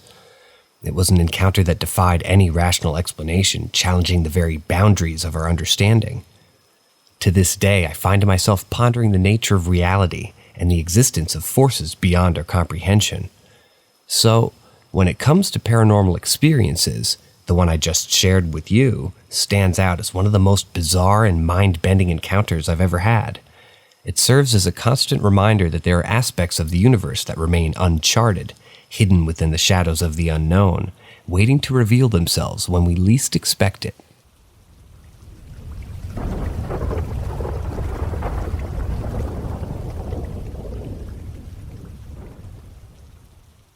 Story number 3. Kitchen chair moving by itself. It's been approximately 4 months since I moved into my new house, and for the most part everything's been rather uneventful. No peculiar occurrences or paranormal experiences to speak of. However, in the past month, a rather unsettling phenomenon has begun to take place. Whenever I return home from work, I'm confronted with an inexplicable sight that sends chills down my spine. My kitchen chair, which is normally positioned neatly at the kitchen table when I leave in the morning, mysteriously relocates itself to the very center of my living room, directly above the ceiling fan. Now, it's important to note that I live alone, with no pets or mischievous chimpanzees that could be responsible for this strange activity. Initially, I dismissed it as a mere coincidence, as it didn't happen every time I returned home from work. However, upon closer observation, I realized that it occurred a staggering 11 or 12 times over the course of the past month. Needless to say, the bizarre phenomenon has begun to unnerve me. The fact that the chair moves itself a distance of approximately 45 feet to reach its new spot in the middle of the living room is nothing short of perplexing. I've never actually witnessed the chair in motion, so I'm left wondering whether it possesses the ability to teleport, or if it somehow drags itself across the room. What adds to the disconcerting nature of this situation is that the chair always ends up in the exact same position, facing my television and the ceiling fan. Its consistency is both eerie and unnerving. I've racked my brain trying to come up with logical explanations, but I've been unsuccessful in finding any reasonable answers. The peculiar chair relocation is the only paranormal activity that's occurred in my house thus far. Other than this inexplicable phenomenon, no other strange occurrences have taken place. It's pretty much just as perplexing to me as to why this object seems to possess a supernatural propensity while everything else remains perfectly normal.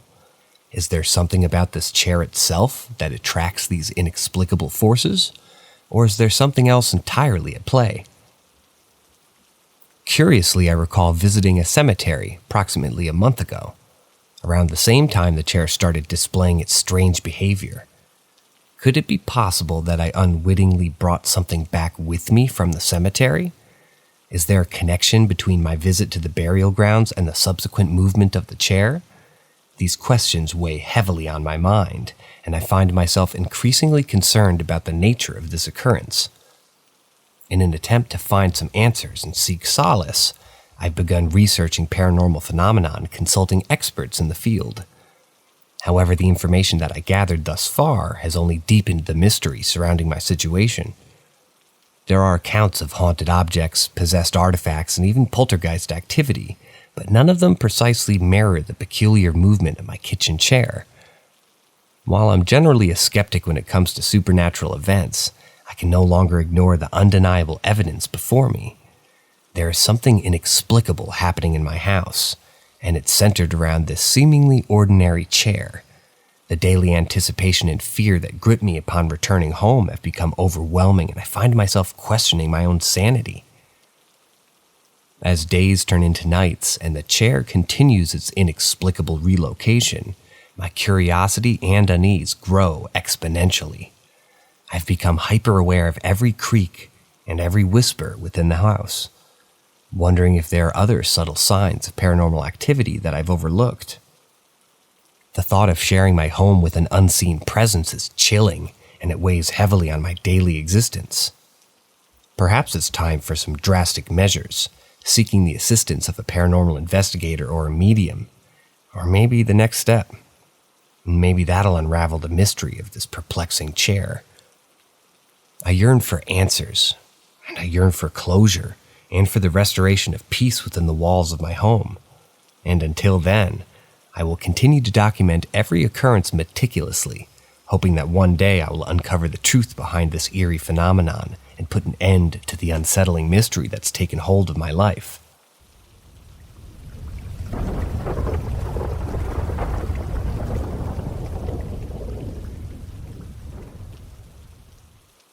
Story number 4. Two shadow-like beings. What the hell are these? When I was 12 years old, a terrifying incident unfolded in my household. It was during a time when my dad would frequently indulge in alcohol-fueled weekends.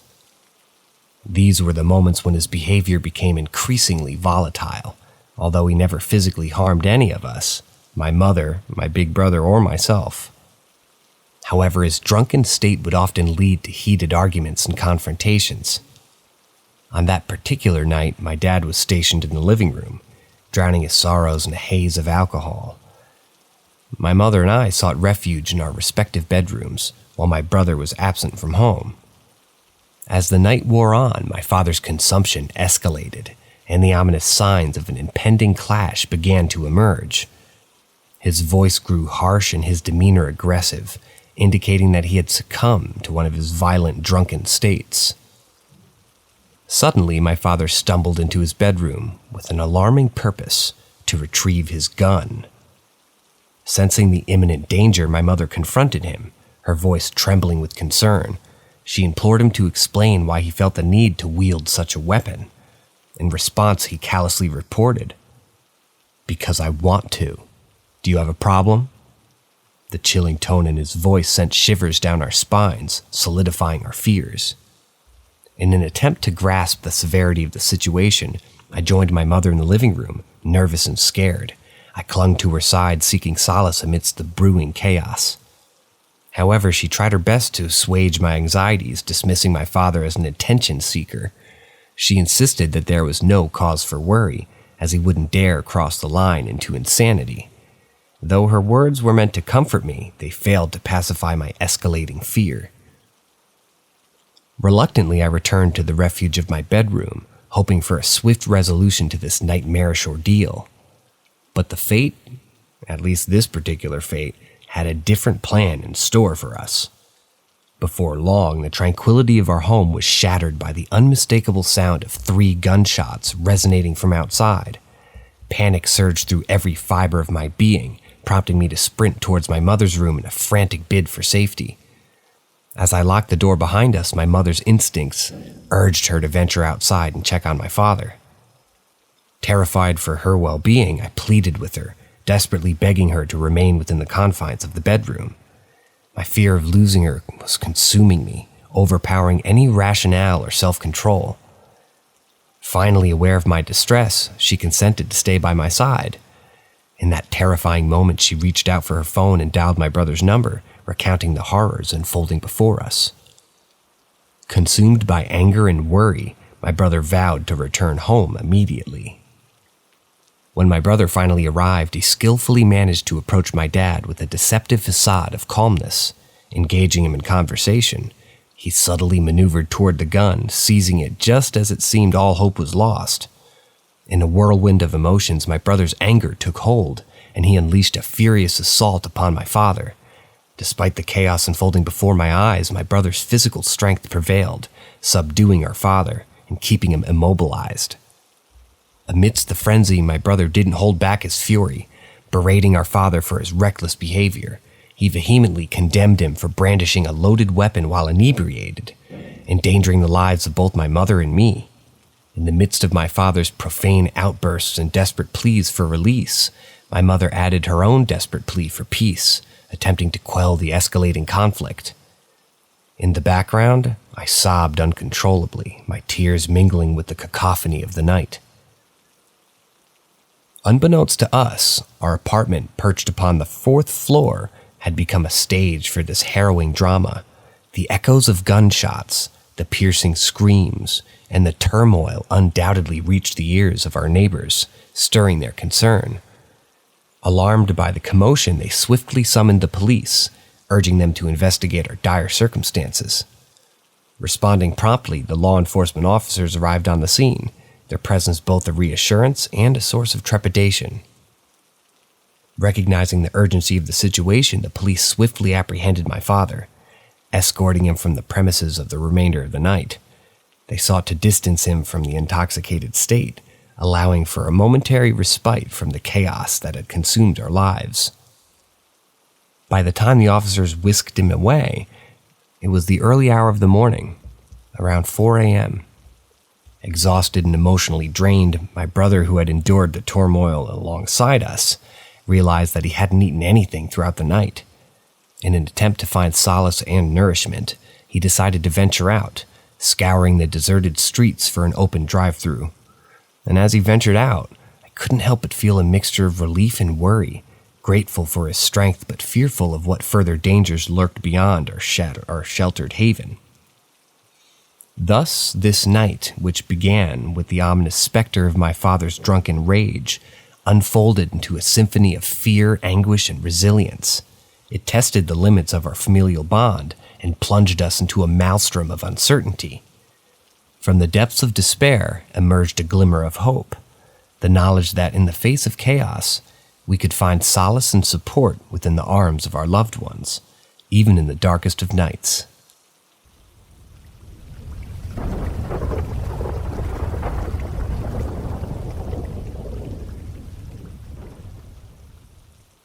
Story number 5. Possible Skinwalker sighting. I have a loyal and loving companion in my life, a 4-legged bundle of joy named Toby. Toby, my dog, holds a special place in my heart, and our bond grows stronger with each passing day.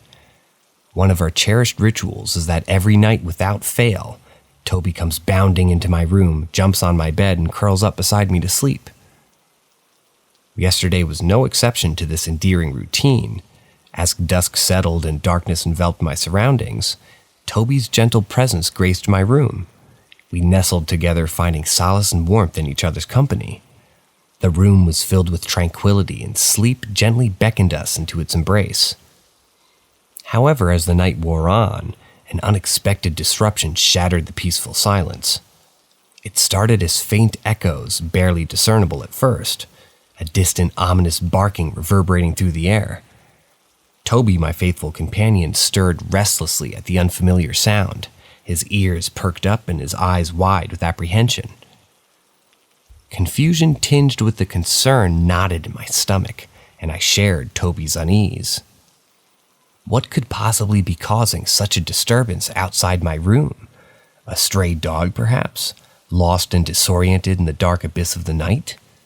Or maybe it was something more ominous, a harbinger of danger lurking just beyond the safety of my door. Driven by curiosity and a desire to protect my cherished pet, I mustered the courage to investigate. Slowly I made my way toward the source of the commotion, my steps tentative and cautious. Toby followed me, his tail tucked between his hind legs, instinctively seeking refuge and distance from whatever unknown force lay beyond. Finally, I reached the door, its presence towering ominously in front of me. My hands trembled as I fumbled with the lock, an inexplicable sense of foreboding clouding my mind, and with a deep breath I mustered the resolve to swing the door open, steeling myself for whatever awaited me on the other side. What I beheld in that fleeting moment defied all reason and understanding. There, sitting on the cold, hard floor, was Toby, my dear Toby, who moments ago lay peacefully on my bed. Confusion washed over me like a tidal wave, threatening to sweep me away in its relentless current. Instinctively, I slammed the door shut, my mind racing to comprehend the inexplicable. How could this be? How could Toby be in two places at once?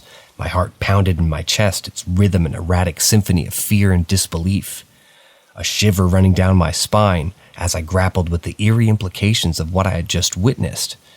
It was as if reality had unfolded upon itself, warping the boundaries of time and space. Questions flooded my mind, but answers remained elusive, and they were tantalizingly out of reach. Toby, sensing my distress, approached me cautiously, his eyes filled with unwavering loyalty and trust.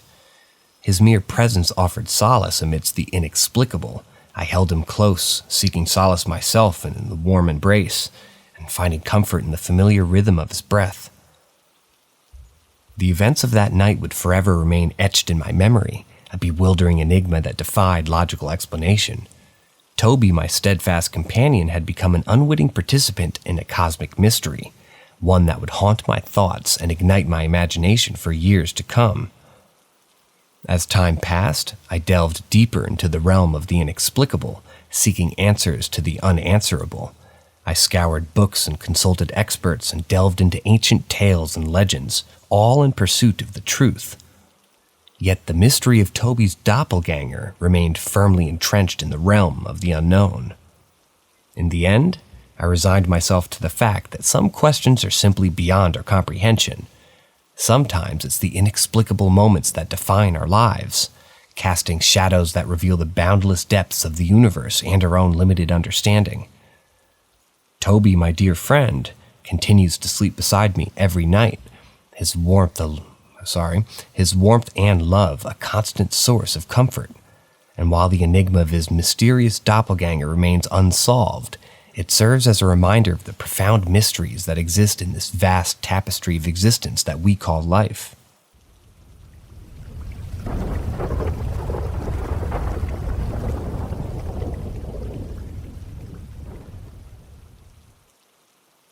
Story number 6. Entity trying to attack wife during sleep. Last night as I lie in bed, I could perceive a faint murmuring emanating from my beloved wife, signaling that she was deep in the realm of dreams. Initially, I dismissed it as a typical nocturnal occurrence, the mere product of her subconscious mind weaving intricate tales. Little did I know that this seemingly innocuous soundscape would swiftly transform into a bone-chilling symphony of terror that would shake me to my very core. In the midst of this night's tranquility, a piercing scream shattered the calm, slicing through the darkness and resonating with an intensity that could rival the most jarring of alarms. It was my name, pronounced with such desperation as if each syllable carried the weight of an otherworldly terror. Instantly I was catapulted from the embrace of slumber into a disorienting wakefulness, my senses heightened and attuned to the fear that had gripped my wife's soul. I turned to face her, my eyes heavy with remnants of sleep, and there she lay, visibly shaken and trembling under the invisible specter's grasp. Her voice quivered as she recounted the harrowing encounter that she had just endured. She described a dark, amorphous silhouette that had materialized above her, hovering with ominous intent. The mere presence of this enigmatic entity seemed to manifest a force, exerting pressure upon her thighs, attempting to pry them apart in a grotesque violation of her bodily autonomy. As she relayed her nightmarish experience, it became evident that she had been thrust into a state of night paralysis, a petrifying condition where one finds themselves trapped between the realm of wakefulness and slumber, rendering her utterly helpless and immobile. This malevolent force had effectively silenced her, rendering her incapable of summoning the vocal fortitude to scream my name and seek refuge in my protective presence. The duration of this supernatural onslaught, she estimated, lasted for what felt like an eternity, but in reality encompassed a mere few minutes. As the gravity of her words settled upon us, a palpable unease permeated the air, its tendrils of fear snaking around our hearts. We found ourselves teetering on the precipice of an unknown abyss, desperately seeking answers and solace in the face of this unprecedented and terrifying ordeal. As the first rays of dawn began to paint the sky, we embarked on a heartfelt discussion, dissecting the details of her nocturnal torment. Although the safety of our daylight provided a semblance of reassurance, the remnants of her terror lingered like a ghostly echo, haunting our every thought. With an air of trepidation, we contemplated the best course of action to prevent such malevolent intrusions from ever plaguing her dreamscape again. Together, we delved into the realms of knowledge, seeking wisdom from ancient texts, folk tales, and the annals of modern scientific research. Our journey led us to the discovery of various techniques to confront and mitigate the encroachment of night terrors and sleep paralysis. We endeavored to create a protective cocoon of safety, a bastion against the forces that sought to infiltrate her subconscious sanctuary. First and foremost, we implemented a meticulous sleep routine, prioritizing relaxation techniques such as meditation and deep breathing exercises before bedtime. This helped to cultivate a sense of tranquility, fortifying her mind against the invasive grip of fear. Additionally, we took measures to ensure the sleep environment remained conducive to restful slumber, incorporating soothing aromatherapy such as lavender and chamomile, and eliminating potential sources of disturbance, such as electronic devices emitting blue light. Embracing the power of knowledge, we explored the realm of lucid dreaming, an extraordinary state where one becomes aware of their dreams, thereby gaining control over their nocturnal narrative. Through diligent practice and the adoption of lucidity, my wife sought to harness her subconscious mind, empowering herself to confront any spectral adversaries that may dare to intrude upon her sacred dreamscapes. To further bolster our defenses, we embarked on a journey of spiritual exploration, drawing upon the protective energies of amulets, talismans, and prayers from various belief systems. Their symbolic potency acted as a shield, warding off malevolent forces and imbuing her psyche with an aura of safety. We also enlisted the support of spiritual guides, seeking their wisdom and expertise to cleanse our living space of any lingering negative energies that may have attracted the attention of these otherworldly entities. Simultaneously, we recognized the importance of seeking professional guidance, consulting with sleep specialists and psychologists and therapists well versed in the intricacies of sleep disorders and night terrors. Through their expertise, we gained valuable insight into the psychological and sociological underpinnings of these phenomena, unraveling the mysteries that enshrouded my wife's experience. Their guidance proved instrumental in charting a course toward emotional healing and resilience. Armed with knowledge, spiritual fortitude, and professional guidance, we embraced a multifaceted approach to safeguarding my wife's dreams from the clutches of darkness.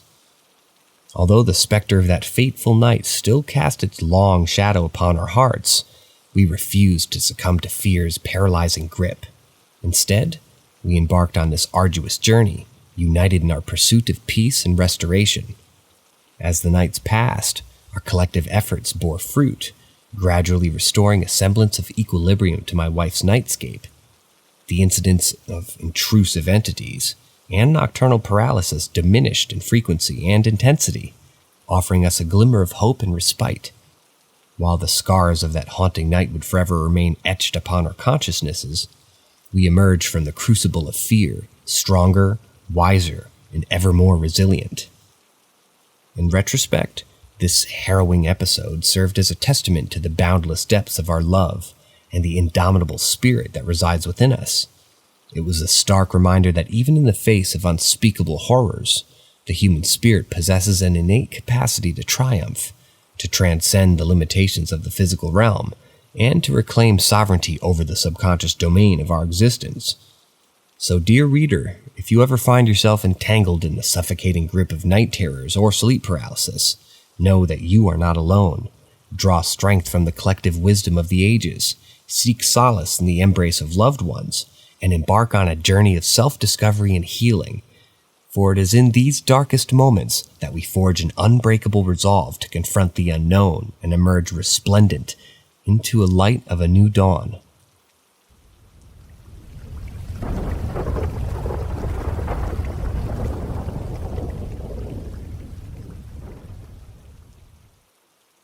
Story number 7. Haunted Instruments. This incident that I'm about to recount took place an eternity ago, back in the distant year of 2006 when I was just a tender 16-year-old. Picture this. I found myself meandering through one of those vibrant markets that brimmed with an eclectic assortment of goods, ranging from exquisite handmade garments to delectable street food and even potted plants. It was a cornucopia of sights, sounds, and smells. Among the myriad of stalls that dotted the market, there was one that stood out to me, beckoning me with its peculiar allure. This particular stall showcased a mesmerizing collection of intricately carved African musical instruments and captivating gifts. It was an enchanting sight, especially considering the fact that such a stall was an unusual find in my hometown. Unable to resist the allure, I found myself irresistibly drawn towards it. My youthful curiosity got the better of me, and before I knew it, I had made 2 unique acquisitions from this enchanting stall. The first was a diminutive wooden contraption, which I affectionately dubbed the bird whistle. Its design was intricate, featuring a rod that one could blow into while simultaneously manipulating it up and down to produce an array of melodious, varying pitches. The second instrument was a small hand-painted object that bore a striking resemblance to an ocarina, evoking a sense of nostalgia and intrigue.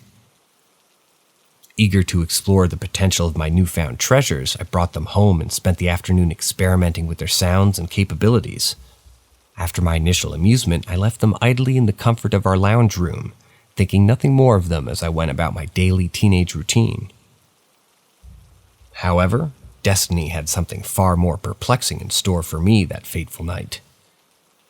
In the eerie darkness at around 2 a.m., I was startled awake by a distinct melody that seemed to emanate from the very heart of the lounge room. The tune, haunting and persistent, played on a loop, perpetuating its enchanting cadence throughout the stillness of the night.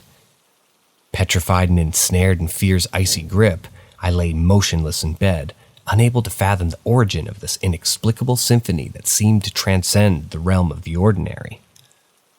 The melody persisted, seemingly stretching on for an eternity, etching itself into my memory with an indelible mark. As I contemplated the uncanny situation, I found myself acutely aware of the geographical distance separating my bedroom, located on the second floor from the lounge room. The daunting hallway stretched over 20 meters, acting as a physical and metaphorical chasm between myself and the source of the haunting tune. Moreover, with only my mother and brother present in the house that night, both slumbering soundly in their respective downstairs bedrooms, the situation became increasingly enigmatic. Summoning every ounce of courage within me, I eventually resolved to confront the inexplicable embarking on a treacherous journey down the stairs to my parents' quarters. Hastily traversing the hallway, my gaze steadfastly averted from the lounge room. I reached their room and roused my mother from her deep sleep. Disoriented and bleary-eyed, she struggled to comprehend the gravity of my distress, unable to discern the melodious specter that had held captive in the darkest hours of the night. The haunting melody, though faint, lingered on for a few more agonizing minutes before dissipating into the ether, leaving behind a chilling silence. With the dawn's gentle caress, the enchanting music finally ceased its haunting refrain. Yet to my utter dismay, my horror reached its zenith as I discovered the bird whistle, the very instrument that had orchestrated the spectral serenade, perched inconspicuously in the kitchen. The mere sight of it, relocated by some unseen force during the night, sent shivers coursing through to my very core. The morning light brought with it an inevitable confrontation with my elder brother, who, at the ripe age of 18, awoke to confront me about my alleged midnight escapades of, as he puts it, playing that fucking whistle. His accusation caught me off guard, for I vehemently denied any involvement in the haunting performance, my voice tinged with both fear and truth. Sadly, my protestations fell on deaf ears, and my brother dismissed my claims as lies, convinced of my guilt in the supernatural symphony that had ensnared our humble abode. Years have passed since that eerie encounter, but the memory of that ethereal tune refuses to fade. Even now, as I recount this tale, a chill courses down my spine, a poignant reminder of the inexplicable events that unfolded in the summer of 2006. I must confess that, overwhelmed by fear and the lingering sense of the otherworldly, I ultimately made the decision to part ways with the bird whistle, discarding it as far away from my presence as possible. The mere thought of its presence became an indomitable source of trepidation, haunting my every waking moment. In hindsight, it remains a singular occurrence of the supernatural within the confines of my childhood home, an anomaly that defies rational explanation. To this day, I wonder if anyone else has encountered such enigmatic circumstances, where inanimate instruments, seemingly imbued with a life of their own, transform into conduits for ethereal melodies. The memory of that fateful night serves as a constant reminder of the mysteries that lie just beyond the realm of our understanding, forever etching themselves into the fabric of my being.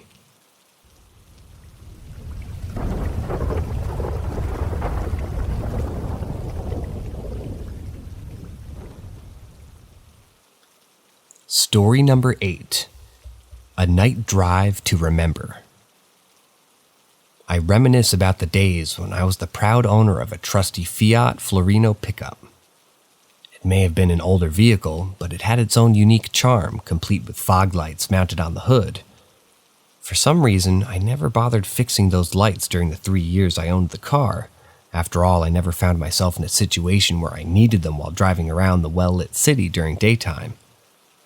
However, as fate had a different plan in store for me one fateful evening, it was time when my then-girlfriend, who was now my beloved wife, resided in a remote rural property nestled amidst the mountainous region outside the bustling city. Determined to surprise her with an unexpected visit, I embarked on a journey to reunite with my love. Little did I know that this adventure would test my driving skills and push me to my limits. As I set out on the road towards her abode, I failed to consider the driving time and underestimated the distance. Time slipped away and the sun gradually descended, casting its final rays before surrendering to the darkness of the night. To add to my predicament, the remote area I found myself in had no cell phone signal, leaving me disconnected from the outside world and devoid of any navigational aid.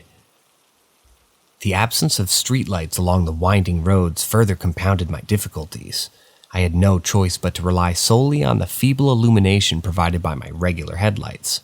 Each curve and bend seemed more treacherous than the last, and anxiety began to take hold of me as I realized the gravity of my situation.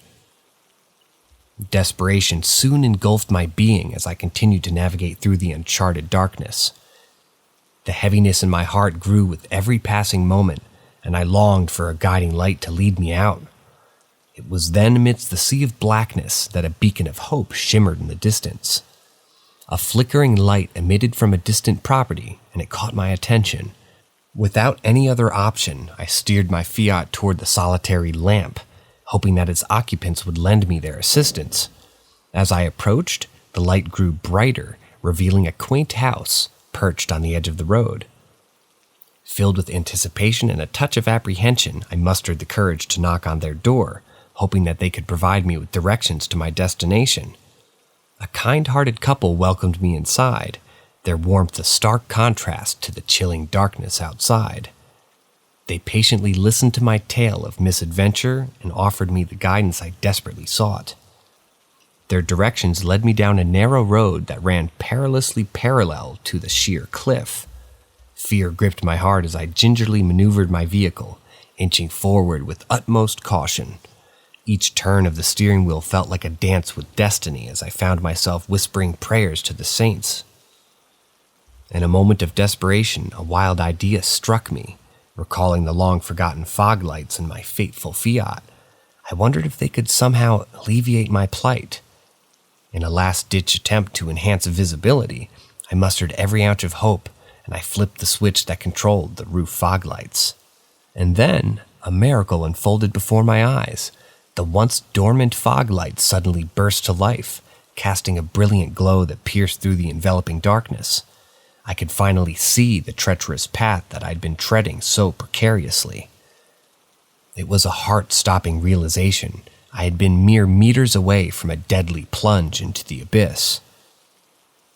With a newfound clarity, I continued my journey, propelled forward by the radiant beams of light from those resurrected fog lights. Their illumination became my guiding star, leading me to safety. The relief that washed over me was indescribable, but it was overshadowed by the anxiety that awaited me on the other end. As I pulled up to the remote rural property where my girlfriend awaited my arrival, the sudden burst of light from the fog lights startled her. Unmistakably anxious and frightened by the unexpected luminosity in the pitch-black night, she rushed outside to greet me, relieved that I had made it safely. Grateful for the sanctuary of the property, we decided to spend the night there before embarking on our journey home. The peace and serenity of that rural retreat were a welcome respite from the harrowing ordeal that we had just endured. However, what transpired on that treacherous night still baffles me to this day. Despite their miraculous revival and life-saving role, the fog lights on my Fiat never worked again after that incident. It was as if they had fulfilled their duty, their purpose served, and now retired to a realm of eternal darkness. And so I bid farewell to my faithful companion, that Fiat pickup, for it had been a witness to a tale of peril and salvation. It may have been an older vehicle with faulty fog lights, but its presence in my life has left an indelible mark. The memories of that night, the fear and uncertainty, the guiding light that saved me from a disastrous fate, all of it will be forever etched in the annals of my personal history. As I reflect upon this extraordinary chapter of my life, I'm reminded that sometimes in the darkest of moments, a glimmer of hope can emerge unexpectedly. Wherever it may be, the flicker of a lamp might even penetrate the deepest abyss, and it's in these moments that we discover the strength within ourselves to overcome the most daunting of challenges and emerge stronger, wiser, and forever grateful for the gift of life.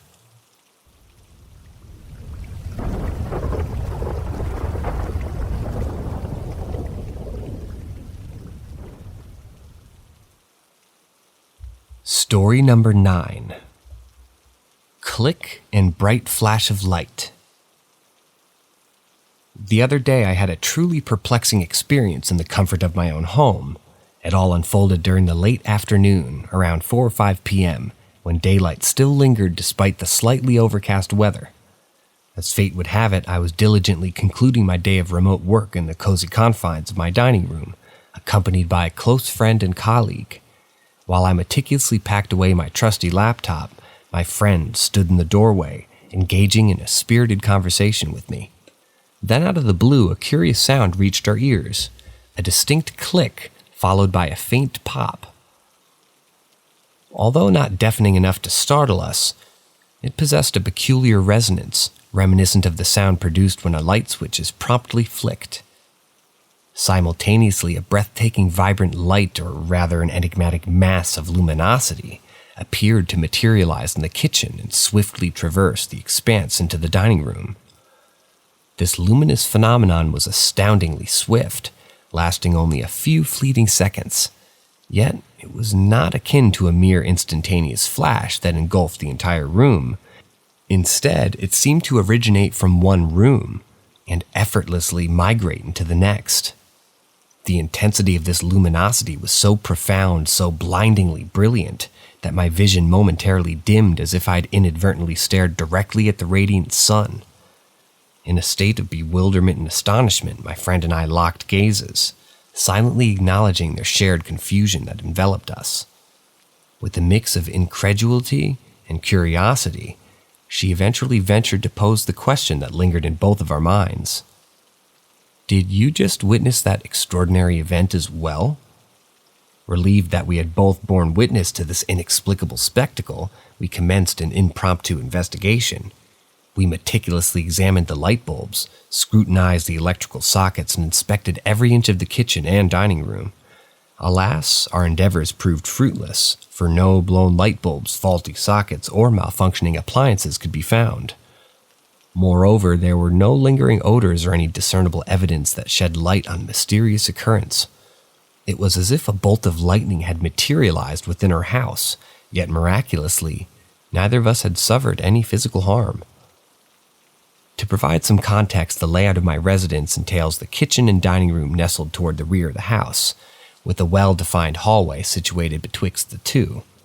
Consequently, sunlight doesn't permeate these chambers in any significant manner anyways, thereby eliminating the possibility of an external source contributing to the luminous anomaly that we had witnessed.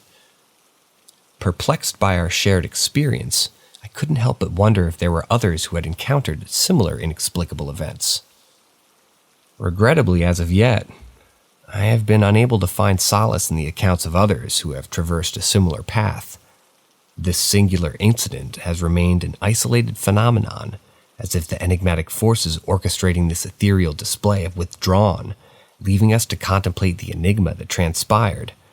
The passage of time has failed to yield any repetition of this awe-inspiring event, further shrouding it in an impenetrable veil of mystery.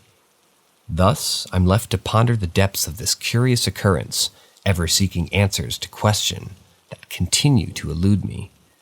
Was it an ethereal visitation? A transient glitch in the fabric of reality?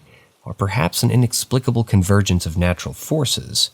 The true nature of this event may forever elude me, but its memory remains etched in my mind, a testament to the inexplicable and the extraordinary that can transpire even within the sanctity of our own homes.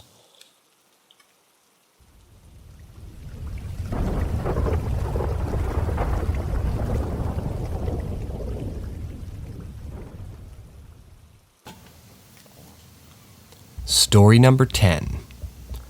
Former jail deputy saw a ghost at work during night shift. After I graduated last May, I made the decision to take up a job at my local jail. It wasn't meant to be a long-term plan. I simply wanted to work for a year and save up some cash before heading off to college. Little did I know that this temporary gig would lead me on an extraordinary journey filled with spine-tingling encounters and revelations. Fast forward a bit and I find myself only a few weeks into the training program. I've always been intrigued by the idea of ghosts, secretly harboring a belief in their existence. However, up until that point, I couldn't claim to have ever seen one with my own eyes. All that was about to change during one eventful night while I was on post duty. The clock showed a little after 5 a.m., and there I was, sitting behind my desk, utterly bored out of my mind. As a diligent deputy, I was doing my best not to succumb to the drowsiness that had settled in after 11 hours of my 12-hour shift. To keep myself awake, I resorted to spinning around in my chair, hoping to combat the encroaching fatigue. Little did I know that this mundane act would mark the beginning of an extraordinary experience. To set the scene, let me paint a visual picture for you. I was stationed in a massive room filled with numerous cells. At one end of this room stood the officer's desk, complete with a large window behind it. These windows were highly reflective, allowing officers to monitor the pod from the hallway without the inmates being able to peer out. On the other end of the pod were the cells, some of which were situated behind a second pane of glass. Stay with me because this detail becomes crucial, I assure you. So there I was, spinning in my chair at my desk, when something caught my eye in the reflective windows behind me. I glanced up and noticed movements upstairs. Someone was walking around, out of their cell but still behind the glass. At first, disbelief washed over me, but in an instant, sheer panic replaced it. Thoughts raced through my mind, a whirlwind of expletives and frantic assessments. Oh my goodness, who on earth is out of their cell at this ungodly hour? Oh no, I'm in deep trouble. I swiveled around in a hurry, only to find no one up there. Anxious and bewildered, I rushed to the control panel that governed the cell doors and verified that they were all securely locked, which they were. I even ascended the stairs to the upper level myself, ensuring every nook and cranny was as impenetrable as possible. Amidst my fervent attempts to avoid getting fired, a realization dawned upon me. I had just witnessed a bona fide ghost. There was no mistaking it. I had unequivocally seen someone up there. This wasn't a fleeting shadow or a suspicious speck of dust. It was a genuine person in an orange jumpsuit, casually strolling about. I could vividly describe this apparition's haircut, height, general build, and even the type of beard that he sported. To be honest, I had always harbored a suspicion that the place was riddled with supernatural occurrences. From my very first day, I had sensed an otherworldly presence in the air. So without skipping a beat, I dialed my corporal and excitedly shared the news. I had seen a ghost. But the story doesn't end there. Following my otherworldly encounter, I couldn't help but boast about it to anyone who would listen. Reactions were mixed, as you would expect. My sergeant confessed to not being a believer in the paranormal, while other fellow deputies shared their own accounts of witnessing inexplicable phenomenon during their shifts. However, it was the sergeant on the day shift who revealed something that left an indelible mark on my memory. He informed me that a few years ago an inmate had tragically taken their own life in that very same pod. That wasn't news to me, as a few seasoned colleagues had mentioned it in passing. Intrigued, we decided to delve further and compare the description I had provided with the records of the deceased inmate. Lo and behold, it was an exact match. The individual I saw walking upstairs, down to the slender face and distinctly billy goat beard, was undoubtedly the late inmate. The realization sent shivers down my spine, solidifying my belief in the supernatural. Eager to gather more information, I engaged in conversations with some inmates. Surprisingly, I received corroborating accounts from multiple sources. They too had experienced instances where they could hear footsteps and catch glimpses of someone peering into their cells during the late hours of the night.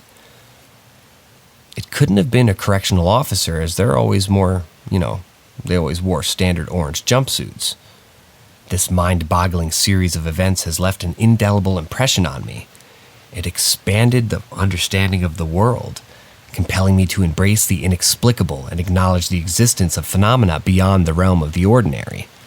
As I continue my journey, both in my career and in life, I remain ever open to the mysteries and wonders that lie just beneath the surface, waiting to be discovered and explored.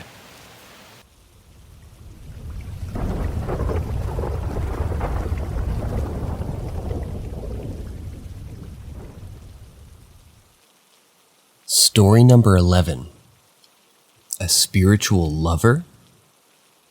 When I find myself in the solace of my bedroom, enveloped by the tranquility of solitude, a peculiar sensation occasionally envelops me, as if another entity is in my midst.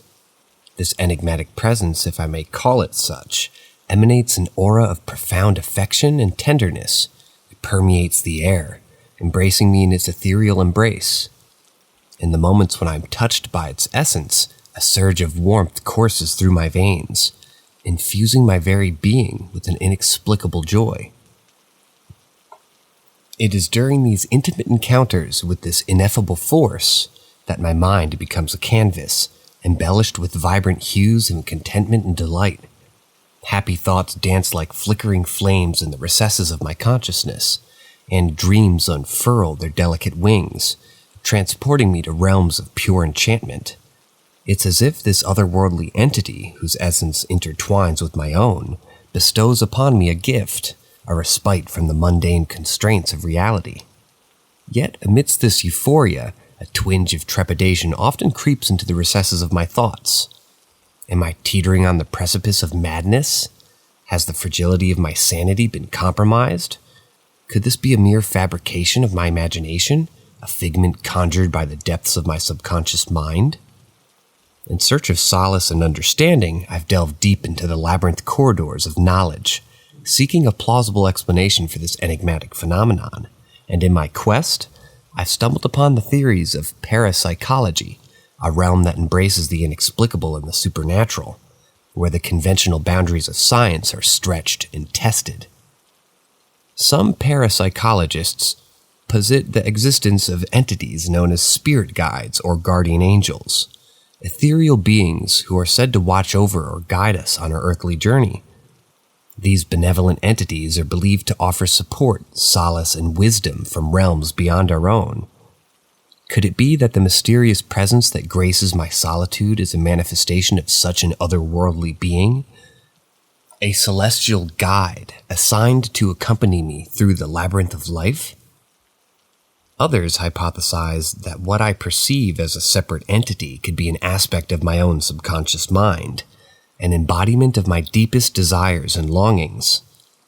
In this paradigm, the entity becomes a conduit through which my subconscious communicates with the conscious, a bridge forged by the yearning and aspirations buried deep within me. As I continue to ponder, an alternative perspective presents itself, one that straddles the realms of metaphysics and neurobiology. Could it be that my brain, in its intricate complexity, is generating these sensations and experiences? Neuroscientists have long unraveled the intricate dance of neurons, synapses, and neurotransmitters, yet the depth of human consciousness itself remains an enigma. Could it be that within the intricate tapestry of my neural networks, a phenomenon occurs, a convergence of neural activity, a release of chemicals that manifests itself in an otherworldly presence, as love personified? Alas, the true nature of this enthralling encounter remains elusive, obscured by the veil of uncertainty. In my search for answers, I've embarked upon a voyage, not only into the vast expanse of external knowledge, but also into the uncharted terrain of my own introspection. It is a journey of self-discovery, peeling back the layers of my own consciousness in pursuit of the enigmatic truth that resides within. Until that moment of revelation arrives, I shall continue to cherish these ethereal rendezvous in the sanctuary of my bedroom. Whether born of supernatural, the subconscious, or the intricacies of my own mind, this entity brings forth an irrefutable gift, a respite from the banalities of life, a reminder that love in all its forms transcends the confines of the tangible world. And so, I embrace this enigma with open arms, for in its presence I find solace, inspiration, and an unyielding belief that there is more to this existence than meets the eye.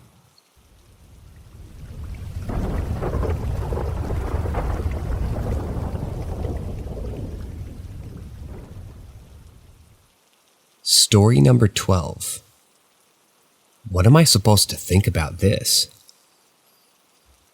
Last summer, during the delightful days of 2022, a peculiar incident occurred in my household that left me bewildered and seeking answers. It all began when my brother and I decided to exchange rooms for a night, driven by our desperate preferences in room temperature. You see, while I relish in comfort of a colder environment for a good night's sleep, my brother prefers the warmth that accompanies his slumber. Thus, we struck an agreement to swap rooms temporarily, hoping to indulge in our preferred atmospheric conditions. As I stepped into my brother's room, the layout greeted me with familiarity. Upon entering, no one would encounter a dresser situated immediately on the left, a solid wall adorning the right side, and a neatly arranged shelf stationed directly in front. Moving further into the room, one would discover the closet positioned on the left side, a desk beckoning in the forward direction, and to the left of it, the bed in which I planned to drift off into dreamland.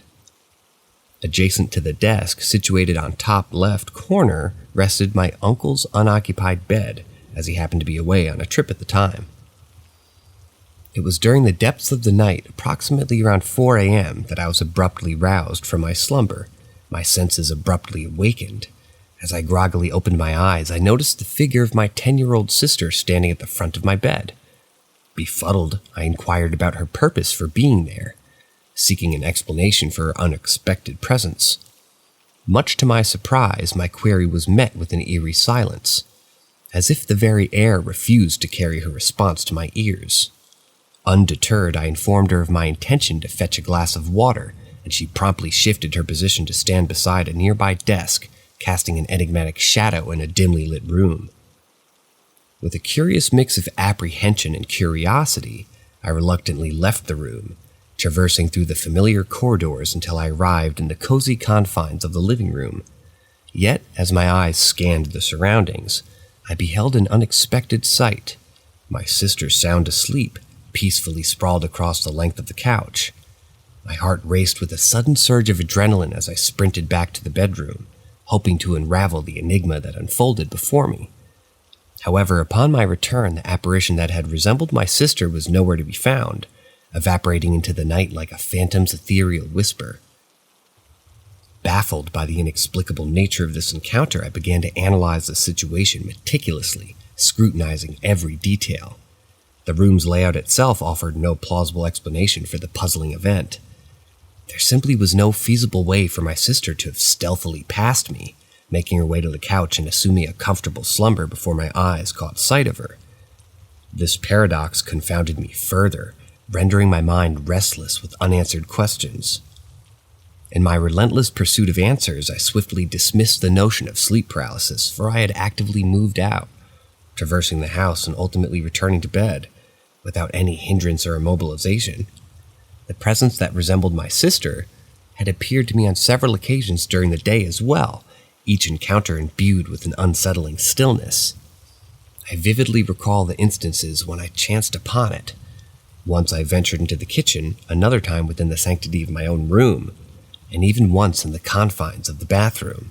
Yet, whenever I attempted to communicate with this enigmatic figure, my words were met with an impenetrable silence, as if it were an embodiment of the void.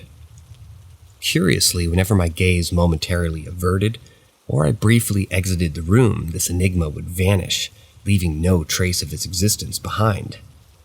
Adding further complexity to this enigma was the fact that none of the other 6 individuals residing in my household seemed to perceive or acknowledge the presence that I had encountered. It appeared that I stood alone in this perplexing experience, grappling with an inexplicable phenomenon that defied the comprehension of those around me.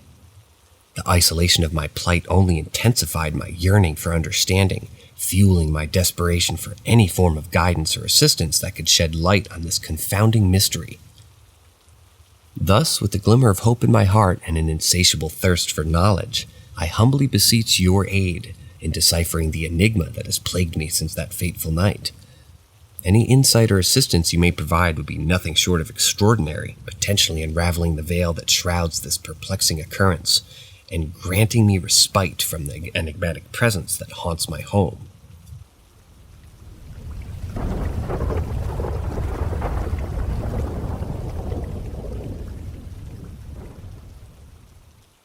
Story number 13. Anyone have any experiences with sirens, merpeople, or mamiwata? I've always been fascinated by the mysterious realms of dreams, particularly the phenomenon of lucid dreaming. From the tender age of 8, I've been experiencing these vivid journeys into the depths of my subconscious. Unlike some lucid dreamers who actively shape their dreamscape, I find myself merely surrendering to the whims of my dreaming mind, allowing it to guide me wherever it may. Yet throughout these ethereal voyages, I maintain an unwavering awareness of my dream state, never losing sight of the fact that I am immersed in a realm of imagination. Interestingly enough, though, my excursions into the dream world would often serve as a gateway to another enigmatic realm known as the astral realm. It is in this mysterious astral plane that I've experienced spontaneous projections, transcending the boundaries of my dreaming mind and exploring a dimension beyond our physical reality. It's peculiar how these astral projections seem to manifest themselves, exclusively through the conduit of lucid dreaming, intertwining these two phenomena in a symbiotic dance within my consciousness. Just last night, I found myself indulging in an unusually long nap, far surpassing my usual 3-hour slumber. A profound sense of exhaustion compelled me to delve into a 7-hour sleep, as if some unseen force were determined to keep me in a state of deep slumber for an extended period. Little did I know that this prolonged repose would initiate a sequence of events that would leave an indelible mark on my mind. During the course of this extended slumber, a significant portion of my dream appeared as an abyss of darkness, devoid of any discernible imagery or memories. It was as if my subconscious had momentarily shut off, leaving me in a state of void where even the faintest glimmer of recollection was absent. Curiously, upon awakening from this perplexing blackout, I was bombarded with a flurry of texts on my phone. To my dismay, the messages hailed from a family group chat, bearing the news of my auntie's untimely passing. It seems as though the onset of this sudden fatigue coincided with this somber event, intertwining the ethereal realm of dreams with the harsh realities of life. Yet, amidst the blank expanse of my dream, a vivid segment unfolded, revealing a house that was entirely unfamiliar to me.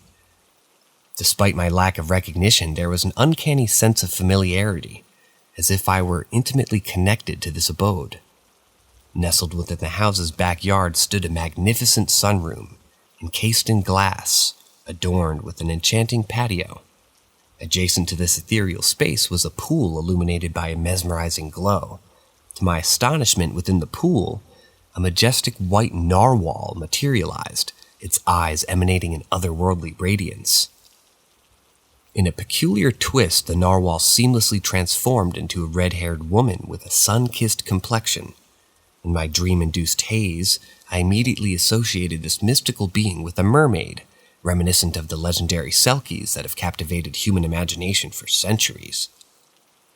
Strangely, the mermaid remained silent throughout our encounter, trailing me with an unwavering gaze that pierced through the fabric of my consciousness. An undeniable desire to enter the house seemed to emanate from her, but an overwhelming sense of unease gripped me, fueling a lingering sensation of danger within the depths of my dream.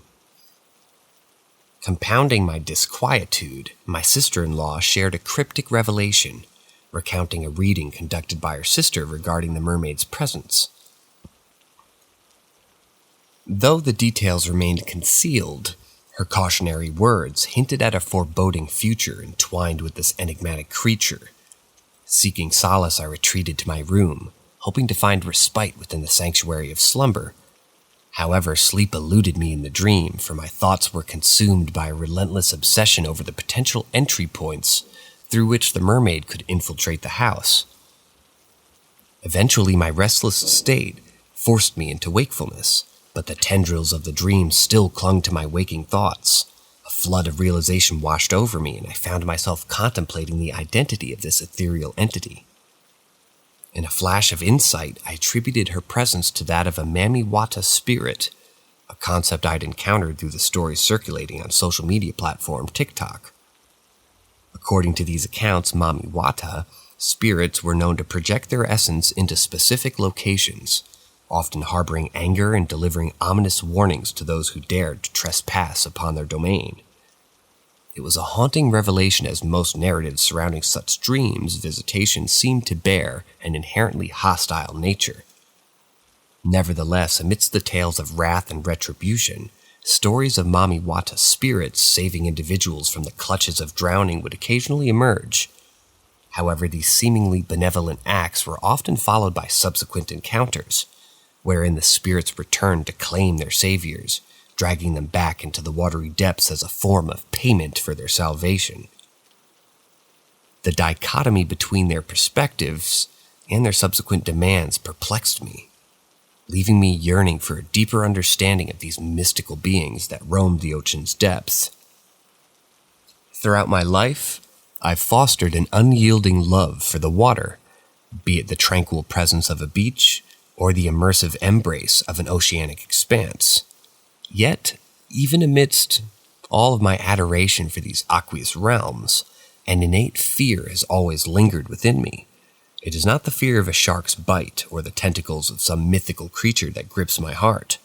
Instead, it's a profound dread of being ensnared by a phantom hand, dragged relentlessly downward by an unseen force. Over the past 5 years, this apprehension has grown to such an extent that I find myself avoiding the beach altogether. Whenever I stand next to the water's edge, an unsettling sensation of being watched and followed creeps over me, shrouding my seaside reveries in an atmosphere of unease.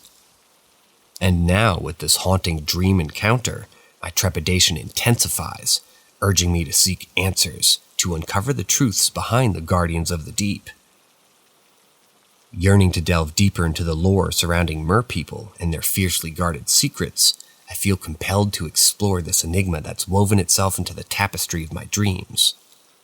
What compels these ethereal beings to defend themselves so fiercely? What connection do they perceive with me that prompts their intrusion into my slumbering mind? If there exists a community or a forum dedicated to the study of such phenomena, I implore you to guide me towards the path of knowledge, that I may unravel the mysteries that lie hidden beneath the ocean's surface.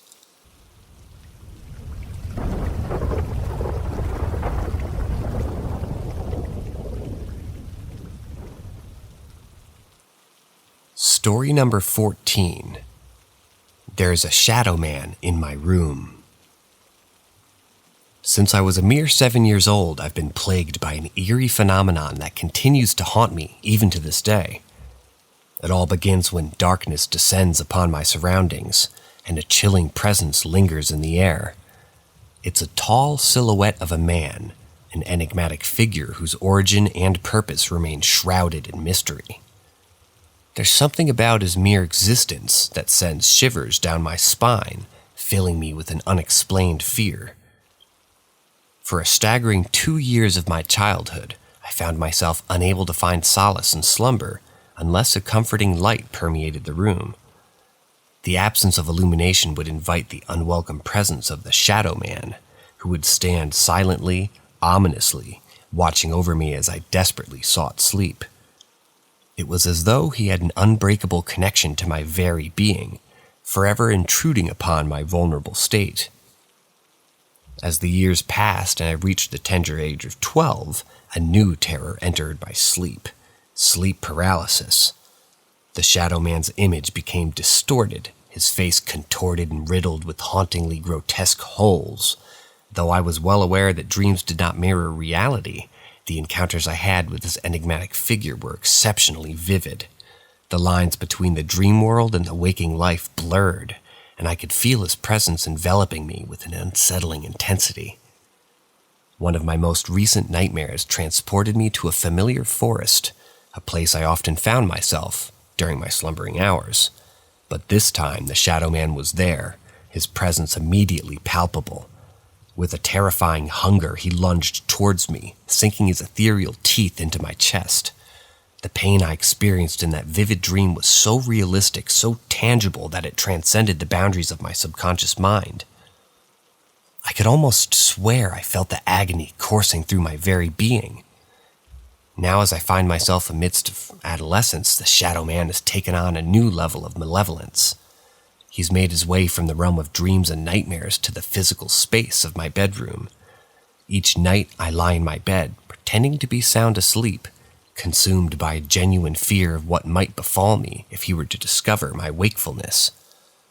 On rare occasions, curiosity gets the better of me and I dare to steal a glance in his direction. To my dismay, he is always perched on the ceiling directly above my bed. The way my room was constructed places him at a mere meter's distance from my vulnerable form. It's a constant reminder that my life hangs precariously in the balance, teetering on the edge of an abyss of terror. I am held captive by the ceaseless torment of his presence, my every waking moment plagued by the fear of what might transpire if he were to manifest himself fully.